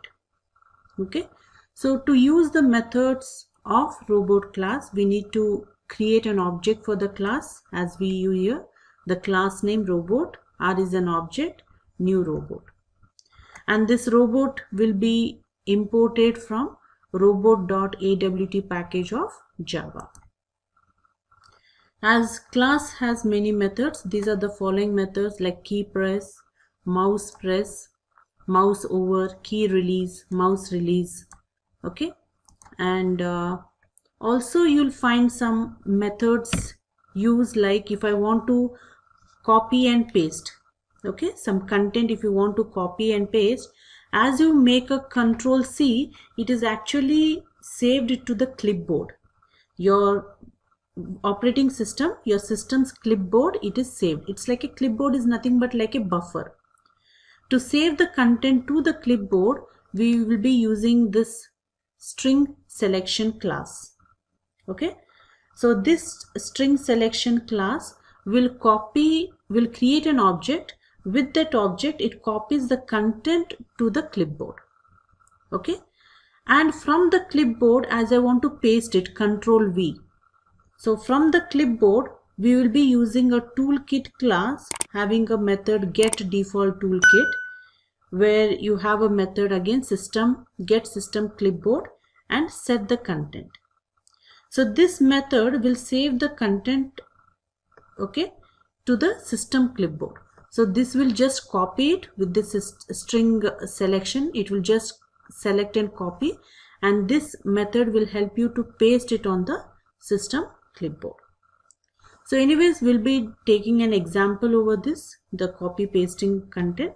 So in that case, in that example, we'll just discuss in detail how these classes work and how the actual execution would be taken on.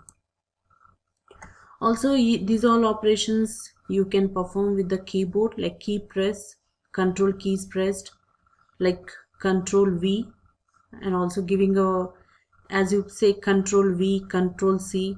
So the key event is a class, okay, key event, and this is the action performed on that class. So these are some of the methods which are available under the robot class. Now let's understand with an example how to work over it. Here I'm just taking a Firefox browser, where I would just go to google.com.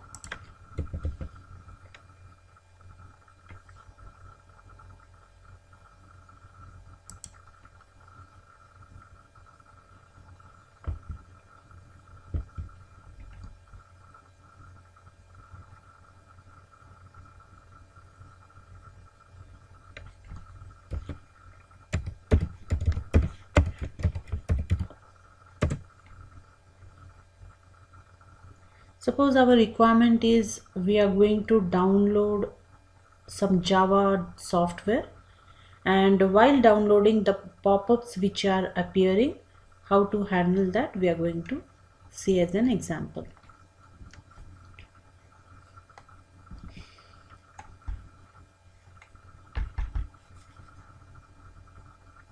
So here when I enter the keyword Java download,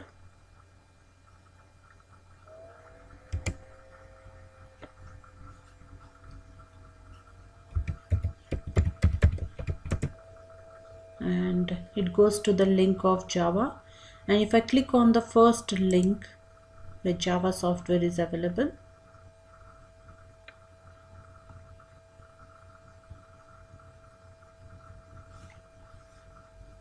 these all steps we can automate, but the last step where downloading is going to happen, we can't. I can also click on the free Java download, then again agree to the start free download. These all steps we need to automate. Now this window cannot be automated because you don't find any properties for it, and right clicking over it, no attributes. Okay, so in that case, now you can just go to the file, save file, and click over it where the download is going to happen. So this is what we need to implement. Okay, so first we'll just go to the URL google.com. So we're going to the Eclipse system.set property for the Gecko driver we are doing. So in whichever browser you are executing, inspect the application on the same browser, taking a class.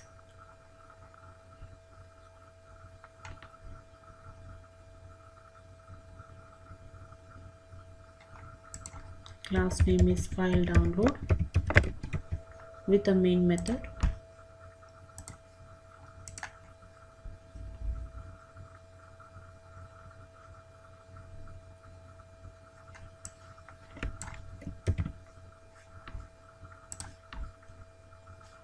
This is the Chrome browser. We need a Gecko Firefox browser and a URL.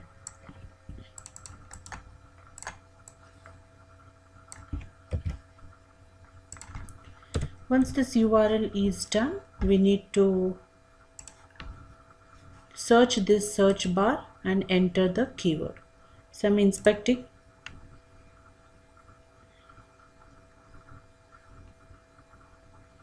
So once you inspect, you have an attribute name locator with value q.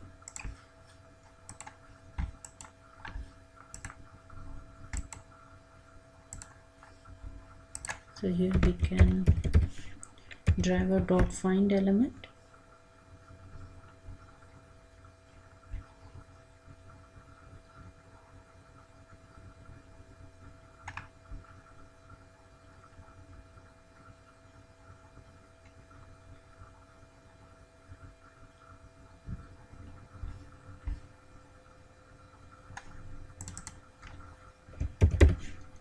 by.name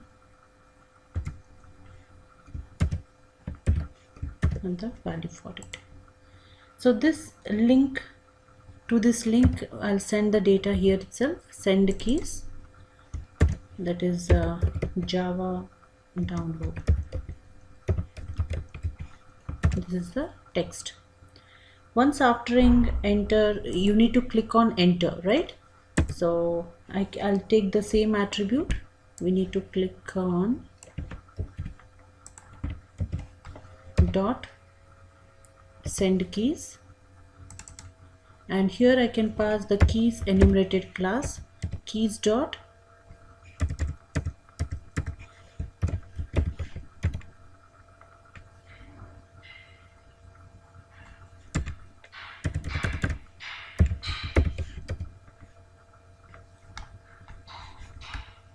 keys dot enter. So once after entering the Java download, it would just click over it to give an enter key, and it needs some time to look for those keywords to open the required URL. So we are passing a thread.sleep around 2000 milliseconds. Handle the exception here. So once after that is done, it will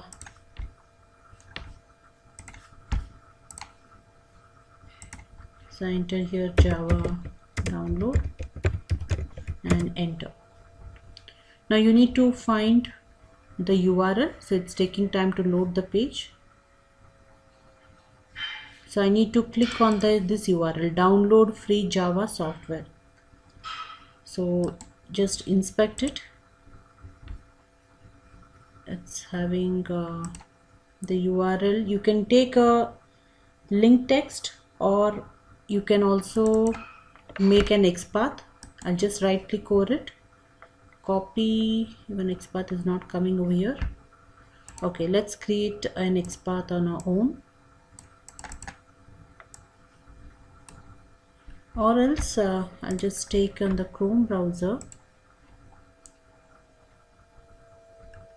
because as I have a crow path over it. Let me check the crow path. Okay, inspect this URL. Yeah, I got the crow path over here. It is taking an XPath.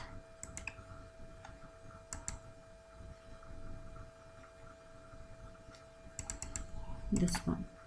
Looking for a text containing a text, download free Java software. It's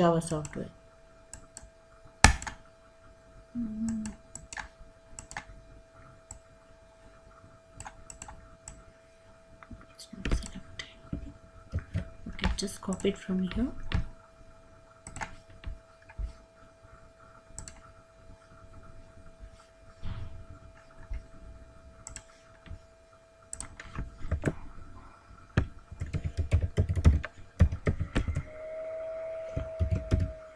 By.xpath, and this is the XPath.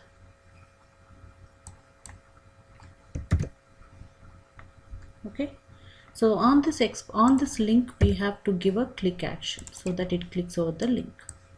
So once after link is clicked, again it needs some time to open the required page. So give a thread.sleep, maybe some more time period.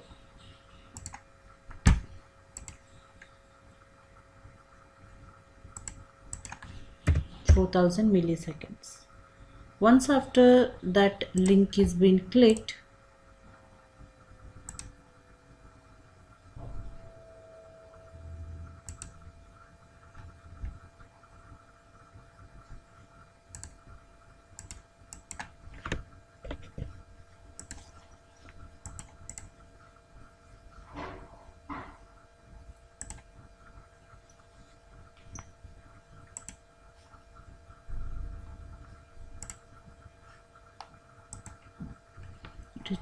it has to open this page and then find this button, inspect it, or we can also take an XPath of this button as well. Okay, oh, it has been clicked. I'm just going back. We need to take an XPath, inspect on this button.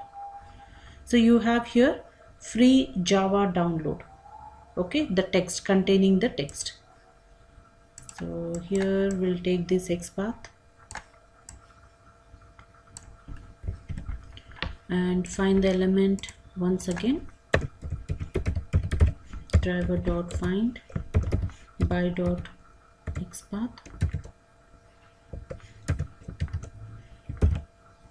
this XPath. Now you need to make again a click action on that button as well. So after clicking on the button, you need to wait for some time period.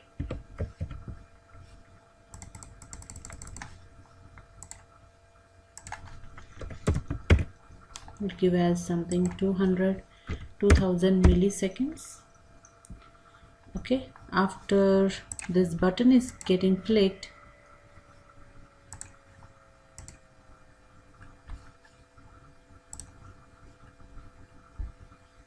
you have one more button here, agree to the download.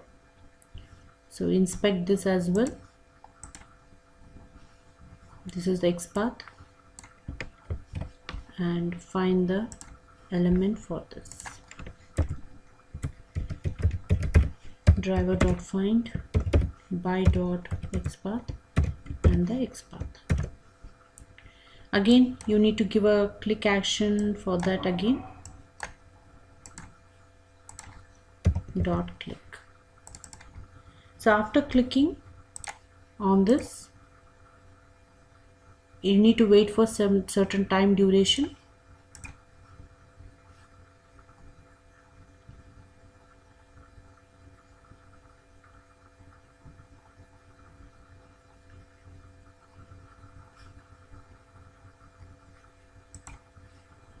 So that's the reason we are giving some time period here as well.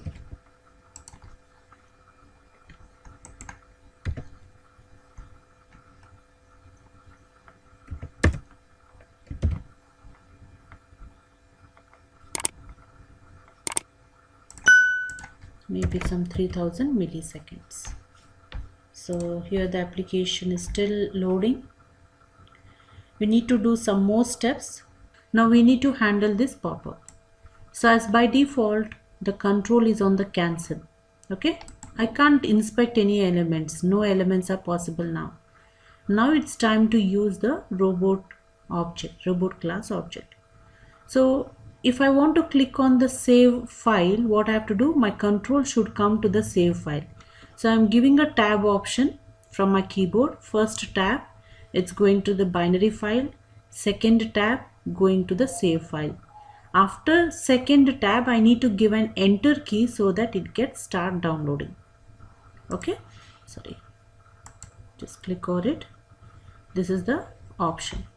Now first of all, after this wait statement, when the pop-up is appearing, we would create a robot object. Robot, R is the object, new robot class.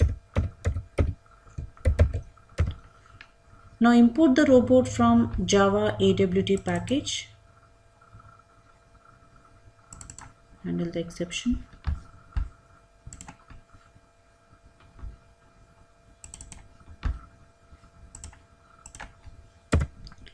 Now here we have to give a tab option.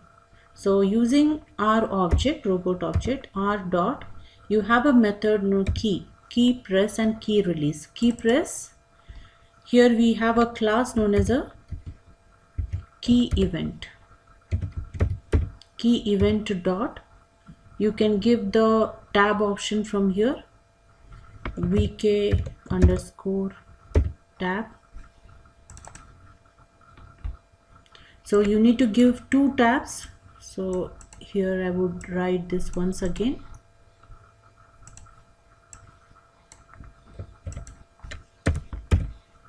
Two tabs and then an enter key. So for enter key, instead of tab, vk underscore enter, capital, is the event. So after that, as you click on enter, it will start downloading. So key press is your method from the robot class. Key event is also a method, static method, where you have the action. All the keyboard actions are available. So now it's time to execute. You can run the class. Just a quick info, guys. Test your knowledge of Selenium by answering this question. In which of the following is Selenium variables are stored? A. Variable store. B. Stored vars. C. Stored variables. D. All of the above. Comment your answer in the comment section below. Subscribe to Intellipaat to know the right answer. Now, let's continue with the session.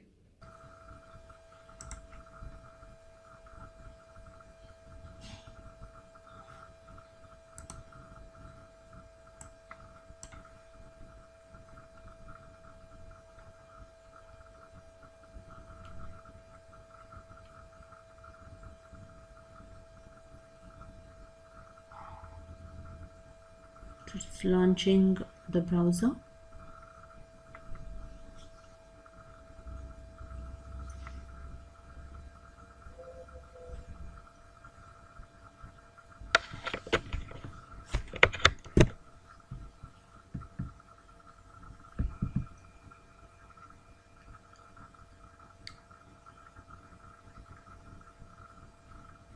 The keyword should be entered.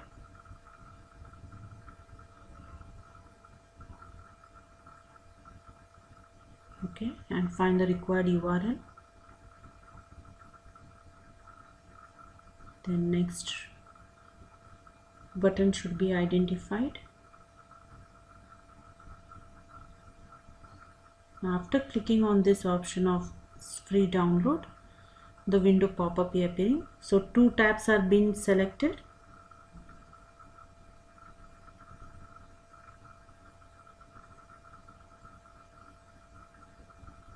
Okay, so it came to the save button and it started downloading. Okay, so this is how you try to automate any application.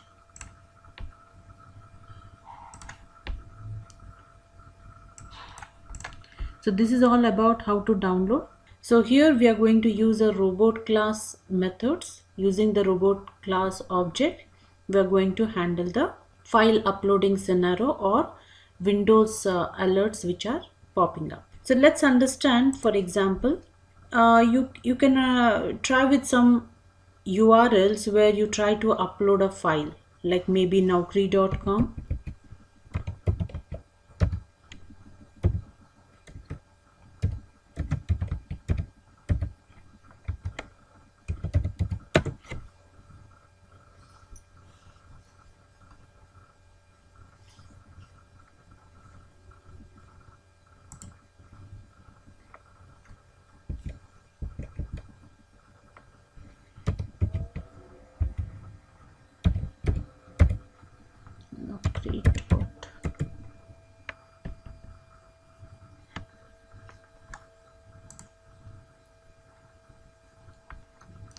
So in this site, when you try to upload your CV, it will just, this is your window alert which has to be handled now.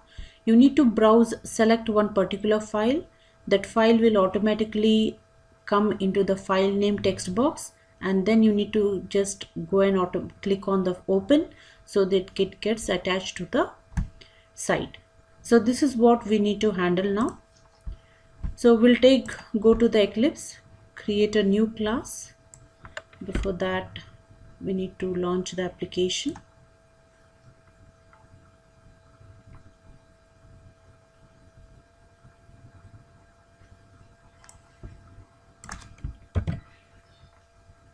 And here we take the URL.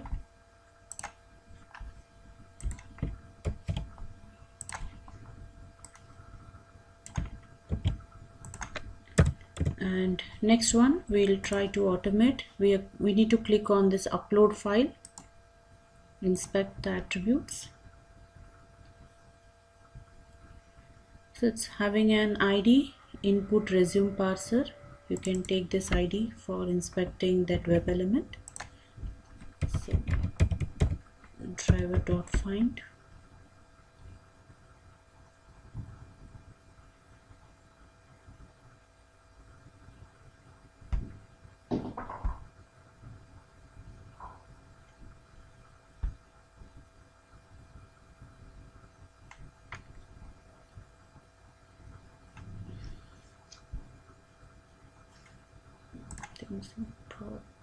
Find element by .id.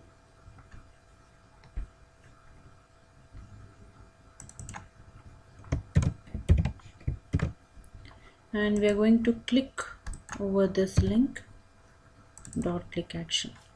So once you click on this link, it would take some time to display this pop-up.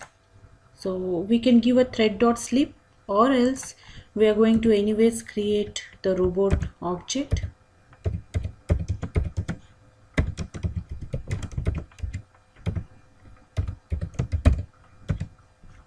Import from Java AWT package. Now this robot class has a method to apply a wait statement. Robot also has an inbuilt method to pause for certain duration, that is r dot. That method is auto delay, set auto delay. You find here the method set auto delay. You can give a time duration for it, maybe 2000 or 1000 will give 1000 milliseconds a wait period. Then what we have to do is, once this content is displayed from this site, I would select a file, any file or any text file. I would click, once I click on this file, it appears into this first name. Okay, it appears into the first name, and then I need to click on the open. Means I have to copy this file, and then paste it over here, and then click on the open so that it gets uploaded. So to do that, whatever the file is there, I have to get that file from this location, from this location and paste it into the clipboard, where then it would navigate to that particular file. So what I would do is I would create an object for the string selection class. String selection is a class. Create an object for it.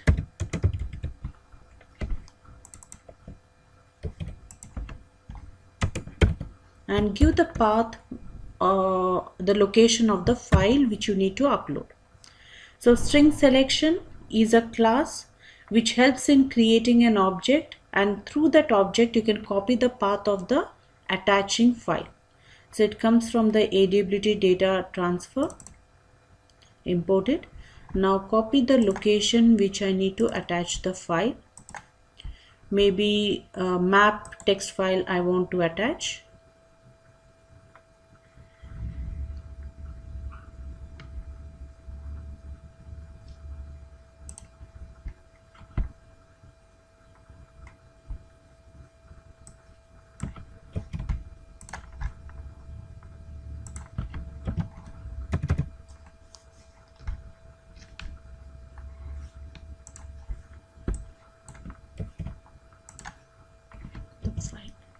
Just make into double slashes.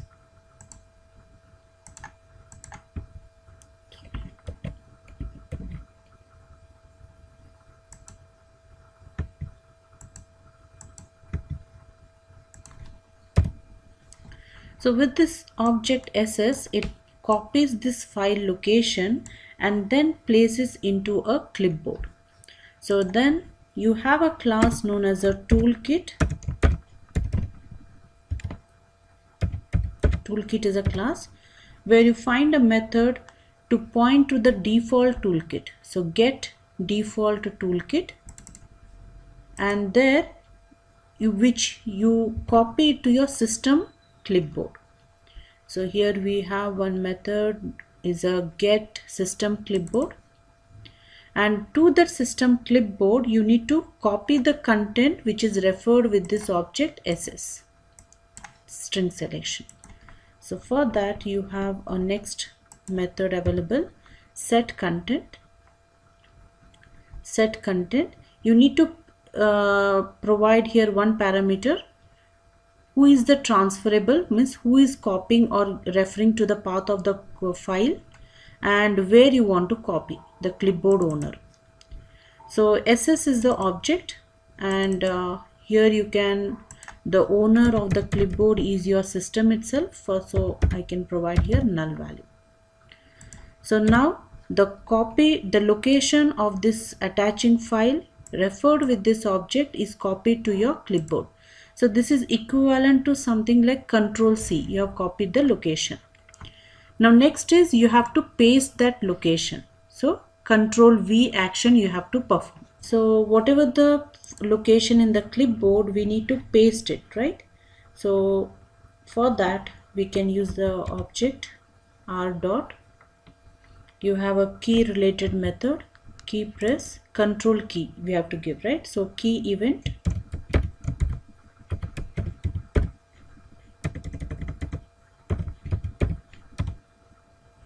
vk underscore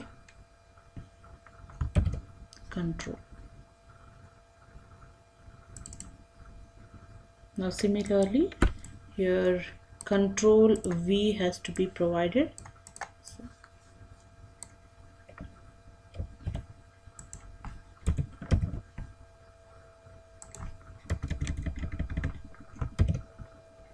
Control V.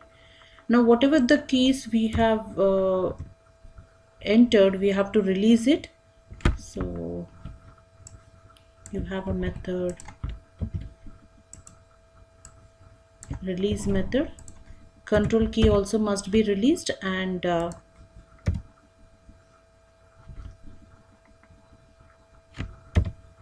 key release.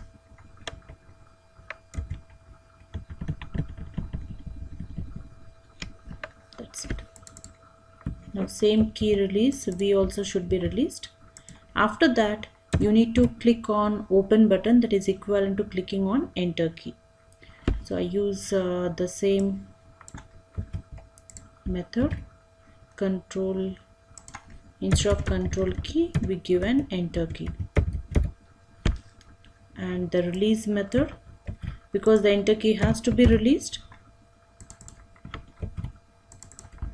release the enter key. So that's it. This is equivalent to control V, and this is to the control C. Now we can execute it.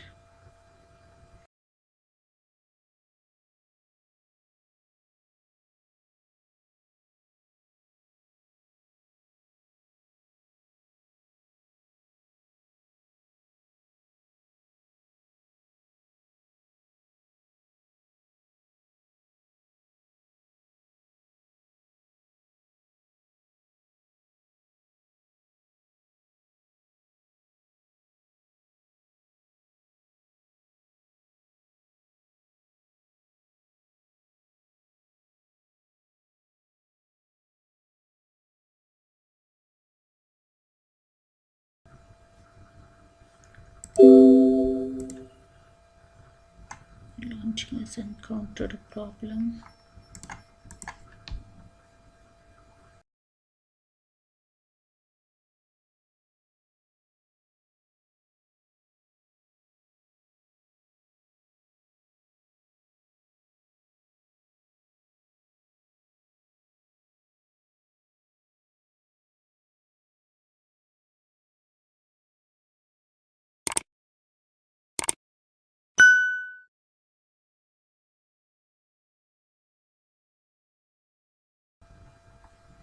WebDriver. You can check the jar files once. Jar system library. I think there's no jar file here. Yeah, jar file is not there. Some problem was there, so let's add the jar files.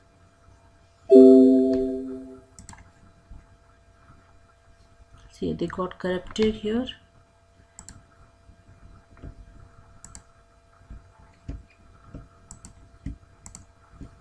Just remove them and add once again.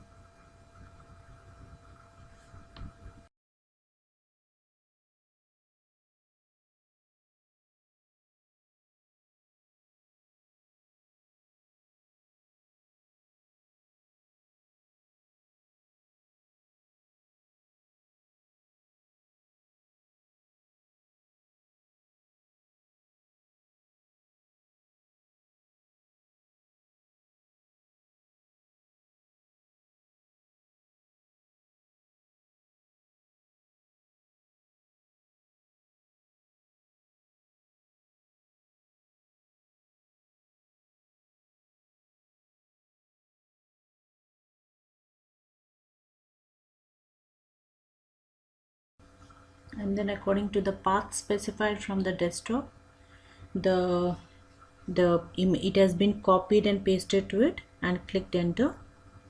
Okay, sorry, we have uploaded a wrong extension file. It is expecting doc file or PDF file. So you can try with by changing the file name here, provide a doc file and then upload it. Then it would properly upload to the file. Okay, so this is how you can automate the uploading of the file. Only thing is you need to just give a doc extension which is available file or PDF files. Fine. So this is about the uploading of the or handling the Windows alerts. Just a quick info, guys. Intellipaat provides online Selenium certification training mentored by industry experts. The course link is given in the description below. Now, let's continue with the session. What is API? First, what is it really about? What is web service? Okay, so the use of API in the market, current industry, why we need right now API. Earlier there was no API testing in the very older, you can say, back release projects, but now API is holding importance in the industry.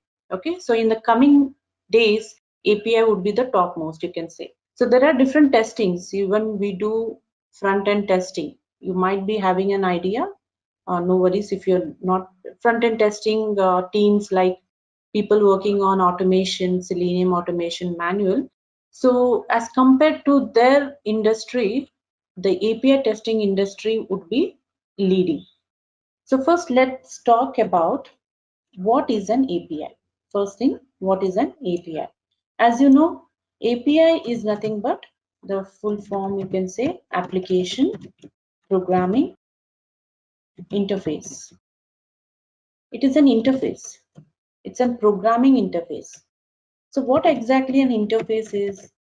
Just to understand, interface is nothing but a collection. Interface in turn has many classes. In general, I'm talking about many classes in it, and in each class you may have multiple methods in it. So what is meant by methods? Methods in the sense functionality, or you can say functions to perform certain tasks. So interface consists of many classes or methods.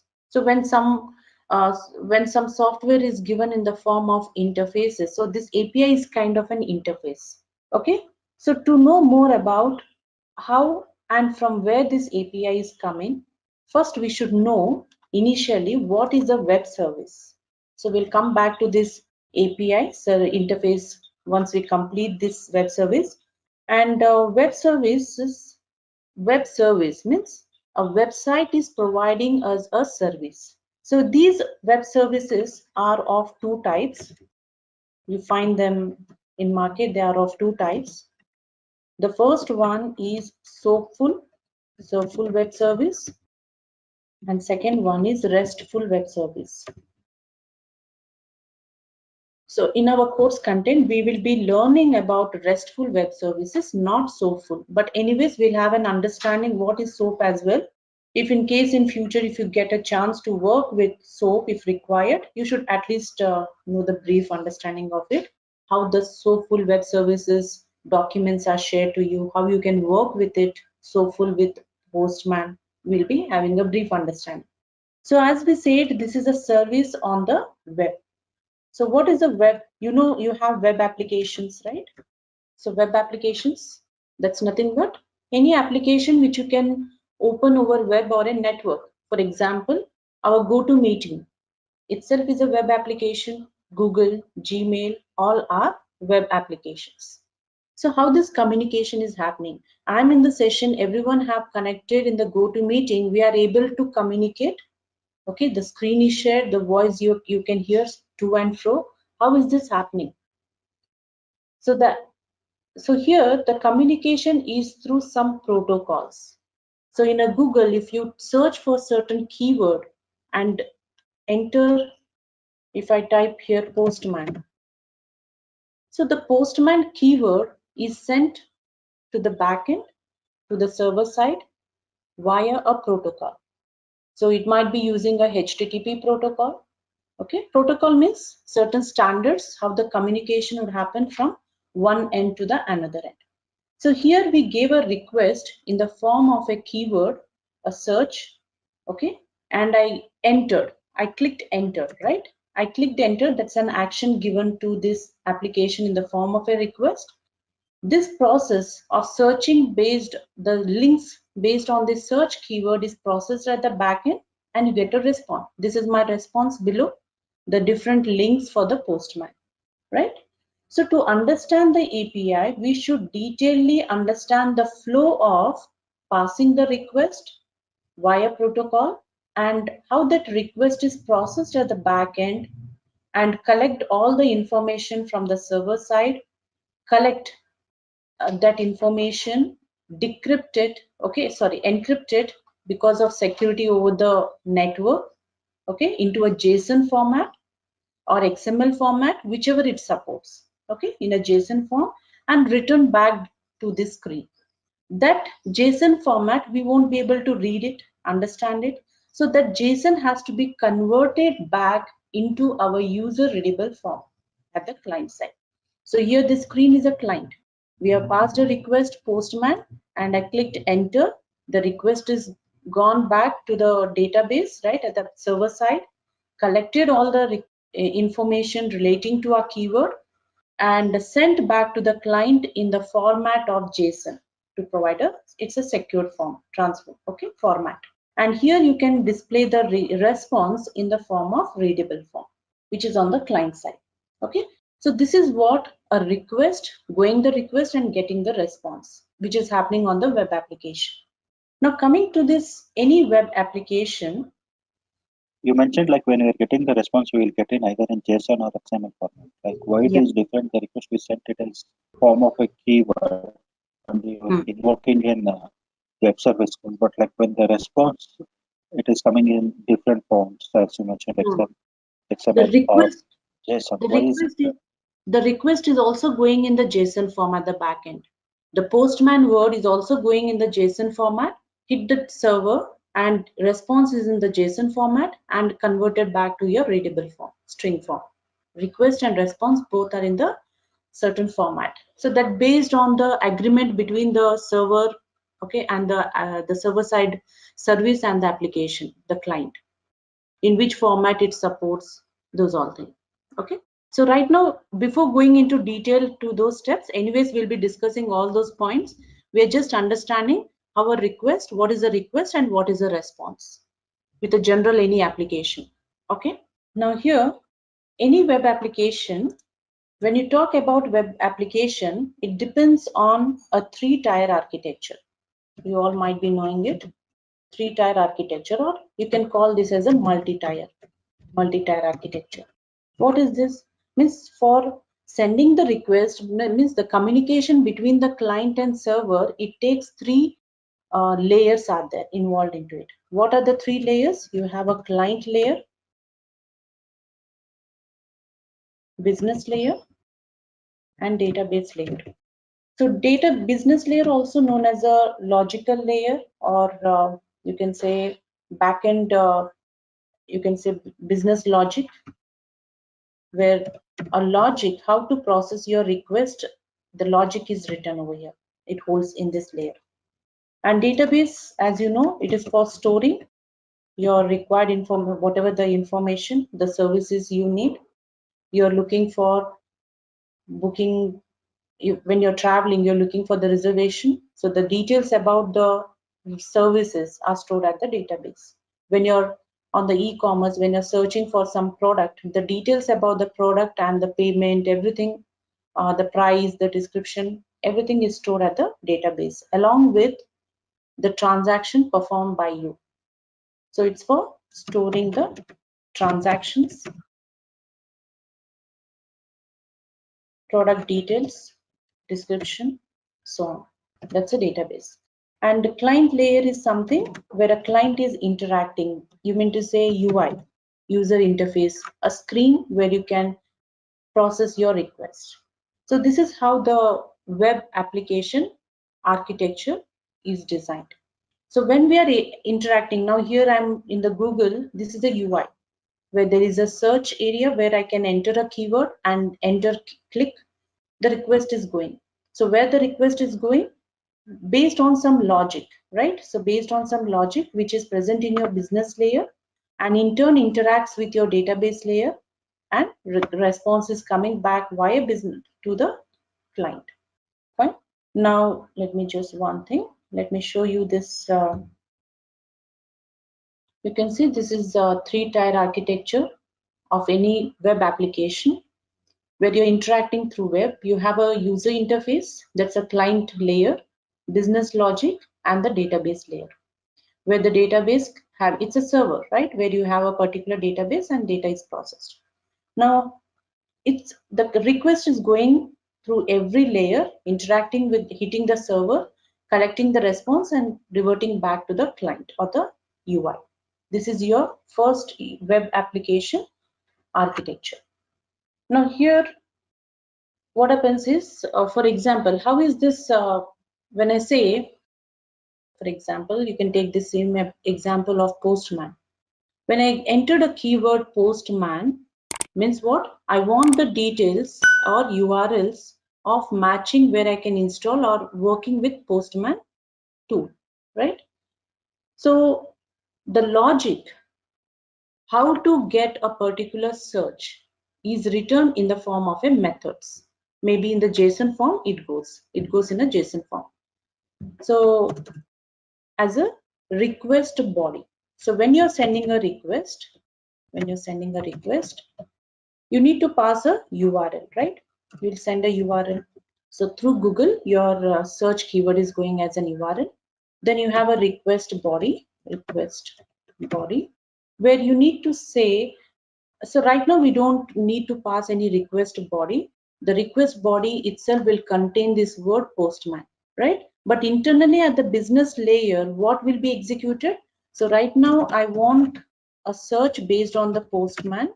So internally it calls at the business layer, a method to find the links based on this keyword. So it will have a method.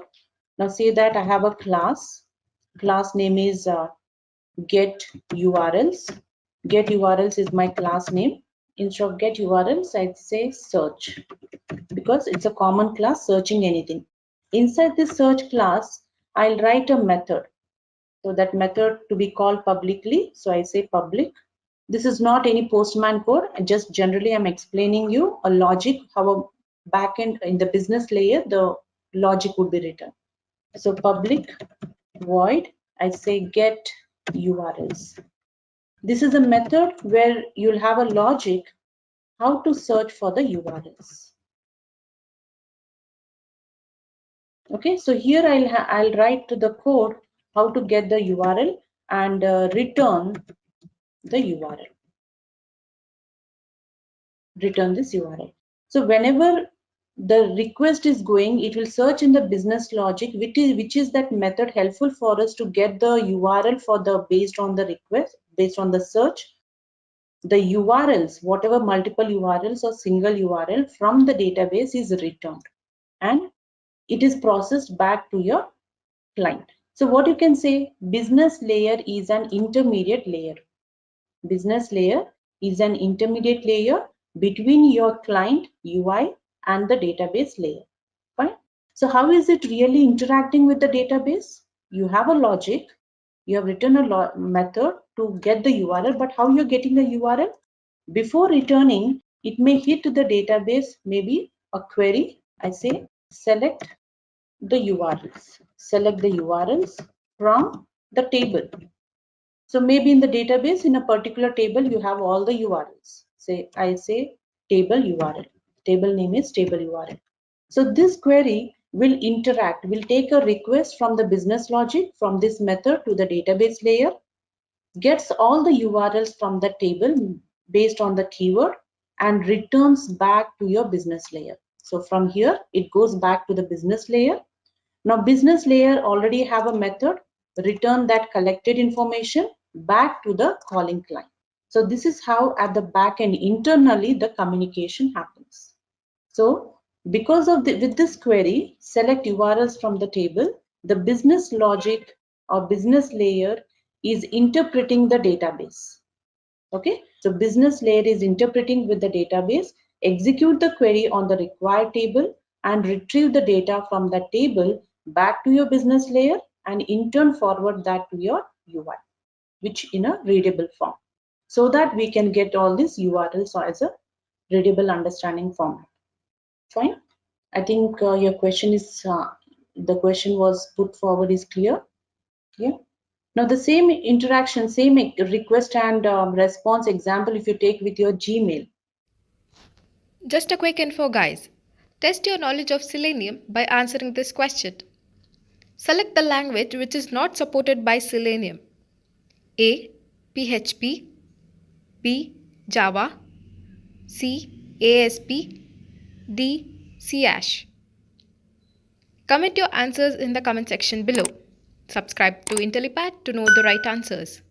Now, let's continue with the session. Gmail application where you're trying to find all the mails. So requirement is to check the unread mails. Okay. So here the requirement is to check the unread emails. Now, how you get the unread emails? You try to first click on inbox from your email after logging in, signing in, right? You click on email inbox. Clicking on inbox itself is a request. Itself is a request where this request is going to your business layer. From that business layer, it is hitting the server. What are the mails for this particular Gmail account holder? It writes a query on the database, get all the mails, select mails from your table, mails table. That retrieved information is coming back to the business layer where we are displaying on the client. Okay, here where we are putting on the client, so that in the GUI, in the user interface, we can find all the emails listed out. So how the mails are coming to the UI? Actually, the communication between the two end points between the two systems are in the form of JSON.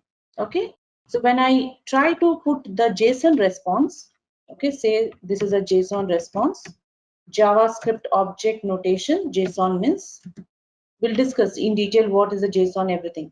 So right now I have a JSON response. I'm looking for all the emails, right? This is a syntax of a JSON. It's an array. You may get 10 emails or 5 emails, 100 emails. Those are nothing but array, means a collection of 5 emails. Each email may have a file attached, a date, name of the email, receiver, sent email address, many things. So you will get in the form of an object.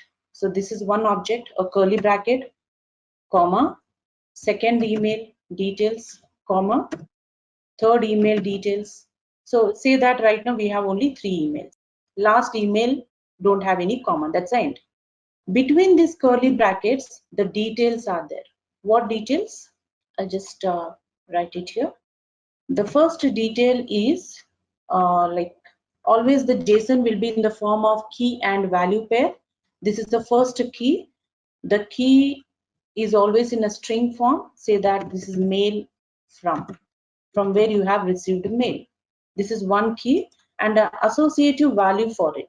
This is a key and a value, colon, and a value is, suppose abc@gmail.com is a sender. This is a value. Not only this is the information in a particular mail, you have many details, comma. The next detail is about the date.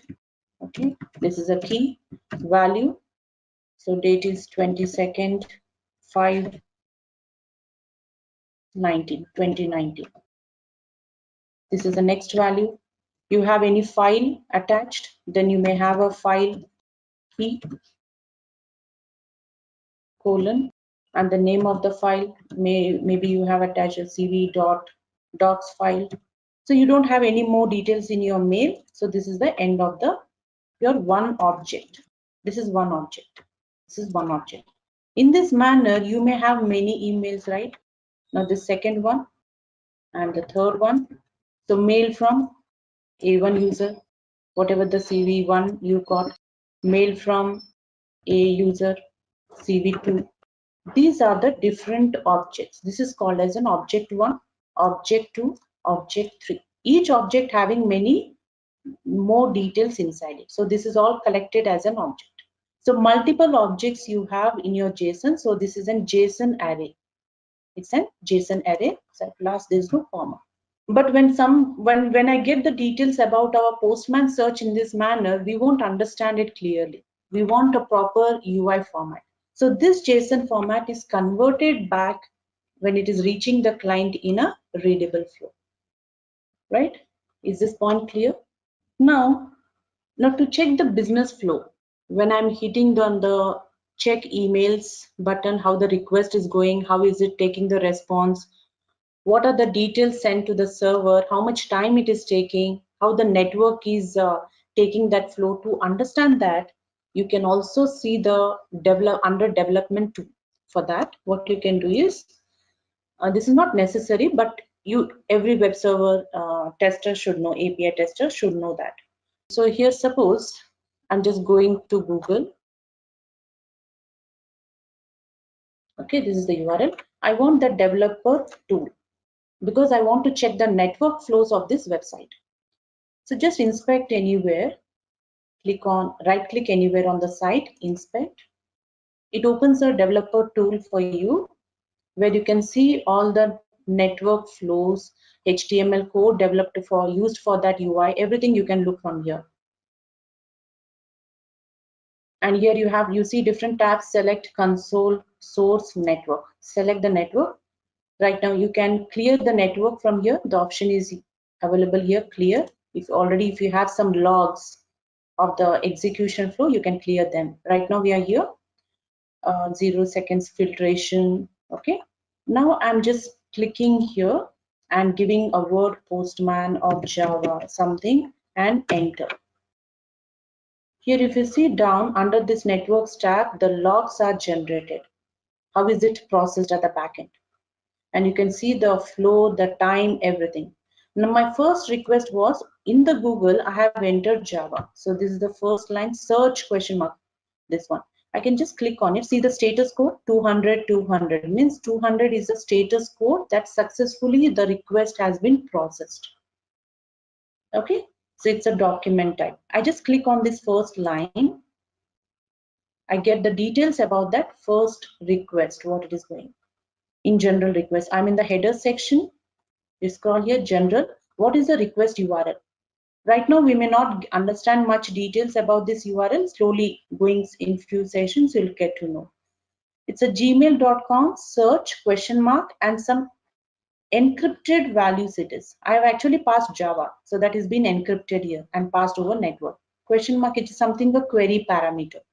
You're passing your keyword, what to search. Okay, then what is it? You're getting some information from the server. So the request method type is a get. Right now, it has successfully executed. The status code is 200. Remotely accessing, remote address accessing is this. Okay, refer origin. Now see the response headers. What will I get as a response? Already response we got here. We got different URLs for Java. Response headers. Header means as you're passing the request headers, you also get response headers, default headers. So these are the cache control, content type. See content type means in which format you're getting the result. It's an text HTML format using a character set, a default character set of our computer, UTF-8.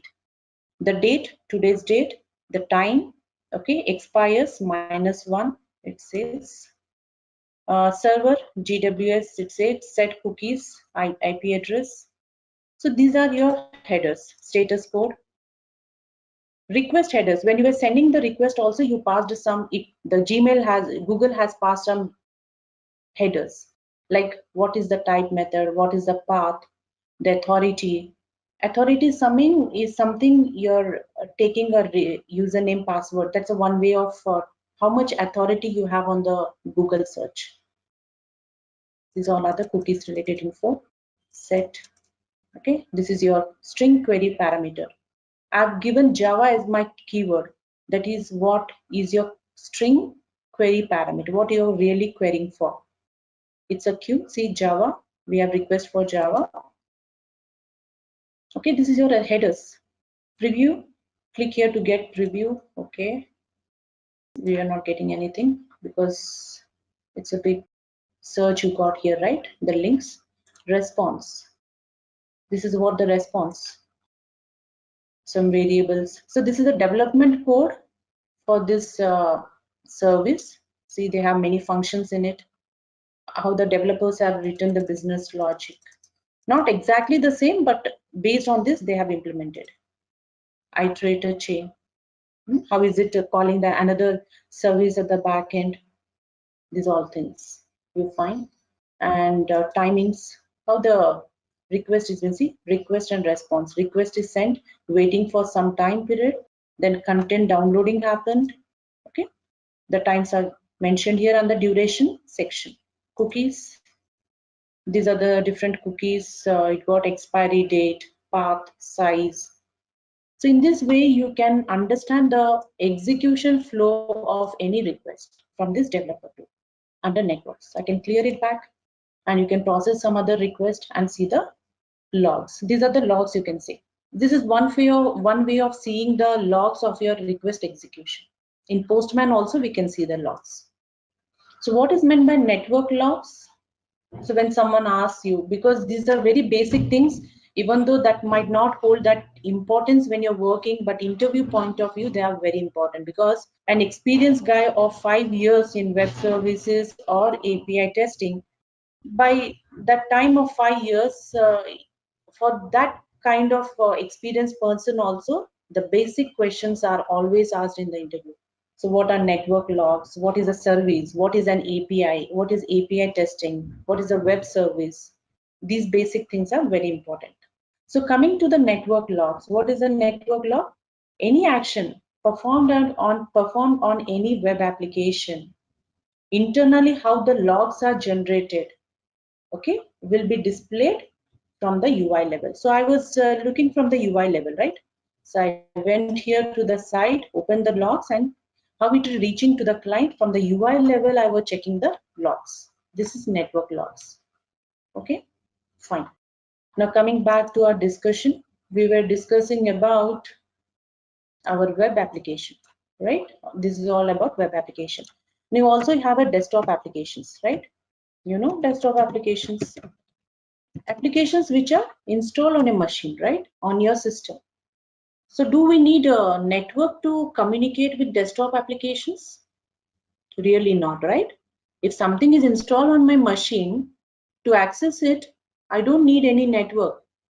Maybe while installation for the first time, I need network because I need those files, supportive files. But after installation, if I want to work on it, I can work directly without any network. But is that possible with your Gmail or web applications? No. To work on web applications, always I need a network. Okay. So internet is always necessary for web applications, but for desktop application, they work with network or without network, doesn't mind. So any applications which are installed on your machine and you can access without network, they are desktop applications. So I guess we are clear on these 2 points, desktop and web applications.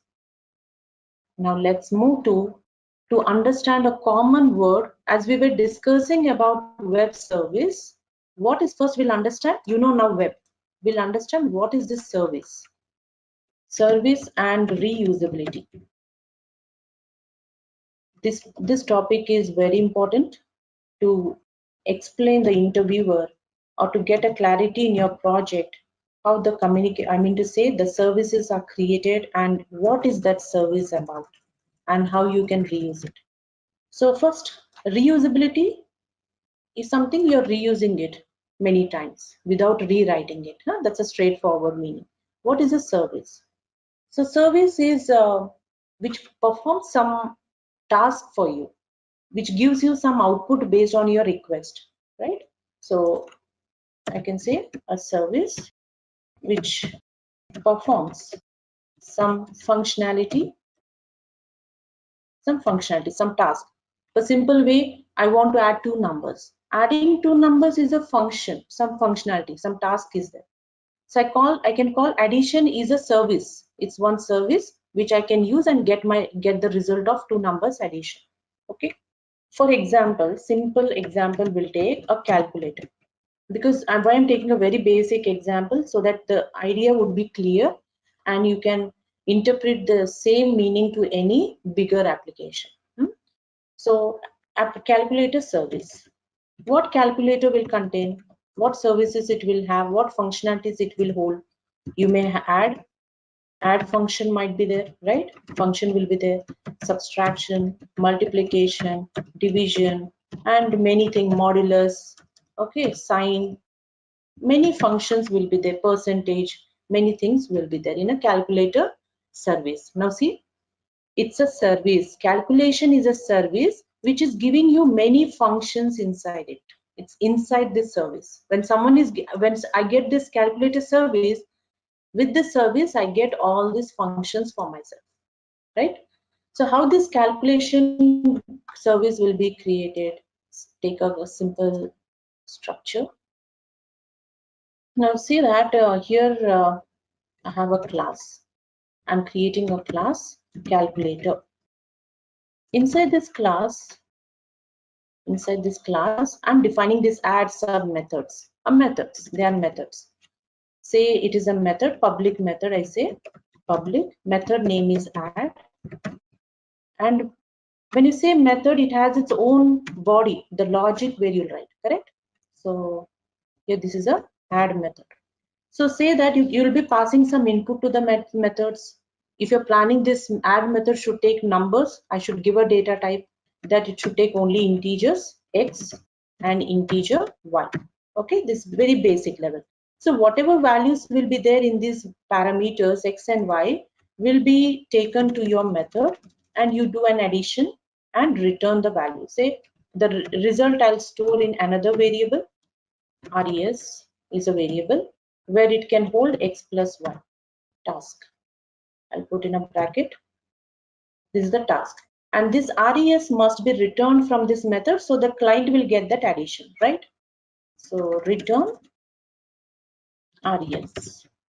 So the meaning of this method is going to take two numbers only, and do the addition and return.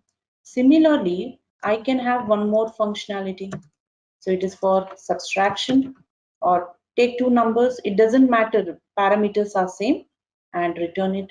So right now calculator, you can add n number of methods in this way. Right now our calculator class is having these two methods. Okay, so say that you are the service provider, I'm the service consumer. Okay, and you have written this logic of calculator at your end. You have developed this business logic, you have written these functionalities. Now you can provide any inputs and you will get the output. Suppose I started my own retail business web application. As it is a retail business, I need these functionalities.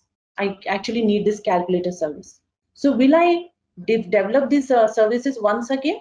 Maybe it may take time, or I may not be that compatible to do this task because I'm not a developer.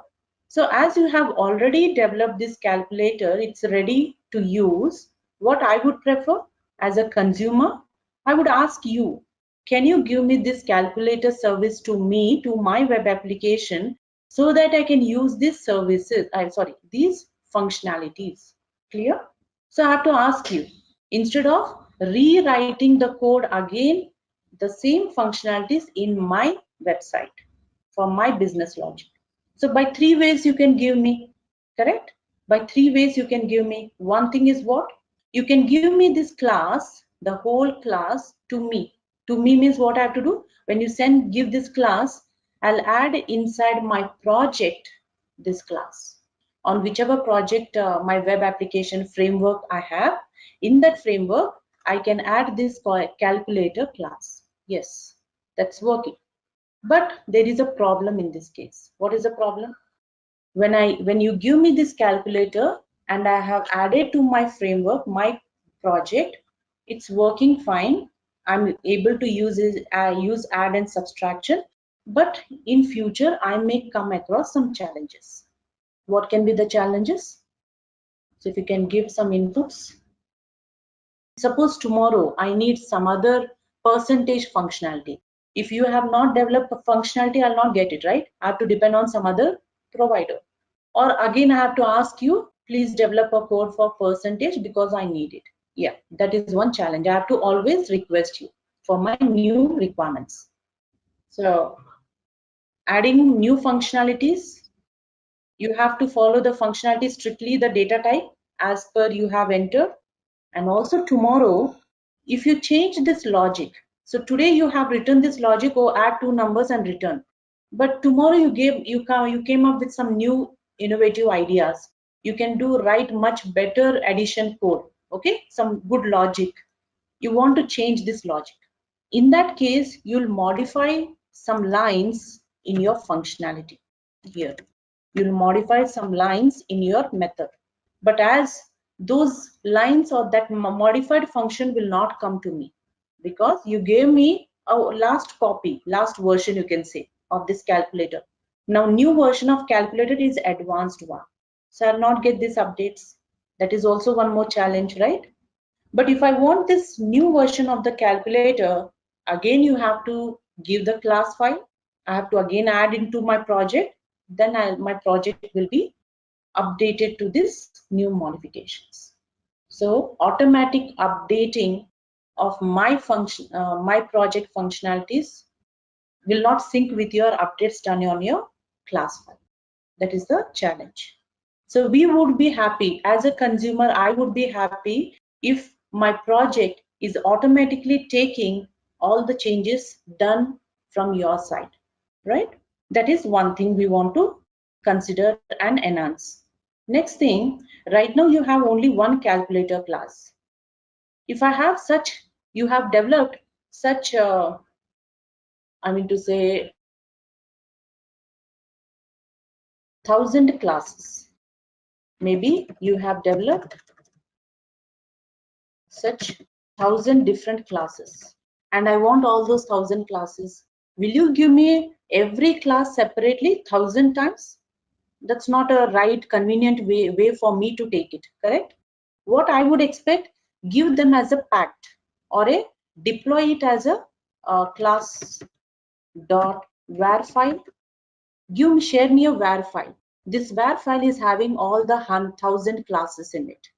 When I get this var file, indirectly, I get all 1,000 classes and the functions in it. Okay, this is another way of getting multiple classes, but still the challenges are as it is, updates will not happen automatically. Next time when you do modifications, you have to pass the var file, or whatever modified classes are there, at least share those modified classes to us, to me, so that my project will be in sync with the modifications you have implemented. Is the second scenario is clear? I hope. Yeah. So here in this second case, maintenance is easier, because if any modifications are there, I just share that particular class or the complete var file to a consumer, so where I can reuse it, and for you maintenance would be easier. But here also you have the same challenge. Whatever version, say suppose I have a Java 8 version and you have modified to Java 10 with some updates, some jar files. So you can send me only those updated jar files or the complete software to me. Okay. But to avoid these drawbacks, the third approach is here we have a very simple, straightforward, where the changes will be up to date to me. That is nothing but a service. You create one service. The best way to access the functionalities from one application to another service is a service. Now my application is a retail business. Your application, you have all these 1,000 classes. Now we both are two different applications.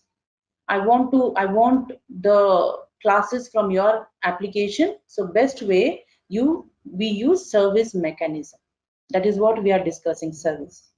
So what we do in the service, you will deploy all these 1,000 classes in a server. Okay. Now you'll have a server. Okay. All these 1,000 classes you try to deploy in your server, at your server side. This is your service now. You're going to give me a service. You created a service. So as I'm a consumer, I need these services for me with updates, latest updates. So I'm a service provider. Sorry, you are a service provider. And here I am a service consumer.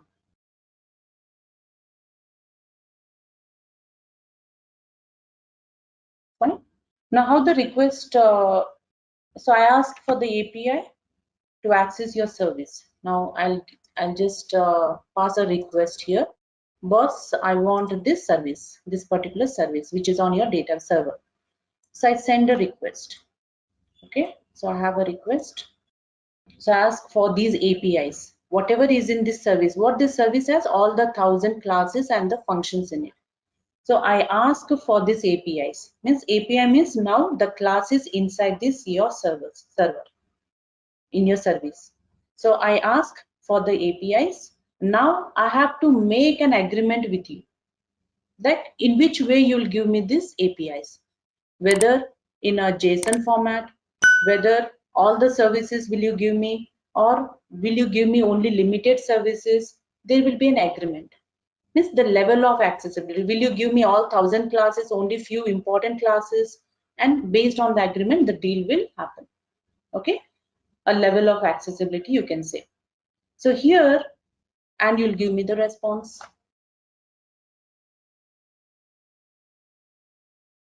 Now, whatever modification you may do in this 1,000 classes, any changes in these methods, it's in your service now, in your database. So always whenever I want add method, whenever we want add method, whatever changes you have done, always I pass the request. And so that I get the every time the modified and latest changes done to that method. This is how the service consumer is always provided with the latest data from the server. Maintenance is easier, reusability is also there. So this is called as a service. So how these services are shared to the user or the customer, consumer? Through web. Okay, so such services access to over network is known as a web service. So this is a web service. I think it's better to, it's a web service. I hope that you are clear with what is a service, what is a web service. So we can make one definition of web service is nothing but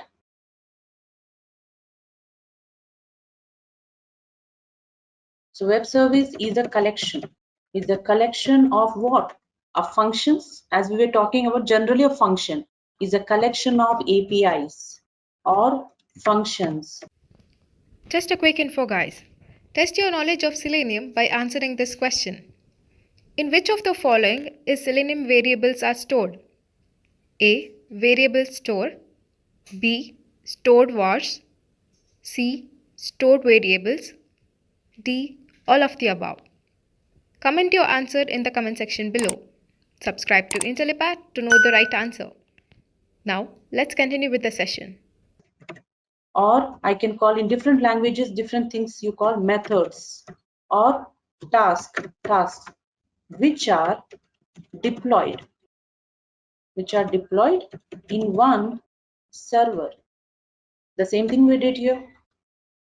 So all your 100 classes containing the respective APIs, functions, methods are deployed in one server, and that server, that service is given an access for the end user based on the agreement you did. This is a web service. How the communication is through web. So it is a web service. Now based on this web service, what is an API? As it's application programming interface. Okay. So here, how two services are communicating with each other. Now, how this user is communicating with this service provider via request and response. This is what? This is your API. So here I am interacting with an API, some interface. If I want this service, I have to pass a request with to the other application and get the response. So here I am communicating with other point, other end via API. Like best example, you can say Paytm. Through Paytm, you can do metro recharge, mobile recharge, right? So Paytm is one application. Paytm is one application where is in turn communicating with another application, metro recharge. Right? Yes, we are now. This is, you can say your client is already on this UI of metro, where it is in turn passing a request of recharging or charging anything details to the metro site, where metro has its own services, metro recharge or other functionalities are there. You can get them via web. So here you have in between the APIs for metro APIs. Metro APIs. Now, who is having to whom these Metro APIs are given? To the Paytm is a client now. So that based on these APIs given to Paytm from Metro, he can access it, his services. Now, with this, at least the overview of where API comes, what is a service, what a service contains, why we call it as a web service is clear to the, I think, the whole team, right? So I'll just now before going to the next part, this is all about introduction section. Okay, here we have the introduction to web application and its architecture. What is APIs? What is web services? Now, how does the API internally work? This is all about this discussion. So we are done with this much part. Now, as you know, you are a consumer. Okay, I do one thing. Also, content. I can't take this copy. So as a consumer, you're sending the request. You're using the API to get the underlying service from the service provider, right? So here we are accessing all the add APIs, sub APIs, mul API, everything, the functions. I'm calling now APIs, not functions, okay? So how you give a request now? So when I say request, how exactly you're giving a request so that the provider understands. So always the request, you send it as an URL. So when you observe your Google, this is your URL. You're sending a request in the form of URL. So I'll share it here only. Request URL. Now when you're sending a request, normally, is the font size okay? When you're sending a URL, we say the HTTP, right? Colon, and then say www dot maybe facebook.com. This is how you give your URL. Sometimes you find some URL, some banking site, you see HTTPS. Now what is this part? If you have any idea, you have any idea? HTTP? It's a protocol. Exactly, it's a protocol. How you're sending your request. So you see here HTTPS, yes indicates it's a secure, right? Secure protocol, right? So this is a protocol. After that, you pass the actual server where you need to hit it, right? This you can call as a host name. Let me do one thing. This is a protocol. You can say this as a host name. They're very basic, you all might be knowing it, or also you can call as a server name.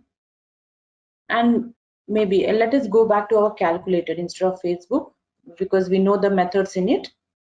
Calculator.com. So this is your host.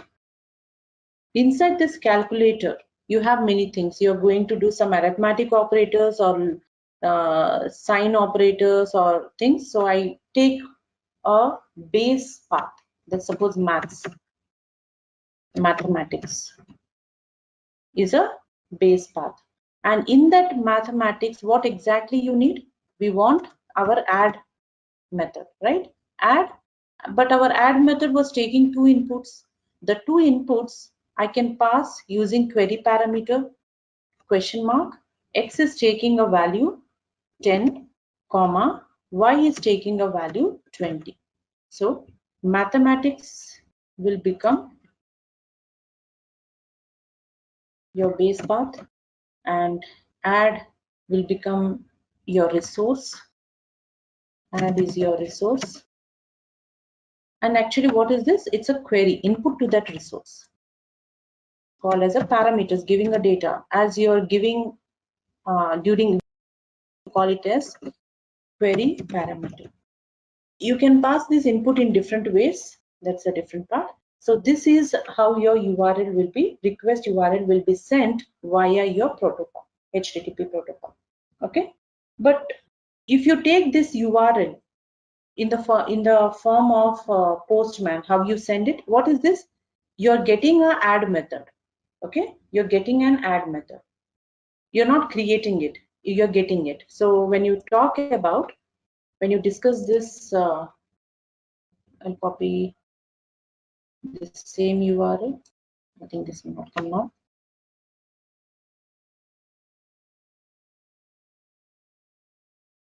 So this is a URL. So here, what type of request it is? A method, type of method. It's a get request.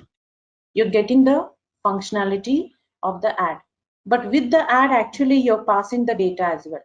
Before getting, you're passing the data as well.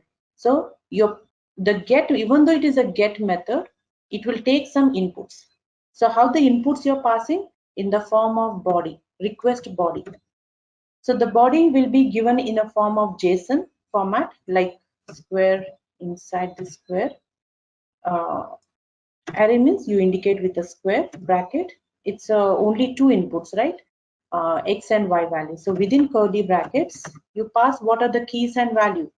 The first key is X. Always JSON format is a key and a value. String format, X is a key and associative value separated by colon, and the value is 10. So the value 10 can be in a string or a number format, comma. Second input is Y with a colon, value 20. This is how also internally the data will be accessed. So based on this request, we get the response again back in a JSON format or XML format and converted back into a readable format. Fine. Let me just 1 second. Now coming to the next point, that is introductions to API. Anyways, we have discussed it. Just in short, we will have a look. Introduction to API. It's an application programming interface. It is an interface. Interface means it is acting as a middle layer between your client and your business logic wherever it resides. Because here, if you look into your style, here comes your API. It's an intermediate layer between your endpoint and your client. Okay. So when two software systems are communicating with each other, because in between there is an API. So this API helps the two systems to communicate. That is, maybe see where is this add method is residing in your database, right? So it is communicating with the database and giving the output, and that output is processed in your function, add function, and giving back to the client. So two systems are there. One is your business logic, as we discussed here, business logic and database. Database is having the data, business logic having the code. You're sending a request, APIs are going back to the database, interpreting the database, the table over the database, picking the result and reaching the client. Fine. Just a quick info, guys. Intellipaat provides online Selenium certification training mentored by industry experts. The course link is given in the description below. Now, let's continue with the session. This is the project, e-commerce project we are going to see. So any e-commerce you can take, but mainly they have mentioned that as a Flipkart. So we can see how the Flipkart, you can make test case and implement your whatever the concepts we have learned in the Selenium. So in this project, they are asking us in the Selenium project, you have to develop a page object model framework. Okay, so the concept of page object model. So page object is also there, page factory is also there. I hope you recollect that concept, page object and page factory. So these two concepts are used to collect all the locators of a particular page and save it in a class, or your scenario related web elements locators, save it in a class. Okay, so where the variables would be used in the method and you can call that method in the respective test case. So using page object model, and what is the functionality? It should be used for buying a product on the Flipkart. So now everyone have, you have an understanding how the product search buying process on the e-commerce sites, right? So you need to buy a product. So let's understand what is the search scenario is. The scenario is you need to buy a product. Now to buy a product, initially you have to search a product. Okay, the product they are requesting is the iPhone, which is having a memory size. You can select a memory size, and then after searching, add that product to the cart and do the shipping on the entered address and proceed ahead. Proceed ahead in the sense making the payment and sort of thing, and log out from the page. So this is the actual scenario of this project. Now to work with this scenario, they are asking us to use Eclipse. You can implement the Maven project, Already we discussed how to create a Maven project. You can create similarly a Maven project for the Flipkart. To make a test case of searching a product and buying, use testng, add the testng jar files. As they are asked you to implement page object model. Now, if you're using Maven project, you know the jar files should be added in your POM file. So deploy POM file for handling the dependencies. Means I need Selenium jars, testng, all those jar files to the Maven, I'll add through POM file, right? So then fetch and store the result in a file. So maybe HTML file or something, your testng report, you can save it in your workspace location or itself in the project also. This is your site. As in the project they have put Flipkart, I'm just taking with respect to Flipkart. That's it. You can test with or write test case on any site, no problem. So when you open this URL, now we need to understand how manually you can steps you do the same way. I'll take it for the automation. Once I open this site, I'm on this page. Now they asked for the requirements. I'm writing down whatever the requirement they gave us. I'm understanding the requirements. I'm writing it in our understandable form. Steps. First, open the application. Okay, whatever the application they have given, open it. I need to search for a product, right? Find the search web element. Where is the search here? Here, this is the search. I need to find this element and enter the iPhone. Okay, so I have to search, find this web element and enter iPhone word or the product name there. You know the process of inspection. Inspect it, understand the web elements, the properties of it. It's having an input tag, type is there, value, name is equal to Q. So with, I don't have ID here, so I can go for name. When name is equal to Q, find this element. Hope everyone know how to find the element, right? Correct? Driver dot find element by dot name Q, right? Clear? So as they asked for the page object model, let me show you the example which we already implemented the page object model. Okay, page. Okay. So this is an approach of page object model. In page object model, I just collect all the locators. I'm taking a class. In that class, I collect all the locators which are required for my scenario. So our scenario is searching for a product and buying it. So you're going to collect all the locators to this. Now your first locator is search, right? So what I do, name is equal to Q. So this name is equal to Q. By dot name is equal to whatever the value Q, I pass it to a variable. Maybe that is a search. Understanding? Search. So just for your understanding, I'll take this copy of this file. Copy it. I'm pasting here only. I say as POM, page object model is my name of the class. I'm opening this class and let me edit these features. So I'm taking the first feature. So this is my class. So I have a name is equal to Q and I give the variable name as search. Okay, this is my first locator. Now once I enter some data here, iPhone something. After entering the data, I'm getting all the iPhones. Now next is what your requirement was. After entering, select the memory size, right? So for memory in this page, you have some options. I think for memory, RAM size, okay, less than 520 or 2 GB, whatever. I need to click on this, right? Inspect it. Once you inspect, this is a div tag with some class value you got. Going for the XPath, using crow path, I'm finding it. Section 4 having div label and some value. Suppose say that this is my path. Okay, I'm just taking this as an example. This is the path, XPath. I take this as a RAM is my variable name, which is for selecting the memory, right? Now similarly, the next point is what? Select the product after selecting the memory. So I click on this box. I need to do click action. Once I click, I got some search output. I have to click on this component so that I can add it to the cart. I have to select the product and then add it to the cart, right? Our requirements. Select the product after the memory selection and add it to the cart and purchase. I have to click on this area anywhere. You can click on the phone, image, or any of this location, or you can inspect it. it is an image tag having some class. Okay, this is the XPath which it got generated. So consider this is my XPath.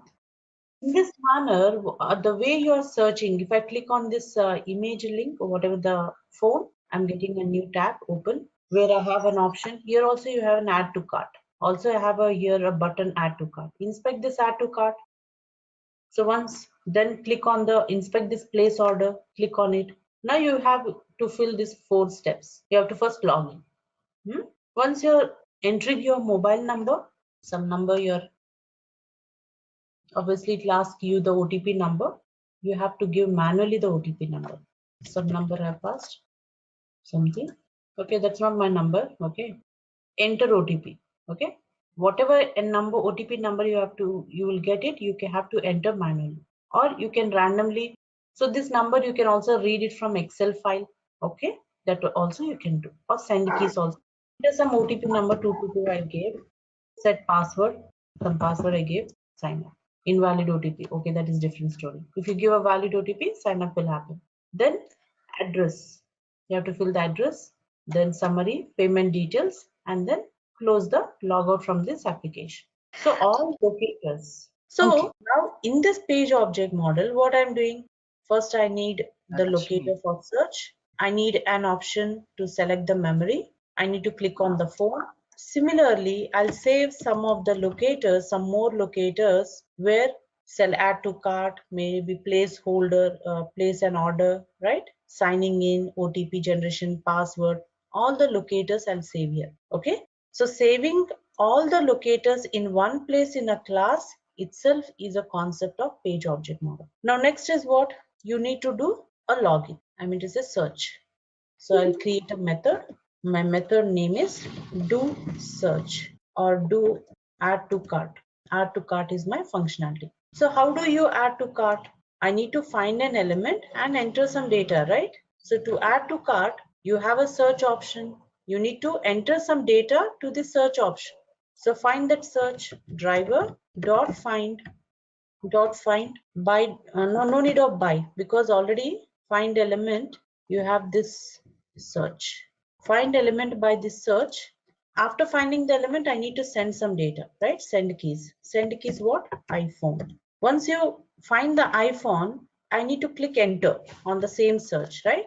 So on the same search dot send keys, I can pass here keys dot enumerated class, enter. Click an enter key so that I'll get a next search. What? Selection of the RAM. So RAM locator is also here. So what I have to do? If you want some wait period, also you can give driver dot find element the RAM, find the RAM, and what to do? I have to click on that checkbox, right? Click. Understanding, guys, what we are doing? After clicking on the RAM, I may get an image, the particular matching related phone which I have collected the path. I need to click on this image driver. Now you may say, now all the time I may not search iPhone. I may search different product. You can go for parameterization. Getting? So parameterization means the search what you're doing for the product is a string, product is a parameter name. So whatever would be the product name, I would replace in the search. This is a parameterization. From where the data to these parameters will come from? You may have Excel file. Excel will have the names iPhone, mobile phones or normal phones, whatever is it, computers, right? You have to write another class, as we already discussed, a program to read a data from an Excel. You have to write that class here in this package of your Maven project, which will read the column data, the product column data from Excel, and pass it to this method, right? Whatever data will come to this parameter will get substituted to your the particular step. That's a parameterization. Now similarly, product name you can parameterize, RAM size also you can parameterize. Whatever is the data in Excel file, take the same RAM for this functionality. Okay, so you don't go directly for the parameterization. First do direct passing the data and check it. If it is working, then take the same code with another class name, okay, and try to implement the parameterization. Do step by step. Don't go directly, because things will get complex. You may not understand initially where the changes to be done. Getting? So first what we did, step for searching the search bar, enter the product name, whatever you get here, the input. Then I have clicked enter. I'm selecting the RAM size, clicking on it, image, clicking on it. I may have next the button to place an order, then something place order. Then second, you may have a button to add to cart. Then you have to find the element to sign up. Sign up, okay, and then you have a logout. So logout, if you don't want sign up, if you don't want write here, you can make a separate test case, public void sign up, because sign up needs username password. You can do sign up code here. Instead of doing sign up and log out over here, you can call here sign up code and separate method again in the class for logout. So you have this individual function list. One is adding to search a product, add to cart. You can write here instead of add to cart, search a product, login, logout. So three methods are there to do the search and adding to the cart. Now how I can't execute this particular class, right? Because there's no main method to run it. So what I have to do, I have to create a class which can run, right? So in my test case, in the package name test case, if you want, you can create one more package here. Flipkart is my package name. In this package, you can create a testng class, create a search test case, add it. In the Flipkart, you have a search test case. Now, as you know, before searching anything, you have to launch the application. You can call the annotations now, add before method, right? Public void launch is a method where you need to write this launching code system.set property, right? Launch the Flipkart, import the annotations. Now you need to launch the Flipkart here, flipkart.com. Now here coming to the functionality of a search. Now I need the methods are already in our class, right? .java class. I need to call these methods. So you have to create an object for this class. So when you're creating an object, as you have a constructor, you have to pass, import it from that particular import POM from source code. Now, where's the file? Source main Java. So you have to pass there's a constructor. I have to pass this driver to it. Let me declare this web driver commonly. These all points we have already discussed, right? So I'm just making the changes accordingly. So pass this driver, which is pointing to your Chrome driver with the Flipkart to this. With this instance, with this object p dot, you see a search. Where's search here? Search, give the product name. I'm giving the product name iPhone. I'm passing it directly now. Okay, I'm not implementing any Excel. And whatever data is here, iPhone, that will get substituted in the search. That will be in turn passed to your search web element. After doing, now when you call this search functionality, what will happen? It will find the element, it will click on the RAM, whatever you have selected, whatever the path is there, image clicking, everything. Then at the end, you have to do a login. So p dot call the login and then log out at the end. So you're just calling the methods. The code in each method is implemented in your class. Okay, this is what is expected. So according to your functionality, this is what we are doing. So when you run that testng class, you'll get a report that your search functionality executed. Here. So for finding the element and for performing any action, Selenium will help you out. But for testing and reporting, you need another tool or another framework, which is basically called testng, right? So testng will help you to test and report back whatever errors it found, right? But for finding any element on any website which you have mentioned in the code and performing any certain action on it is basically the role of Selenium. Testing it and reporting it is done by testng. Okay, and that is why testng is used. So what is testng exactly? Testng is basically an automated testing framework where ng basically means next generation. So basically testing next generation, that is the keyword over here. It is a testing framework which has been basically been inspired from JUnit, which is basically yet another testing framework just like testng, but testng is more popular and that's why we're using it today, right? and it is a little more powerful than your JUnit testing framework. Okay, so what are the features of TestNG? TestNG basically makes use of some annotations. What are annotations? We'll get into it later, but TestNG makes use of annotations. It also helps you in creating reports. It also helps in parallel text execution if you have Selenium Grid installed, and there are a host other features as well, but these three are the most important features. That is, it supports parallel execution, it generates HTML reports for you, and it makes use of annotations, which I'll tell you how they are important as we move along. Okay, so setting up TestNG, it's pretty simple, guys. Go to help, click on install new software, and then you would be all set.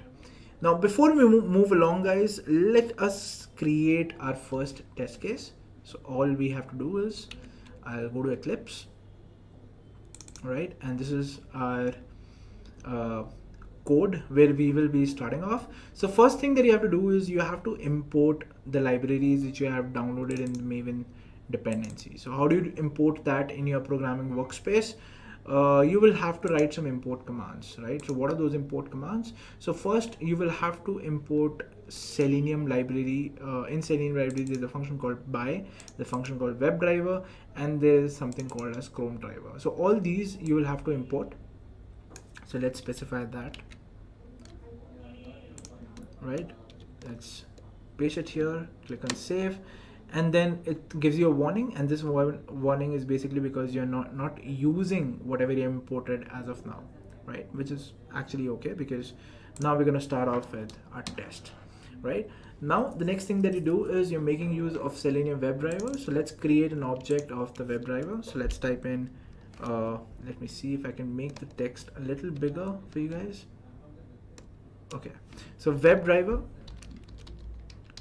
this is the library name, and then now let's create an object for it. So let's call the object as driver. Okay, so as you can see, once you have used the WebDriver library, now the warning button has gone, but now it says the object that you have created, driver, is not being used anywhere. All right, no issues. Next thing that we do is we basically go on and tell our code that we want to use Chrome. Now how do we do that? We basically write something such as system.setProperty, and then we specify the Chrome driver library that we have used, and that library we specify the executable for Chrome so that it can execute Chrome for all its tests, right? So let me just copy this and we'll talk more about this, right? So now I have the testing line over here, says system.setProperty. So webdriver.chrome.driver, right? This is something that we are using. And what are we using? We are basically using a Chrome driver. This is basically an executable which you'll have to download based on your Chrome version, right? For example, how do you find out your Chrome version? Just click on these three buttons, click on help, click on about Google Chrome, and then you would be able to see your Google Chrome version, which is 78 for me, right?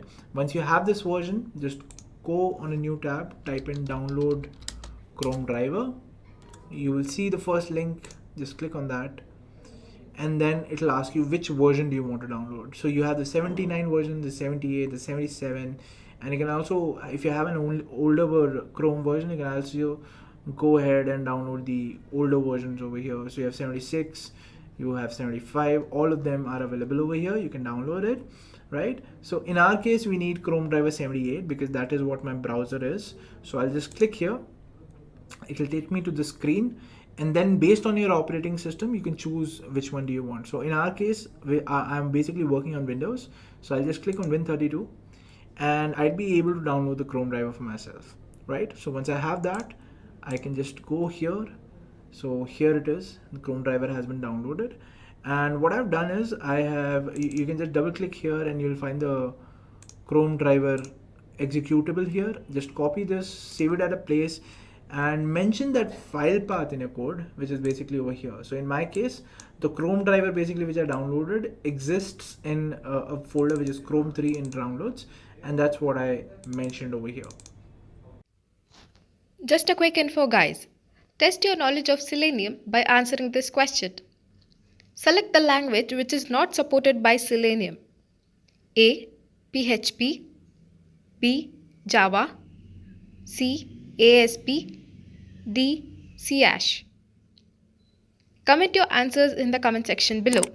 Subscribe to Intellipaat to know the right answers. Now, let's continue with the session. Right. So once you have the executable in place, now your WebDriver has been set, so it now knows how to open Chrome. Your code knows how to open Chrome.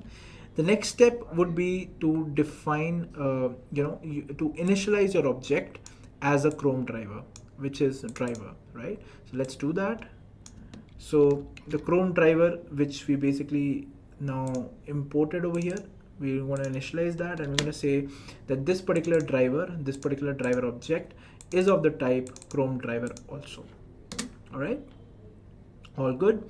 So now we have set the driver, and now the next step is to open a website. And to open a website, the code is this, which is driver.get. So I can specify which website to go on to by using the function which is get, right? So driver is the object in which I will write .get, and I will specify the website name, which is, let's say in my case, facebook.com.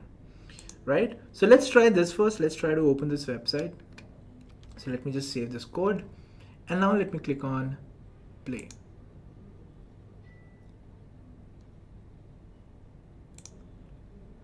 So what I want to run is 1 second. I want to basically run this particular file, and for running this I have to run it as a Java application. Alright, so as you can see, the Chrome page opened, and now I'm on facebook.com. Great. So this is step 1 as to how you can open facebook.com, and you can actually mention anything over here. Let's say I mention Intellipaat.com over here. Let's see what happens then. So I mentioned Intellipaat.com, and I hit on the run button, and now it will open Intellipaat.com for me.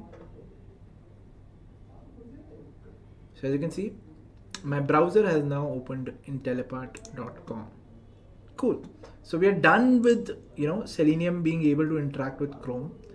We're good with that. Now let's go ahead and let's talk about how to find elements. Right. So as you can see, we have imported the by library, right? So the first thing that I want to do is driver dot find element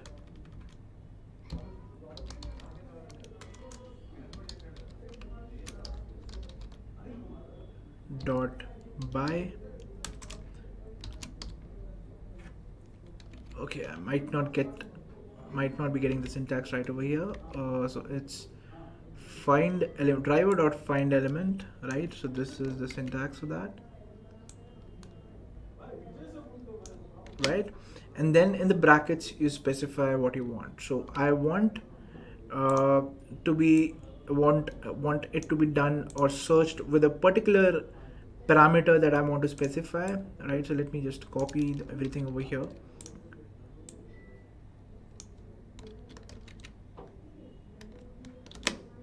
Right, and as you can see, now it will find the element by ID. I don't want to find by ID. What I basically want to do is I want to find it using XPath. Or let us actually, let's try to go on this website. So we'll go to this website which we were discussing, right? And what I want to do is I want to go to Java card link, and for that the XPath is that. Right, so let's copy this XPath, and I'll say driver.find element by.xpath, and I'll mention the XPath over here, which is this, and I'll put a semicolon, which will basically end the code, right? So now what I'm doing is, as you can see, the by warning has also gone because I've used by now. So it is finding an element which basically has Java card, that is this particular link, And what I want to do is I want to click on it. So I'll just add dot click, right? Let me remove the extra semicolon over here. And now my Selenium test will basically go on this website. It'll click on the Java card and then it will end the test. So if I click on Java card, let's see how the website looks like. So the website basically looks like this. So this website should be opened by my Selenium by running this code. Let's go ahead and do that. Let's save the code. Let's click on run and let's see our Selenium web case work. So it opened that website and then now it should click on Java card. So it is loading the website.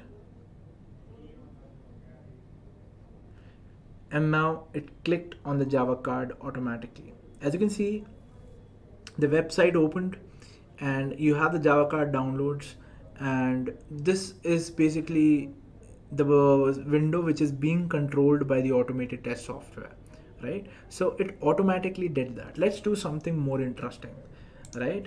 Let's go to, let's go to google.com. So let's go to www.google.com, right? And let's go here on www.google.com and let's search for Intellipaat, right? Let's search in this search bar for Intellipaat. So if it types Intellipaat over here, I wanted to just write Intellipaat over here, right? So let's see how we can do that. So first I'll have to inspect, and for inspecting this search bar I'll have to click on this particular button, click on the search bar, and then I should get something like this. I go to crow paths and this is the X path for it. Let's copy it, come back in a code. I want to find this particular element and then I want to type into it, which is basically send keys function, and what I want to type is Intellipaat inside it. Let's see how this goes, right? So now let's click on the run button. So this should now open a browser which will go to google.com.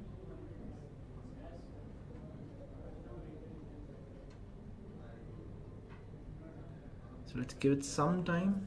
It's opening the browser.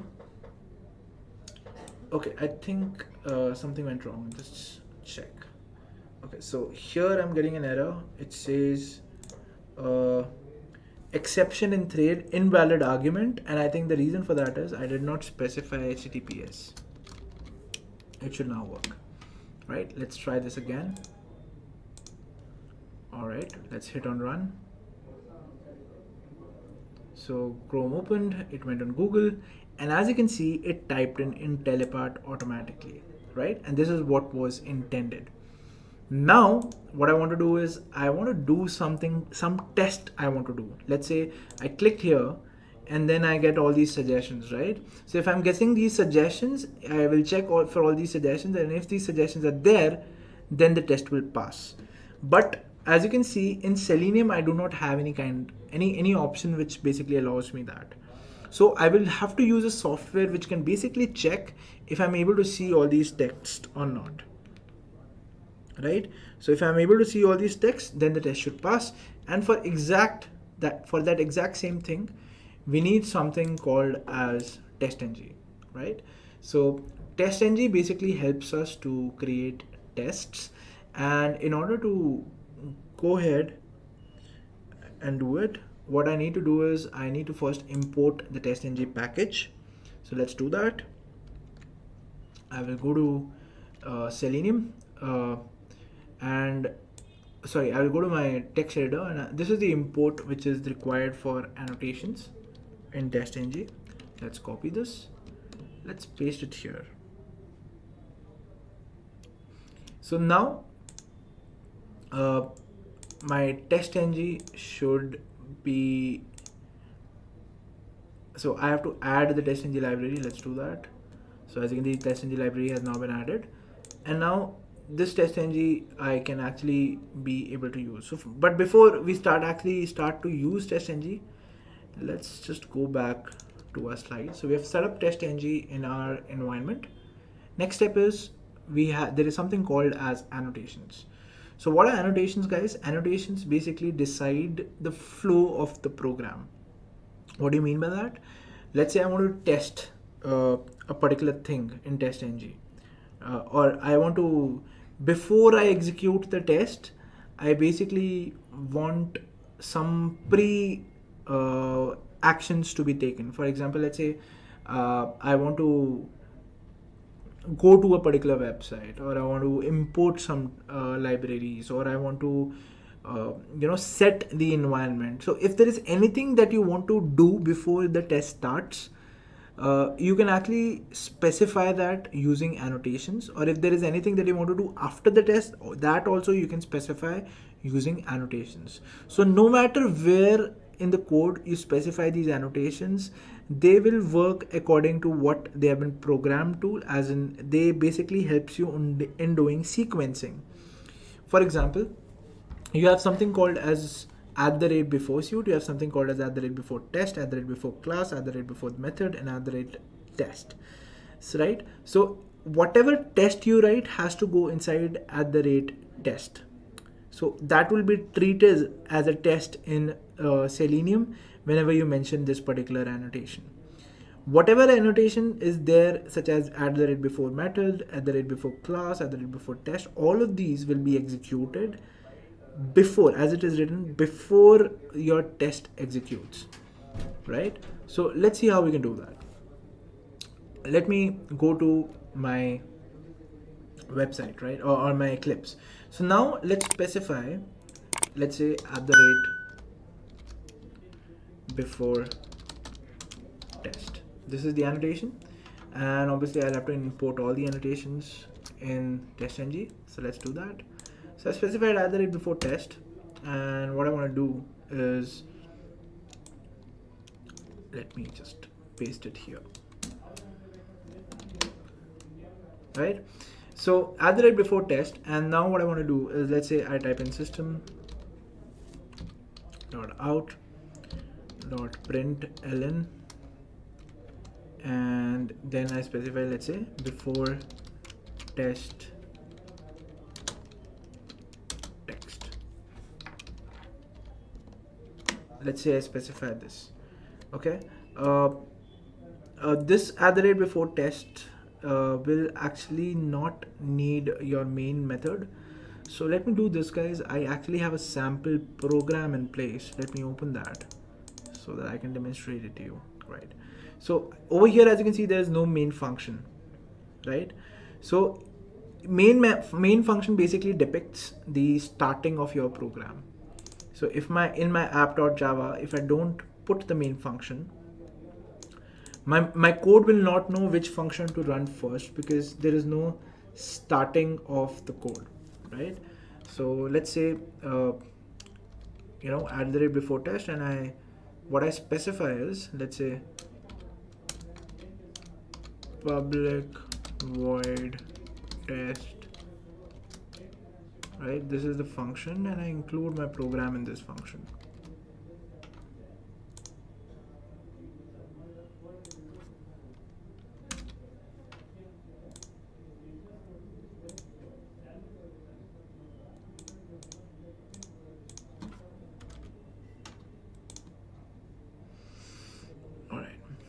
Okay, so if you see this code, as you can see over here, there is nothing which has been mentioned as main. There's no main function in this program, and that is similar to what I'm also doing in this particular program. I just need to mention @ before test before this particular function.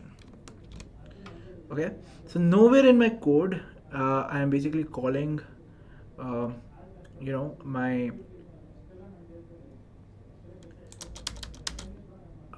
my test function, but still this program will execute.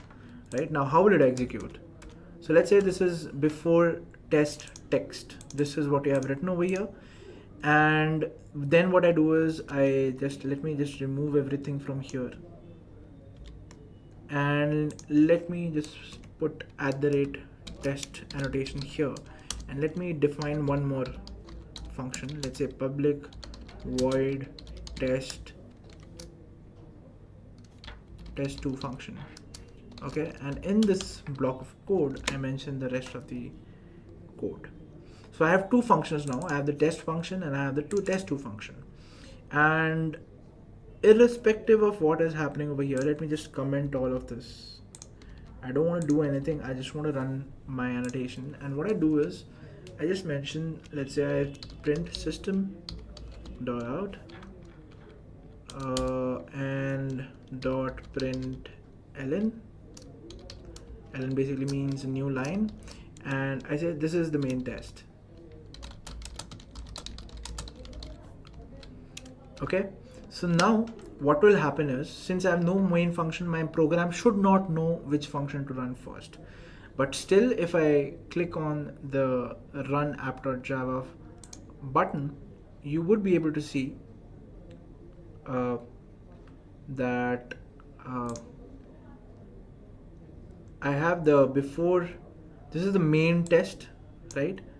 And then before that I had the before test text. Let me just comment these lines also so that a browser does not open. Right, so let me just save this program and run it again. So as you can see, now you have two things which are running. Let me just make this command prompt a little bigger. So it says before test text, and then it says this is the main test. So first this line is executing, and then this line is executing, right? Let me now change the annotations. Let me now say this is @before test, and let's say this is @test. Now what should happen? Let's see. Let's click on this button and let's see what is the output. So as you can see, it says this is the main test first, and then it says before test text. But although if you look at the code, this particular code comes first and then this particular code comes, right? But these annotations basically help you to decide which code should be executed in the first manner and then which code should be executed. Let me show you one more very interesting thing, right? So you have defined a function which is @before test. Let me write one more @test.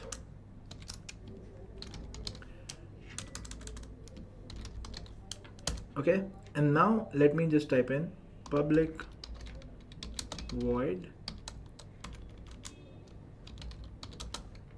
test2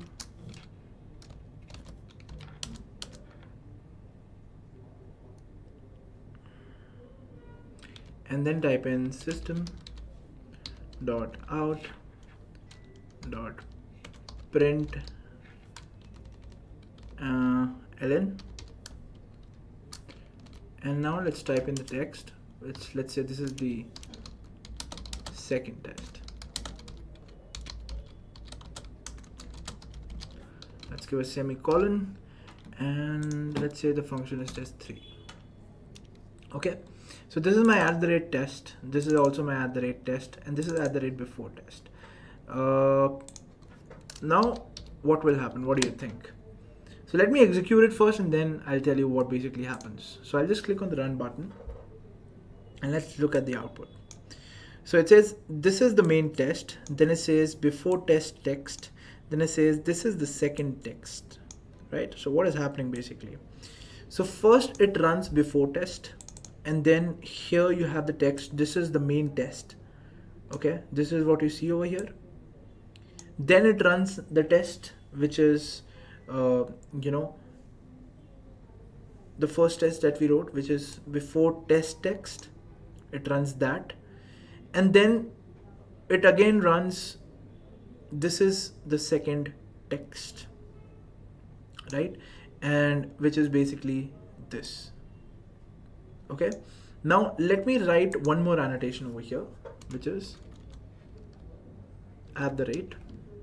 @before method, right? And let's specify a function over here, which is, let's say, test 4. And here I am just printing again, and what I'm printing is test method. Okay, now let's see what happens. I'll again click on the run button. Now just look at what just happened. It says this is the main test, or we can actually just rename everything once. So in my @test, this is the second test, this is the first test, then you have @before method, this is before test method, and then I have before test, so this is my before test. Okay, let me hit on the run button now, and now let's analyze the result. It's very interesting, guys. So the first thing that you see, it says this is the before test, okay, which is basically my function, which is this particular function, which is @before test. This is the before test. You get this? Then you have something called as before test method. This is the before test method, which is basically the annotation @before method. Then you get, this is the first test, which is basically the @test annotation, where you have this particular print statement. Then you again get before test method, which is basically this particular function over here, right? And then only it basically executes the second test, which is this is the second test, right? So what does this tell us about annotations? So this tells us about annotations that @before test is executed only once, right, before your testing begins. Then no matter how many tests you have in that testing suite, before every test, this before method annotation function will run, right? As is evident over here, that before method test ran before the first test, and before test method also ran before the second test. Okay, so whatever functions you want to specify for whatever commands that you have to run before any test, all of that can be specified inside the before method annotation. And this is exactly what annotations are all about. You can control the flow of your program using annotations in TestNG. Okay, now let's talk about a very important part, which is basically the @test method, which basically has your main code. And for that, let me just copy everything which we wrote before, and let's complete the test that we were creating, right? So @test method, you have this, and then you have this code. All right, so let's just remove all the comments.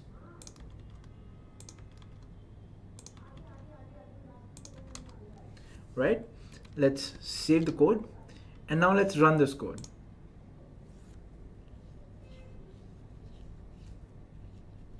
So it opens Google and it types in Intellipaat. Now let's create a test.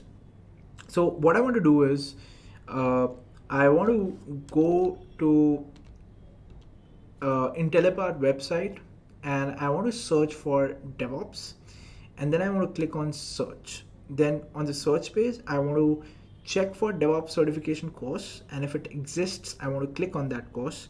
And on the course page, I want to verify whether I have the DevOps certification training text present or not. Okay, so this is the test that I'm going to create. So let's do that.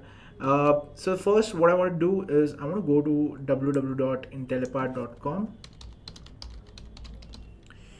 Over there, I want to find an element that is a search bar element. So let's do that. Let me go to the browser and let me go to intellipaat.com.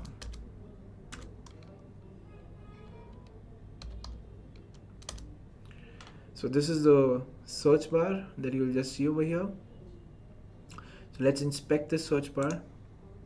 This is the one. The XPath is this. Let's copy it and let's paste it over here.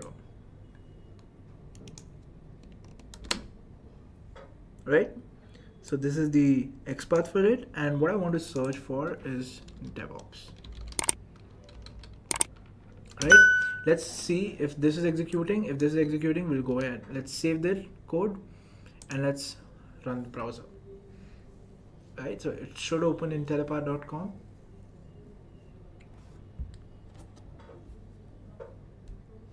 And it should now type in DevOps. Great. So this has been done by my code. The next thing that I want to do is I want to click on search. So in order to do that, I again would have to inspect the element, which is search. This is the XPath for that. Let's copy it.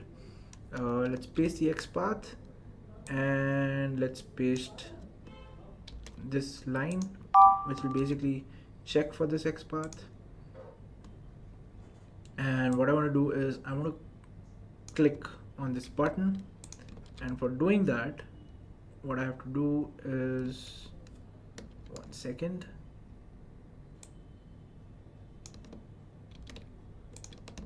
I'll have to change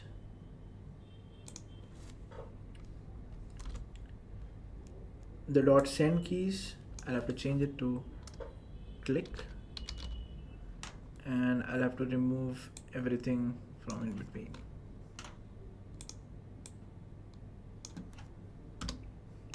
Great. So now I should click on the search button once I click on DevOps. Great. Now let's click on the run button. This will open the Intellipaat.com website. It'll type in DevOps and then it'll click on search. Great. So now I am on the search page, and I want to click on this particular course or this particular course, right? So how do I do that? So again, I would go back to my website. Just a quick info, guys. Test your knowledge of Selenium by answering this question. In which of the following is Selenium variables are stored? A. Variable store. B. Stored vars. C. Stored variables. D. All of the above. Comment your answer in the comment section below. Subscribe to Intellipaat to know the right answer. Now, let's continue with the session. I will search for DevOps, and on the page I will have to click on DevOps certification training, right? This is where I want to click on. So what I'll do is I'll just one second, guys. So now what I'll do is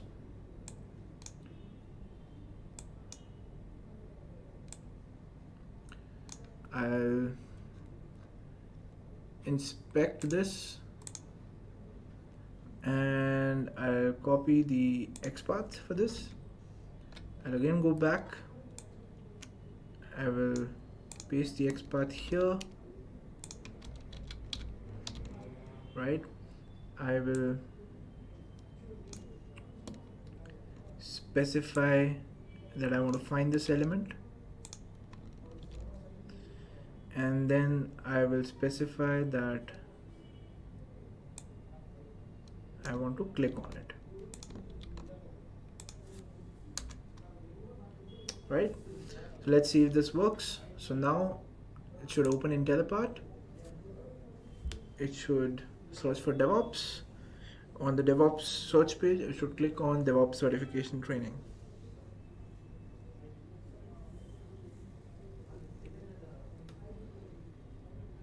And yes, so I'm here, I'm on the DevOps certification page. Great. The next step is to be on the course page. We have to verify if the page is having DevOps certification training as the header, which is basically I want to check whether this particular text is mentioned in my website or not once I have reached on this page. So if everything goes well, it should land up on this page, and for my Selenium code to verify it's on this page, I'll have to verify if it's able to find an element which is looks something like this. Okay, so let's do that. So I'll go again to my web page and I want to see if I'm able to find this header. Great. Let's inspect this, and let's inspect this header. This is the XPath. Let's copy it. All right, so let's first paste the XPath. Let's find this element, and once you have found it,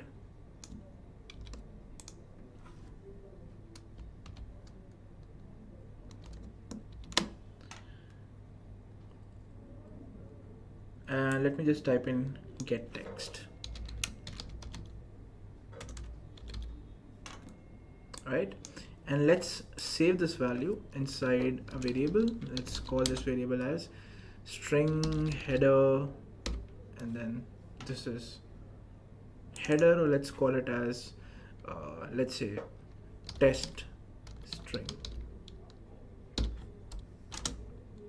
Okay, so test string now should have DevOps certification training. So let's check. Let's try to echo this system.out.println. Let's go ahead and try to print this variable, which is test string. Let's give the semicolon after that, save it, and now let's click on run. So now it should open the browser. It should go to intellipaat.com. It should write DevOps. It should click on search. It should then go on the course page, and then once the page is loaded, it should go ahead and print this particular header. Let's see if that is printed. Yes, so the test has been printed over here. The next thing that I have to do, guys, is I'll have to check for this test string, which is whether it is having this particular text or not, right? So how do we do that? One step is this, wherein you can actually check in the command line whether that is working or not, or you also happen to have a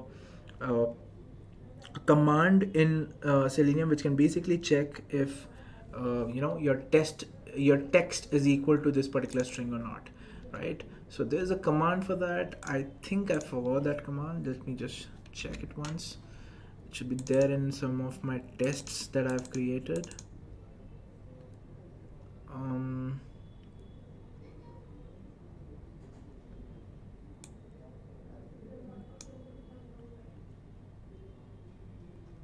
Just give me 1 second, guys. It should be here somewhere.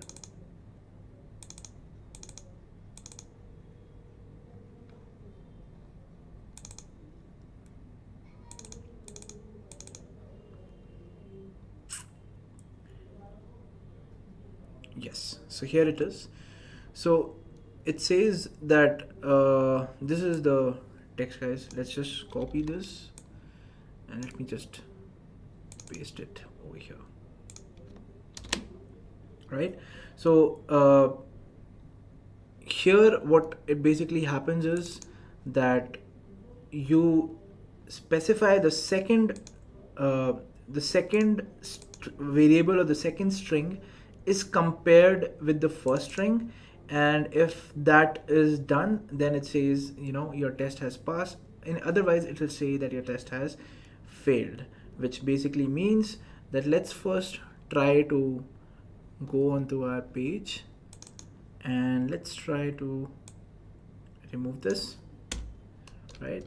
And now you can actually see the definition. So assert and then dot assert equals. So it says Boolean actual and Boolean what is expected. So Boolean actual is what we have got from the website, and Boolean expected is what is there in my what is there that I expect in the variable, right? So this Boolean expected is something that I'll have to specify, and then Boolean actual is something that I'll have to fetch from the text. So what we need is not Boolean, we basically need string. So string actual and string expected, right? So because our what we're trying to get is string. So let's just click on this, and now actual what is expected. So actual is this particular string, so let's just name it as actual, right? And what is expected, so let's specify expected as well, string expected, and let's specify the text. So we basically want our Intellipaat website, this particular text is expected.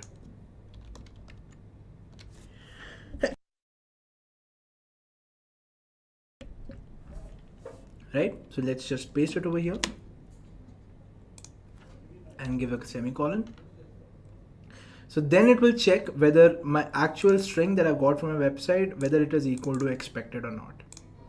Let's save this, and now let's click on run, and let's see how it goes.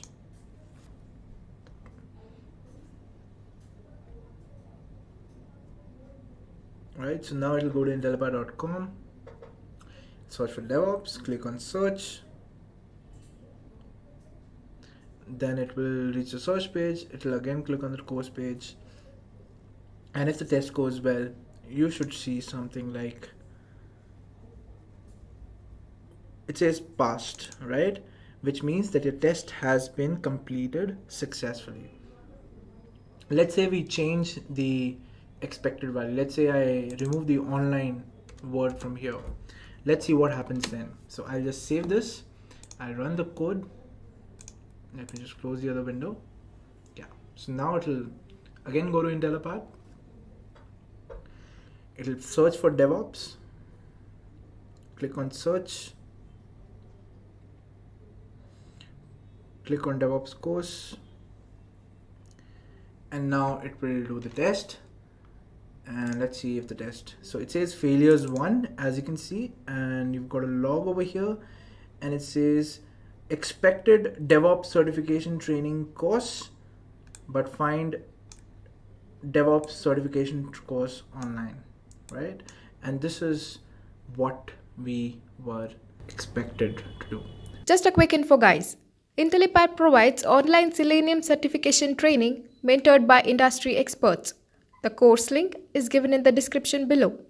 Now, let's continue with the session. So that is exactly what we should talk about in the next part of the session, because it's very important that you guys understand that Selenium is a very big name in testing, right? See, if you're looking for the future trends of it, I'm pretty sure you guys will get a lot of information from this session, because understand this, Selenium is one of these tools that makes functional testing very, very easy. And what happens when functional testing becomes easy? It means that the clients, whoever have come to you for for their application, they will receive a lot of return on investment, and they'll do it exponentially quicker than any other manual testing methodologies as well.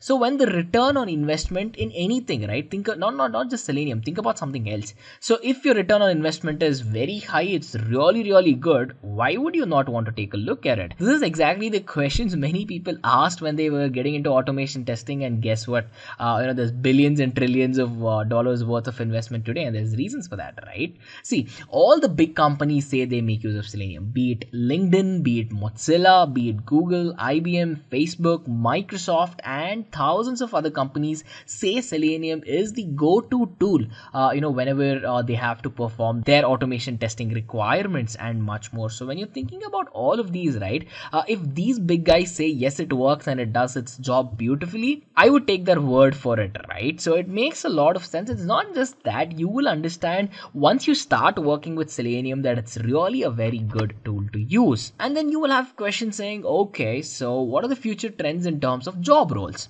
See, one very good thing about Selenium is that there are so many things you can do here that it'll offer you completely, it'll open up multiple doors for you basically, because as I told you, the demand has never stopped, right? The demand is always there for automation experts, and the supply is somewhat less because not many people are skilled, not many people are certified, not many people can actually, go about working in a production environment with Selenium if they are not trained. But if they are, they open open to multiple job roles, be it automation testing lead, senior test engineer, quality analyst engineer, and of course Selenium automation analyst as well. There are many let's say I would really like to call it fancy designations, because at the end of the day, all of these guys, right, they add a lot of value to software. They do it in the back end, and not a lot of clients actually understand the importance of what testing does to a product. Because if you do not field test a product, if you do not do it in a very extensive way, taking a lot of care, if the product fails, it's really a bad name for the brand, the product, or the company itself, right? At the end of the day, that's very important, and these guys are the superheroes behind using Selenium for automation testing. So if I have to give it in a very concise way for you guys, in a way that it's very easy for you to take away from this session, what is the future scope of Selenium? I am pretty sure you guys know Python, right? It's the top programming language in today's world. It's used everywhere, almost everywhere. You can think about artificial intelligence, think about the world of medicine, think about web development, think about testing, PyTest, of course. There's a lot of places where it's used. And now it's very vital that you know that Selenium is one of these tools that works really well if you have a comprehensive knowledge of Java, right? Java and Selenium are these things that are inseparable. Now, Java was a top programming language back in the day. Python is now the top programming language, and of course it has given you thousands of reasons of why it's the top programming language. And Selenium and Python have this interaction right now to make an even powerful product in terms of automation testing. So this kind of an array that exists between Selenium and Python, and this kind of a trend that it's setting by the pace that we look about how Python goes about working with Selenium and vice versa, it's going to be something huge in the future as well. Of course, there's many things that goes on in the background because it's open source, but then you will get to know that there's a lot of people who stand by Python, and of course there's equal number of people who stand by Selenium as well. So understanding that Python is coming into the picture with Selenium adds a lot of value, adds a lot of weight to Selenium's future scope. And then if you've realized this entire decade, right, so 2010 to 2020 and beyond that we are living in right now, a lot of people have given a lot of attention to software testing. So people have realized that having a failure in an application or a product, and if the client or the customer points that out, it really hurts their reputation. It hurts it really bad, and people have realized how bad it hurts. So people don't want to do that. They're like, okay, why should we even go about doing mistakes or anything unseen with their naked eye, and the customer picks it up? It doesn't add a good impression on the brand. And how competitive is today's world? Do I really have to talk about that? Because at the end of the day, there's thousands of companies, the competition is pretty huge, and with Selenium, right, it's a job that's really made easy, which people thought that testing was a really hard job because you have to do everything manually, and it's going to be a boring task. Well, guess what? Now it's a task that's pretty much fun to do. It's really easy to work with, it's really powerful, and it's not just all of these. One very important thing is that it adds a lot of value to the product itself, to the company itself, and it's an assurance to the customers and the client that this product has been thoroughly tested, and there's a very good chance it is not going to fail. That kind of an assurance means a lot in this decade. Of course, it's going to mean the same thing in the next decade, and having this kind of confidence to provide, it's very important. And of course, with Selenium, all of its features that it brings about, that you'll find out as soon as you start learning work with Selenium, you need knowledge in SQL, you need to know how Linux systems work, you need to have the understanding of Python, you need to have the understanding of Java, Perl, all of these other programming languages as well. So with your arsenal of skills that you develop for Selenium, you bring all of these as bonuses as well.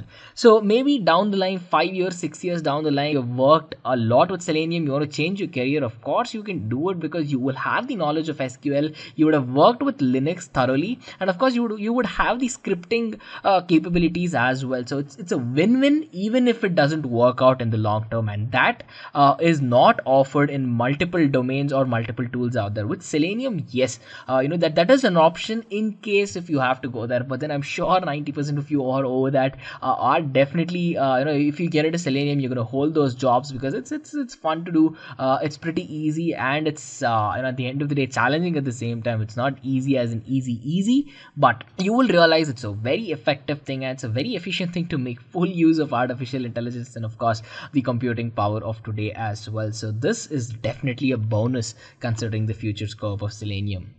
And then do I even have to talk about its open source nature, right? See, Selenium is an open source tool. It means that there are people across the globe who will be making use of the same. So what you can do to learn and how you can better yourself to align with the trend is to start reading scripts that are written by other testers. Find out if you can have a different kind of a solution to a problem. See if your scripts are performing exponentially better than the others, and you can do a lot of these kind of experiments with yourself and with the community to understand what's going on in the community, how you're adding value. And do not worry if you're not adding any value at that point in time. Just find out what other people are doing, see if you can understand it. If you cannot understand it, well, right, you will require some sort of skills, you will require some training to get there. And of course, there are a good number of certification programs that will definitely help you become an expert in Selenium. And nothing beats being certified in any kind of IT technology, and of course with Selenium that's the same case as well. One more thing, right? So you will not be soloing it out in your entire career with Selenium. What you have to understand is that it's a very supportive community out there.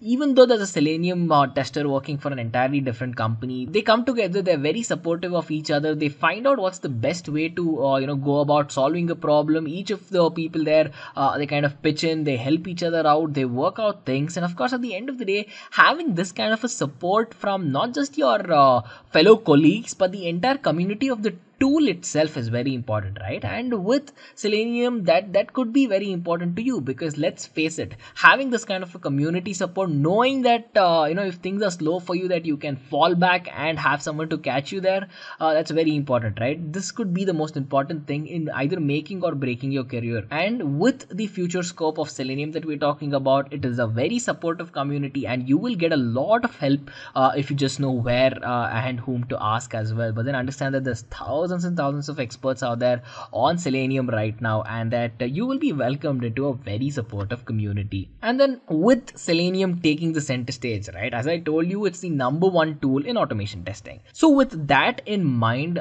there is a lot of things that keeps going on in the world of Selenium. There's lots of events, there's lots of engagements that happen in the testing domain, right? So whenever you want to kind of pace your career in the field of Selenium, go to these meetups, talk to other testers, start maintaining a journal, plan out what you have to do. Understand that you putting yourself out there will definitely help you for your career future scope in terms of Selenium, in terms of automation testing. Volunteer at certain technical events, have the skill of public speaking as well. So when you're thinking about the entirety of a Selenium career, it is not just you having the capability to write scripts and be done with it. It's gonna ask a good amount of your communication skills as well. So considering all of this, it adds a lot of meaning to your career as a Selenium tester, to make sure that you put yourself out there on the map, you talk to a lot of people, attend a couple of events, engage with people who are in the same domain, and of course try to see what value you can add back into the product, back into the ecosystem as well. So in that kind of a regard, there's lots of events coming up. Yes, with Selenium that keeps happening a lot. So with that, I am sure you guys are curious about what are the domains in which Selenium testing thrives, right? See, you will require a lot of testings when it comes to working of game development, operation systems design, mobile applications, web solutions, hardware and robotics. Wherever there is a software that gets used, be it simple, medium level or complicated, right, there you will require some sort of automation testing to put into place. Manual testing is also required, but at the end of the day, automation testing is required too. So it's not just these domains. I can probably fill up 5 or 6 slides thoroughly from end to end with all the domains where automation testing is used, but I think you get the point now, right? There are multiple domains in whatever software domain that you use. With one domain, it gets more important than the other. Now think about you writing a piece of software for national security. You might be willing to join the military as well, so you can become a programmer for the military. And then of course, whenever we are sending any sort of hardware to space, it requires software, right? So this kind of a military consumer grade, military grade, and then of course when we talk about the space grade as well, so your software needs to be at its best from each of these levels and up. So when you're thinking about all of these, it's very important that you know that there are a lot of domains, and your career scope here is very bright too. Now you'll have a question saying, okay, but why are there so many domains? Let me tell you this, there is billions and trillions of dollars worth of investments that's going on. As I just told you, it's one of the top career paths to have in the year 2021 and beyond. And of course, there's a lot of industry demand which is never slowing down, or which never has it's not even showing signs of slowing down. In that particular case, now is the right time for you guys to jump, find your favorite domain in which you want to perform automation testing in, get into your dream job, start making a difference to the world out there. Now you'll have a question saying, okay, all of this is beautiful. What is the salary I can expect for a Selenium tester? A Selenium expert or a Selenium tester can get a salary of somewhere around $120,000 in the USA. It's somewhere around 10 lakhs per annum in India, and of course, it's 61,000 pounds in the United Kingdom. All of these salaries are very attractive. It is very achievable, and of course, these are the average salaries. Understand this: if you have the right skills, people are willing to hire you no matter where you are in the world and no matter what amount you ask. You just need to have the skills. If someone ever tells you that there are no jobs for any kind of profile that you always talk about, be it web development, be it testing, or be it anything, that person is not telling you the right thing. Because if you have the right skills to sell yourself, there's always someone willing to buy. There's always, right, always in capital. So make sure that you just put your heads down, make sure you're working on learning hard, make sure you're working on skilling yourself up, and at the end of the day, there's always a light at the end of the tunnel, which I'm trying to tell you guys. And of course, with these salary numbers, I am sure you guys are excited to get started with Selenium as well, and the career growth is fantastic. You will begin as an automation tester. With a couple of years of experience, you'll become a lead test analyst, and at the end of the day, with a lot of effort, with a lot of time, and of course with a lot of skills as well, you guys can be called as principal automation managers as well. It's such a fancy designation to hold, and these guys, right, be it automation tester, lead test analyst, or principal automation managers, these guys add a lot of value, and they give back to the community as well, as much as they do to the product itself. And all of that adds so much value to the tool itself, such as Selenium, and a career such as automation testing itself. So coming to the first question on the top Selenium interview questions set, it is, what is automation testing? There is a very good chance all of your interviews, if not most of your interviews, will definitely start with this question, guys. So automation testing is a very simple process of actually automating a manual test process, right? Hence the name automation. So whenever we do AUT, right, application under testing, or let's say even system under testing, what we call as SUT, to automate this process of taking away the manual the manual aspect of it, or the manual labor that's involved in achieving test results, right? So that's all about what automation testing is. There's a lot of tools today, especially in the world of testing and its automation, where you can do a lot of things in an exponentially rapid manner when you compare it to manual testing. And since you're already here at this interview question set, there's a good chance you might know a little bit about automation testing, right? So on that note, I'm sure you're aware of the huge dent in the world that automation testing is putting out to be. Now, moving on to the second question, it states, is Selenium 2.0 different from 3.0? If so, how? Well, Selenium 2.0 and 3.0 has a very subtle difference in a way where Selenium RC and Selenium WebDriver, right, since it was combined into a single tool, that eventually became to be known as Selenium 3.0. Selenium RC itself was called as Selenium 2.0 without having the WebDriver as a single integrated tool into it. And upon integration, it just became known. And upon integration, it came to be known as Selenium 3.0. So make sure to mention this in case you ask this question. Now, moving on to the third question, it states, mention some of the popular tools that are used for automation testing. Well, so if you're at this point in time, I'm sure you guys have put in a decent amount of work into understanding what automation testing is. But when it comes to answering this particular question, right, so make sure to talk a little bit about the tools that are available, and in case if you've had any hands-on experience with these tools, right, so please make sure to talk about that as well, because this at the end of the day will add a lot of value to your answer. See, for example, there are many tools that you can use. We can talk about the tools itself for hours together, right? So mentioning the top tools such as Selenium, Rational Robot, be it UFT, the Unified Functional Testing by HP, or be it the RFT, the Rational Functional Tester by IBM, and in fact there are many other tools as well.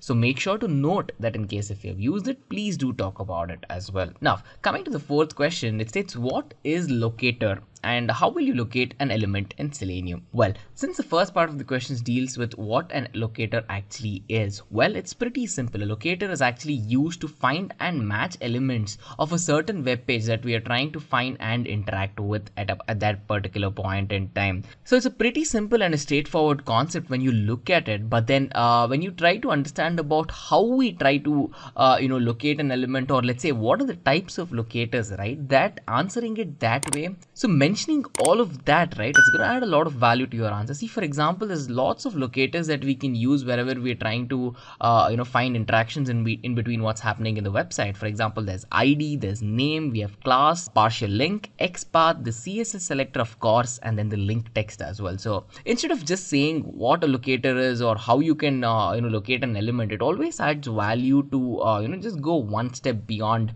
and show the interviewer that you do know Selenium in depth. But then hey, make sure to keep the answer concise and do not go overboard with an answer if you're straying away from the topic as well. On that note, question number 5 states, what are the test types that are supported by Selenium? Well, there are two types of testing that you can do with Selenium. That's functional testing and regression testing. Now, when we talk about functional testing, right, here all we're trying to do is we're verifying every single function of a software application to see if it's performing as it's supposed to do. As the name suggests, functional testing, it will give you an easier idea to remember it. So a lot of concepts involved here, but primarily we deal with black box testing, and we're not really looking in depth towards the code of the applications, right? So we have the functions, we pass some inputs to the functions, and we see if you're getting the right output. You will know what the outputs are for the required inputs. So as soon as you pass these inputs, you are supposed to get the outputs correctly. If you're not, there's a very good chance that your function is not working, right? So this is all about functional testing. And then when we talk about regression testing, we're trying to re-execute all of the partial test cases that we might have done, or let's say a partial selection of a test case that we have previously executed, to make sure all the functionalities work fine or not. As the name suggests, regression involves either partly taking the test case or fully taking an already run test case and to eventually reevaluate it to make sure that you're adding that much depth into the testing process as well, right? So at the end of the day, all your requirement is to make sure that you have an accurate test case and to see that the accuracy is maintained throughout. So there are two types, as we discussed. It's functional testing and regression testing, so make sure to mention that. Now, moving on to the 6th question, it says, what is XPath? Well, so think about this, right? So whenever you're trying to locate an element, or let's say even various elements across a site, you have to first find the element and then reference it with another element, or in fact find the reference of another element overall itself. So the concept behind this, right, the functioning of we finding elements and we finding an element with the reference to another element, etc., all of this happens by the use of XPath. DOM has been the standard, right? The document object model has been the standard way to actually navigate what we call as the HTML element tree. And XPath itself is a navigation tool, that does a very similar thing to what DOM does. But at the end of the day, we are considering its XML nature, its elemental form based on its XML path as well. So hence the name XPath. XPath stands for XML path as well, guys. So moving on to the 7th question, it states, what is the difference between a single slash and a double slash in XPath? Well, if your requirement is to create an absolute path, you'll be making use of a single slash, right? So in case if you have a requirement with the XPath which has a requirement for an absolute path, you'll go the single slash route. So what usually happens is you will start selection with the document's start node and then work your way up from there. But then in case if you do not have an absolute path, but let's say you have a relative path, right, then you'll be making use of a double slash. So this is a huge difference, and you really should keep this in mind. And whenever you're taking a relative path, you really don't have to start with the document's start node. So here, since the path is actually relative, you can start anywhere you want in the document, and that itself is a huge advantage in multiple cases as well. So when you ask this question, make sure to put the answer out in a concise way, as you see. Now, Moving on to the 8th question, it states, why should I use Selenium for test automation? Well, this is another way of saying, can you state the advantages of Selenium for test automation, or let's say, can you talk about the benefits, features of Selenium and how it helps in automation testing, etc. So it's all the same question, right? So approaching this question, you should really consider talking about Selenium as a testing tool in terms of its benefits that it offers and how easy it is to use. See, the first point is that it's a free tool, it's an open source tool, which means that it's an amazing, it has an amazing community, it has a very large user base, and of course, even a small startup firm, right, all the way till a huge enterprise really would not have to put in a good amount of money to get started with it as well. Since it's open source, there's thousands of developers across the globe already developing it, and Selenium supports cross-browser compatibility, be it Firefox, be it Google Chrome, be it Microsoft Edge and everything. And in terms of platform compatibility, we have Windows, we have Linux, we have Mac OS, and a lot of other platforms as well. And when you talk about programming languages and scripting, of course, there is a huge support that Selenium offers, which definitely has a very big impact on today's world as well. And then when we think about repository developments and how Selenium supports distributed testing across multiple nodes or multiple machines in a network, right? This is where it really outshines many of the other open source tools, and in fact, some of the even paid tools as well. So in that regard, Selenium does a lot. And the common goal of Selenium is that you really don't have to put in a lot of work to see a lot of results in terms of testing as well. So that removes a lot of manual labor. It keeps your process very efficient, very effective. In terms of testers' time, in terms of the developers' time, and a lot more. Just a quick info, guys. Test your knowledge of Selenium by answering this question. Select the language which is not supported by Selenium. A. PHP, B. Java, C. ASP, D. C#. Comment your answers in the comment section below. Subscribe to Intellipaat to know the right answers. Now, let's continue with the session. Now, coming on to the 9th question, it states, does Selenium have any technical limitations? If so, what are those limitations? See, at the end of the day, any tool, any framework, any programming language will have a certain caveat that you really have to talk about, right? So Selenium itself has a few limitations when we talk about it. So Selenium is only used for web application testing, and I'm sure you already know that at this point of time. And if you have a requirement of, let's say, mobile applications or even desktop applications, at this point of time, you cannot test it with Selenium. And if you have CAPTCHA readers, if you have barcode readers, all of these cannot be evaluated by making use of Selenium as well.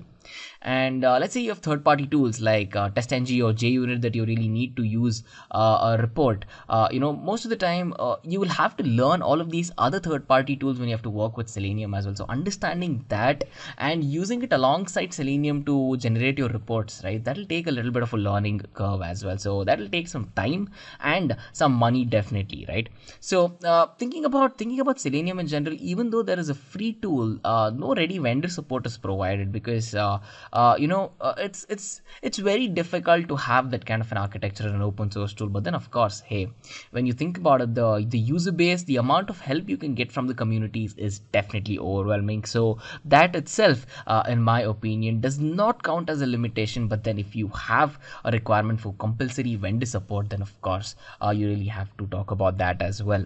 And then if you're working with Selenium, you really have to know programming languages, right? So you have to have some experience working with it. And at the end of the day, it depends on what web apps that you're testing out with Selenium as well. But having that as a requirement is a definite compulsion, in my opinion. So that again adds to the learning curve as well. So these are some of the top points that came across my mind whenever we talk about the limitations of Selenium. So make sure to mention at least 3 or 4 and see if you can elaborate on any of the limitations that you yourself faced while learning Selenium, or in fact while implementing something in Selenium as well.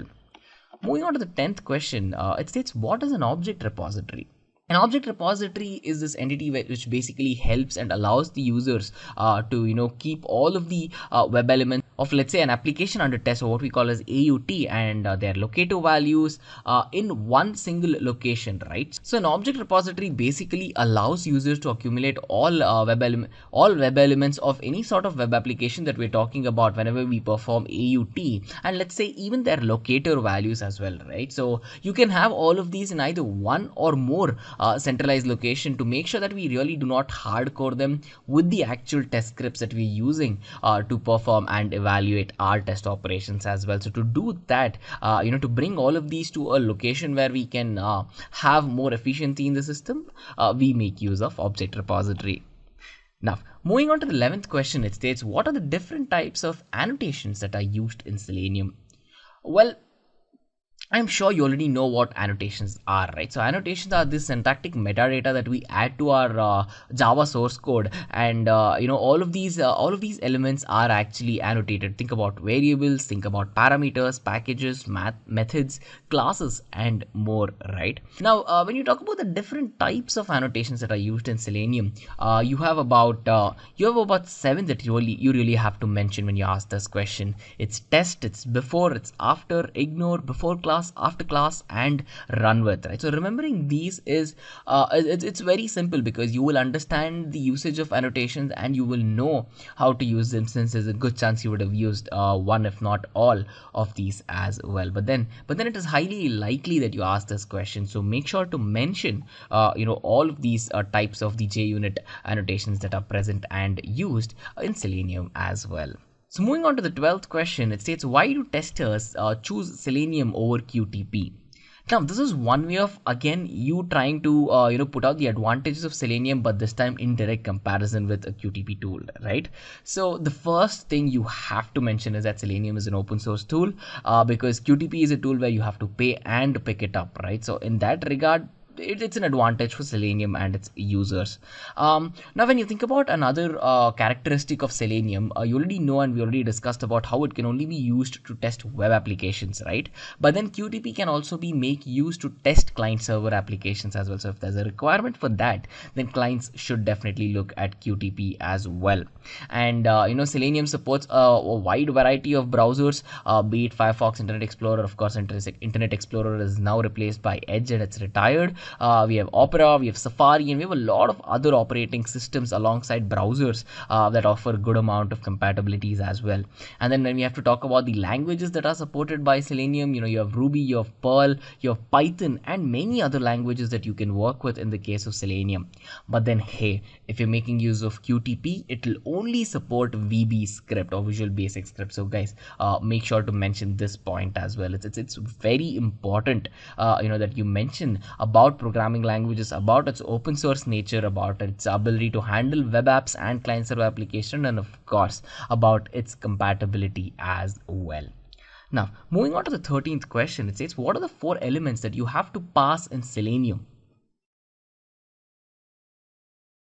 So I'm sure you would have come across this question when you're preparing for your interview, or I'm sure that you yourself expect that this question will be asked, right? So the 4 parameters that the 4 parameters that have to be passed whenever you're talking about Selenium is the host, it's the port number, it's the browser, and it's definitely the URL, right? So you need these parameters compulsorily in case if you have to pass it through Selenium and then work with it later as well. So make sure to mention that. And hey, if you have your laptop right in front of you, it always adds a lot of value if you can show all of these practically by making use of an example as well. So with all the questions that we are going to discuss, wherever it is possible, please do show it out practically. That definitely adds a lot more weight to your interview application, and in fact your interview process as well.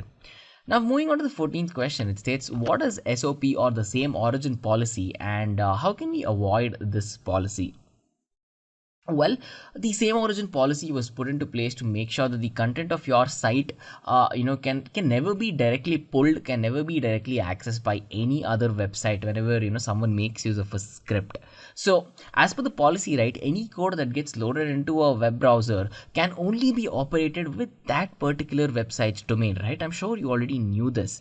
But then to avoid the same origin policy where you will have access to it, the proxy injection method is used. So what we're trying to do with the proxy injection method is that we have these Selenium servers that trick the browser, thinking that it is an actual real HTTP URL, and it'll pretend to be a client server HTTP proxy, which will actually sit as a bridge in between the application that we are talking about, and of course the browser, which has been and the acting browser. And what we try to do is we mask the application under test by making use of a fictional URL and then pass it across. So to answer this question in a state view on how we can avoid it, we make use of the proxy injection method. Hence I've highlighted it in the answer. It's a very important aspect of this question to make sure to answer it in a clear way. Coming to the 15th question, it states, what is a data-driven framework, right? So a data-driven framework in its aspect and its foundational concept is basically an approach that we take, when we have to go on to split our data set from the actual test code or the test case that we are talking about, right? So this particular framework is actually dependent totally on the input data. Now, when you think about input data, think about a variety of sources from where it can come, right? You can have it through any local database, you can have it through an offsite server, it can be hosted on a cloud platform, it can be a CSV file, Excel file, or anywhere that you get the data from. So having a framework that is totally dependent on this for the input data, and the support for it is there as well.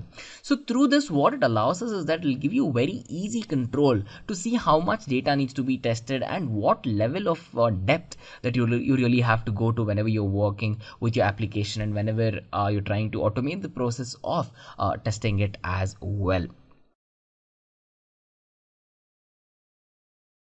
Now, after understanding this, there's another framework that you really have to know about. It's the keyword-driven framework. So what is keyword-driven framework?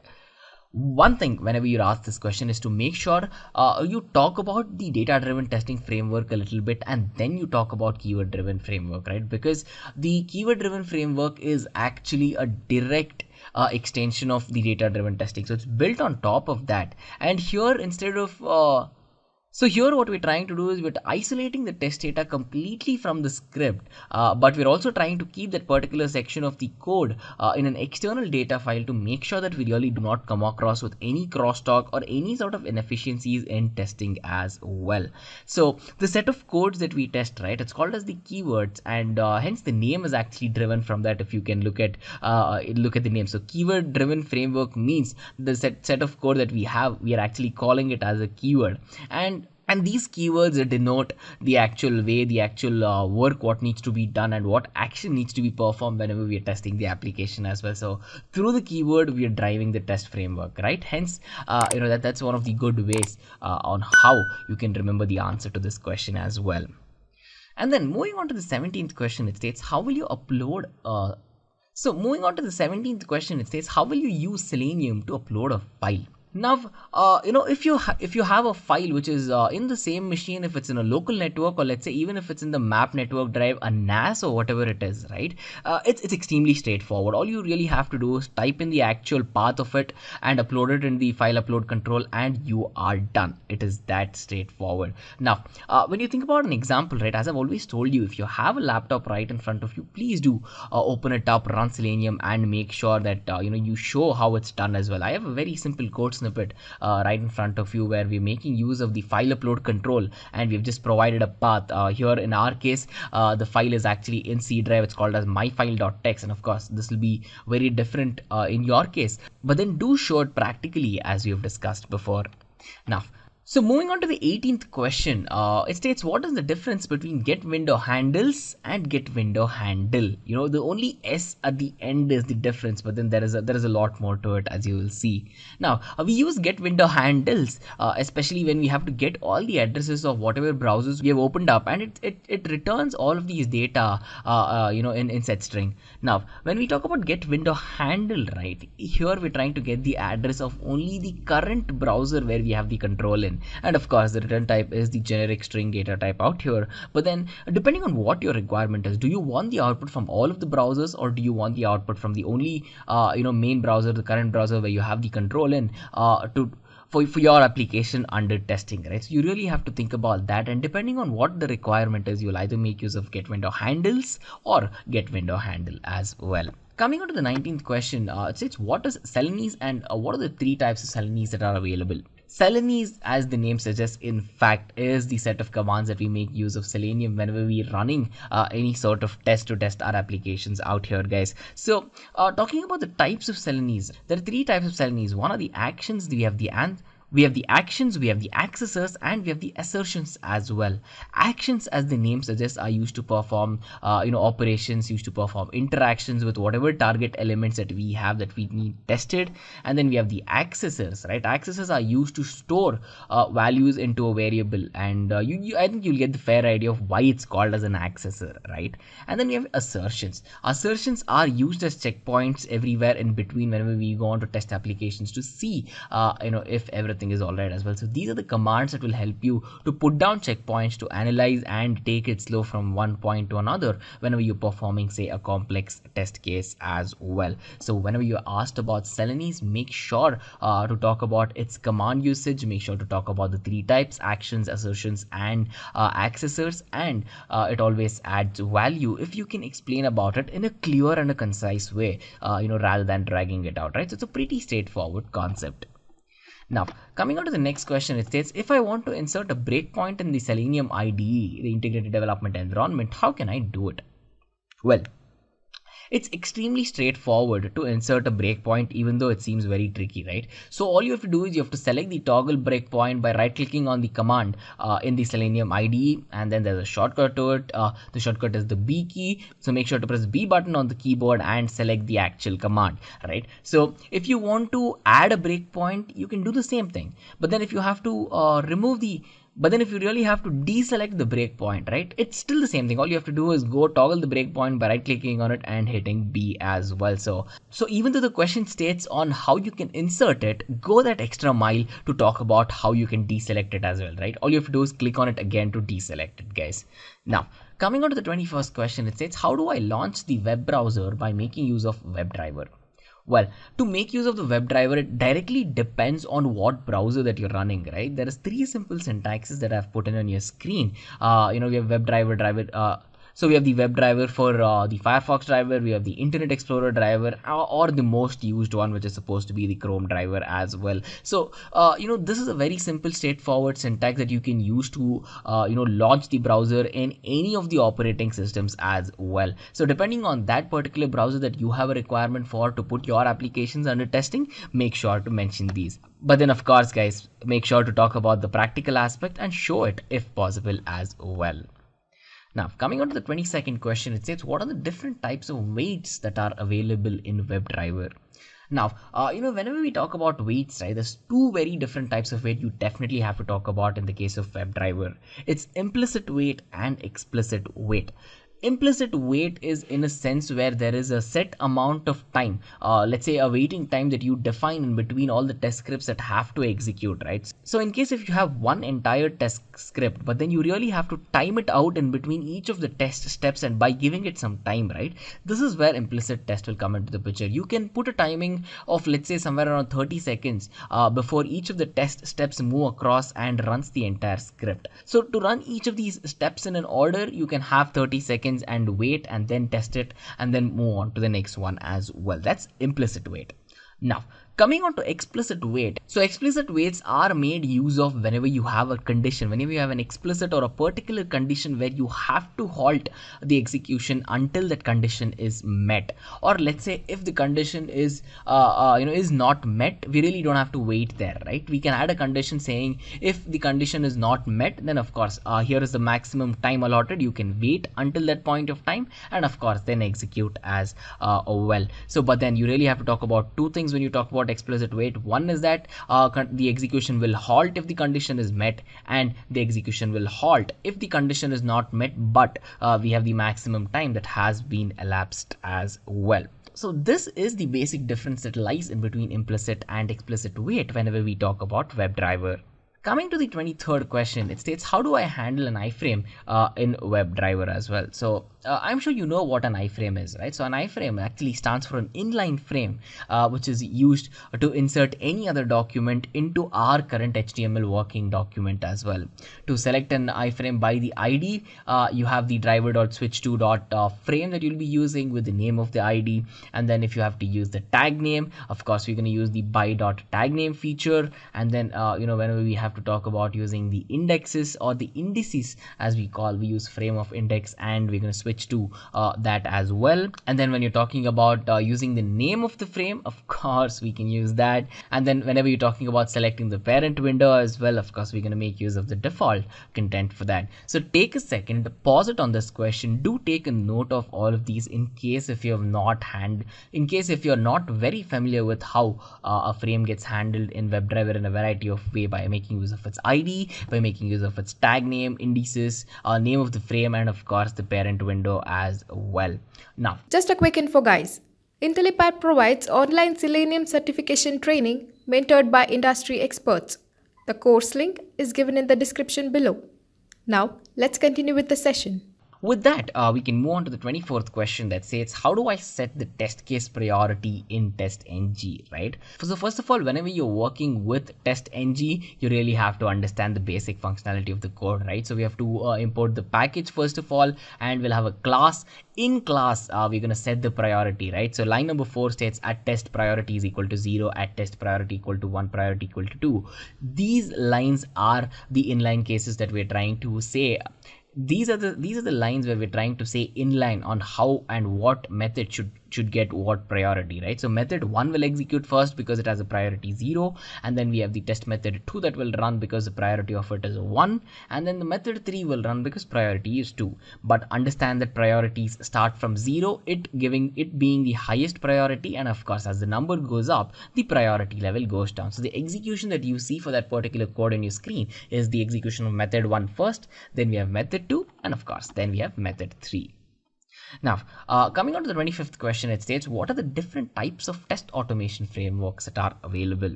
This again is a very simple question. It's a very straightforward question, and you really don't have to explain a lot when you're asked about this.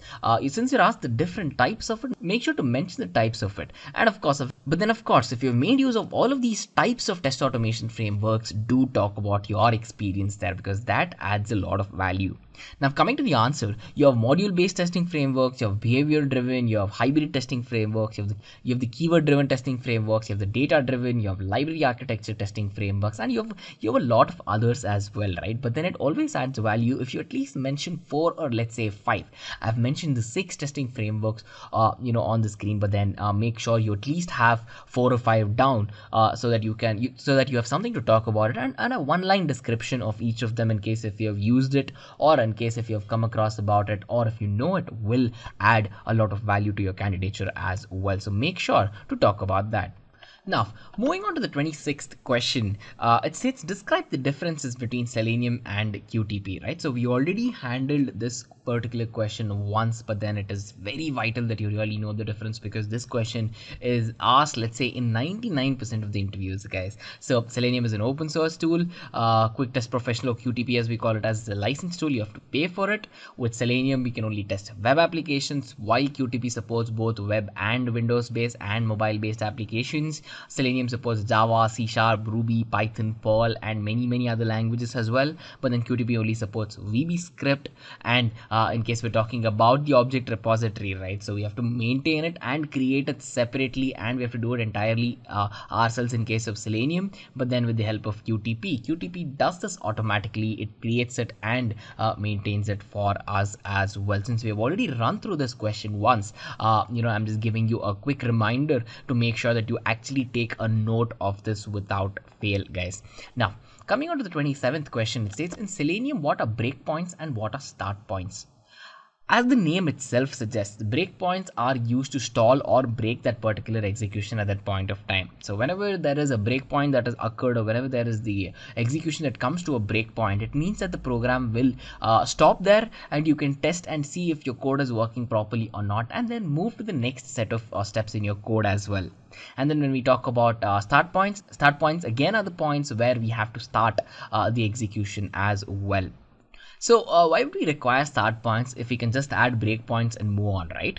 But then start points are required whenever we have to test any sort of scripts from the middle, or let's say even after a breakpoint, instead of testing it again from the start manually all the time, right? So if you have a requirement of testing it from the middle, or let's say even after a breakpoint, the usage of a start point will definitely add a lot of value there as well. So this is the basic difference that lies in between breakpoints and start points. So make sure to mention that.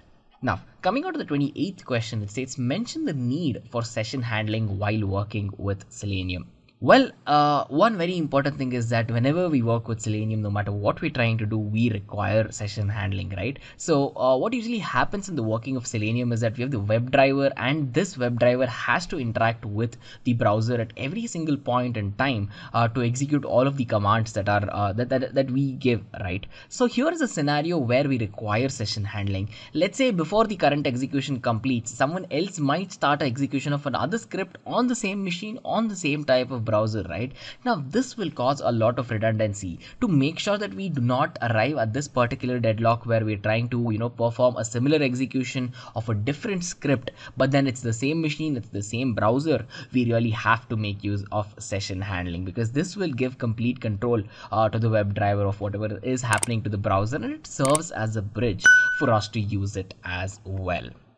Now, coming on to the 29th question, it states mention the types of listeners that are present in TestNG. Well, there are 12 types of listeners in TestNG, and if it's completely understandable if you cannot name all 12, but then I highly recommend you name at least 6 of them, right? So you have the annotation you have the I annotation transformer, I configurable, I configuration listener, I execution listener, I hookable, invoke method listener, you have invoke method listener 2, method interceptor, the I reporter, the I suit listener, and of course we have the I test listener as well.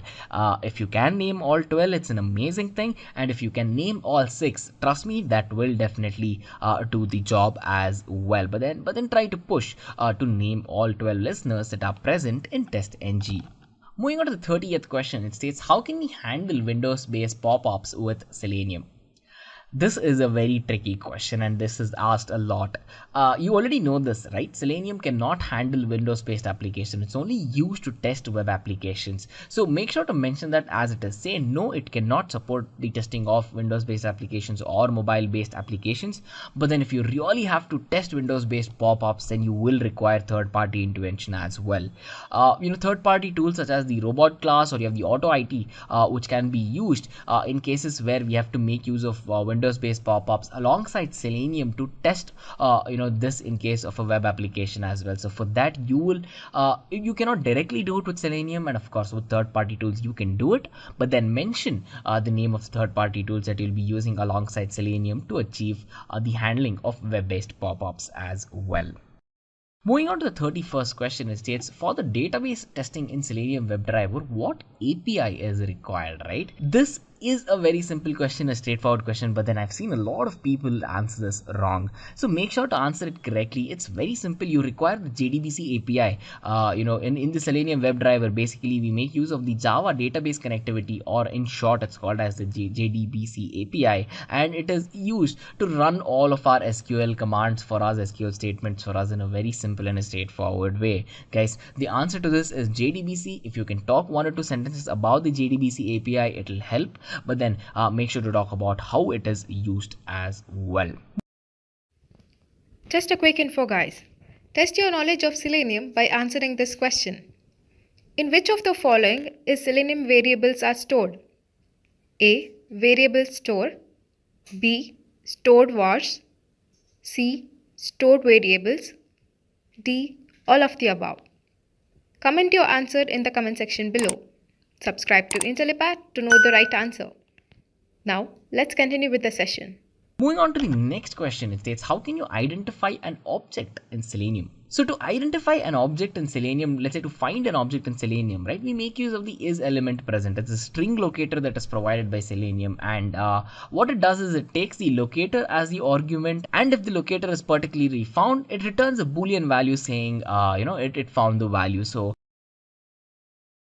you can use the boolean return value as an assertion to see if your locator that you've put in as the argument to is element present is found in your it's found in your test case or not. So the is element present is used to find any sort of object in Selenium. Make sure to mention that. Moving on to the 33rd question, it states, mention the use of XPath in Selenium testing. We already talked about XPath at the start of this particular video, right? It's a way of how we define web elements. It's pretty similar to the document object model, but then in the case of XPath, what we're trying to do is we're trying to identify all of our elements in a very dynamic way. But then, since we're talking about XPath, you really have to mention about the two types of XPath that are present. We have the absolute XPath, and of course, we have the relative XPath as well. And we've already discussed absolute and relative XPath in the previous questions. So in case if you've jumped ahead, make sure to revisit those questions and check it out as well. Coming to the 34th question, it states, what are the important components of Selenium? Well, as a person interviewing for a Selenium tester's role, you have to know all the components, guys. You have four main components. You have the Selenium Grid, you have Selenium RC, which is the remote control, you have Selenium WebDriver, and of course the entire IDE, which is the Selenium Integrated Development Environment as well. These four form to be the basic architecture, the basic foundation upon which you can do everything in Selenium, right? I mean, of course, there are other third-party components as well, but then what is indigenous and what is native to Selenium is what the question is about. So make sure to answer it that way. Now, moving on to the 35th question, it states, can WebDriver test mobile applications? Another test question, another tricky question regarding mobile apps, right? You cannot test mobile applications in Selenium. You cannot test Windows-based applications directly with Selenium, right? So the answer is very straightforward. It's a no, because Selenium is not built to do this, right? So WebDriver was built as a tool where you can test web applications only. It was not built for mobile application testing, or in fact, it was not built for Windows-based application testing as well. So make sure to mention it as is. This is a very simple and straightforward question, which definitely has a simple yes or no answer to it as well. Moving on to the 36th question, it states, how does Selenium Grid work? Well, a Selenium Grid is basically used to create a suite where we're trying to, work with all of the forwarding test cases that we have to the hub, or let's say even back from the hub as well. And the test cases from here are directly redirected to, and then the test cases from here, right, we're trying to redirect it through the WebDriver and get them to execute in the browser as well.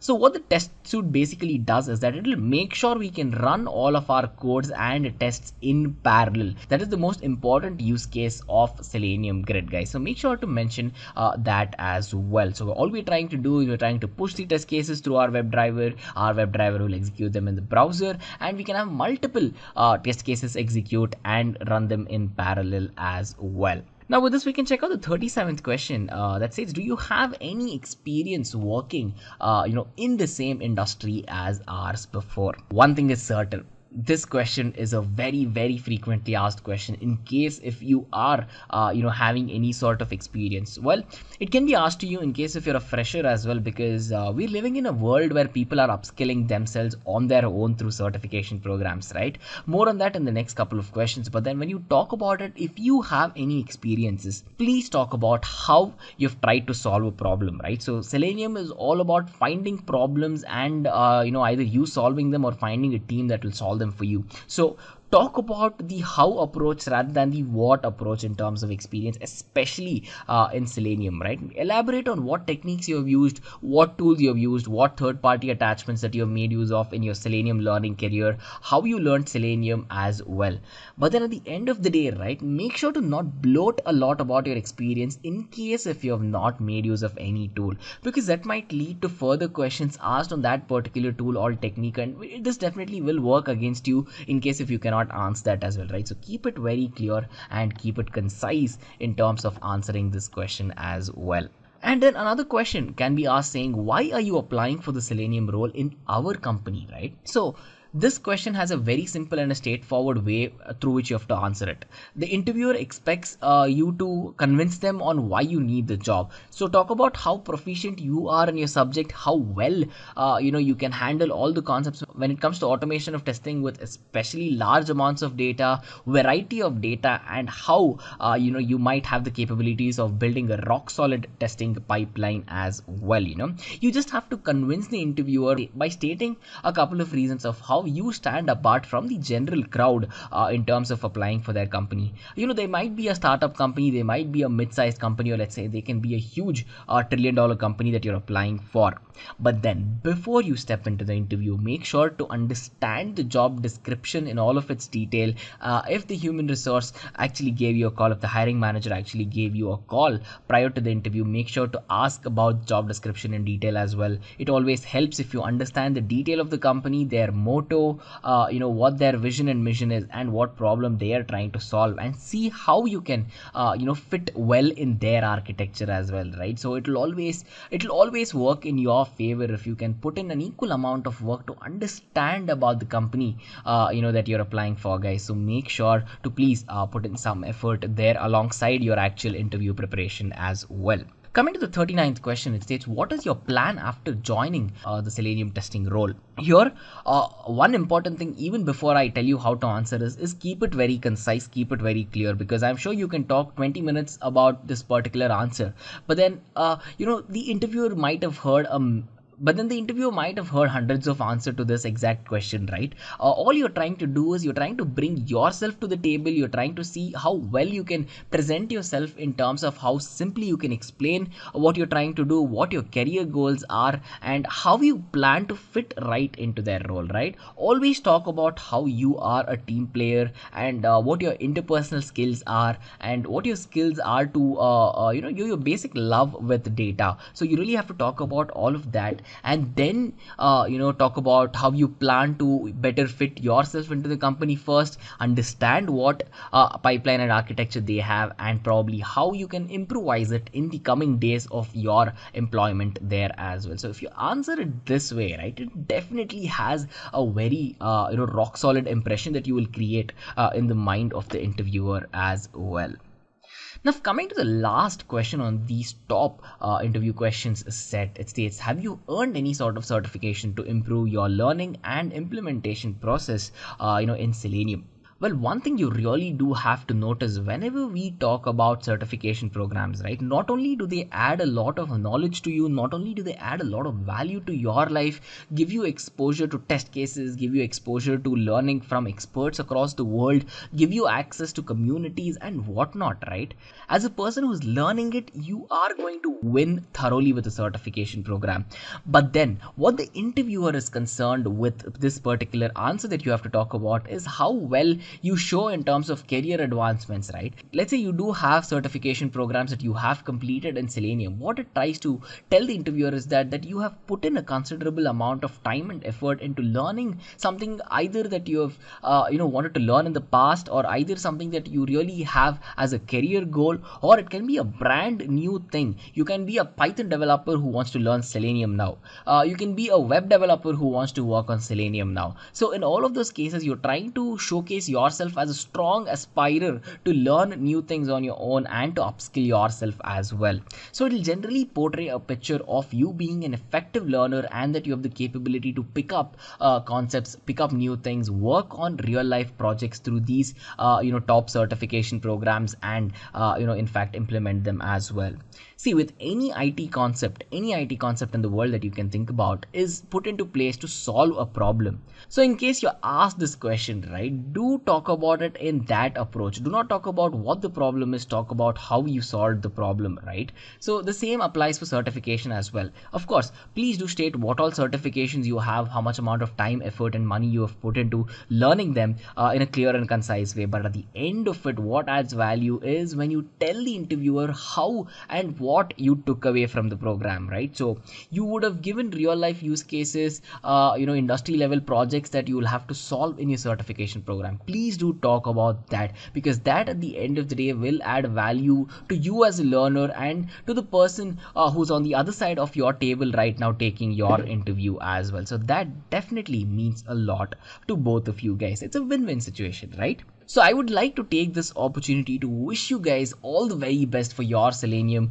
interviews. I am sure with these questions you have a clear picture of how you're supposed to attack these questions and how you can answer them in a very clear and a concise way. Just a quick info, guys. Intellipaat provides online Selenium certification training mentored by industry experts. The course link is given in the description below. So guys, we have come to the end of the session. If you have any doubts, please put down in the comment section below. We will try to answer it as soon as possible. Thanks for watching.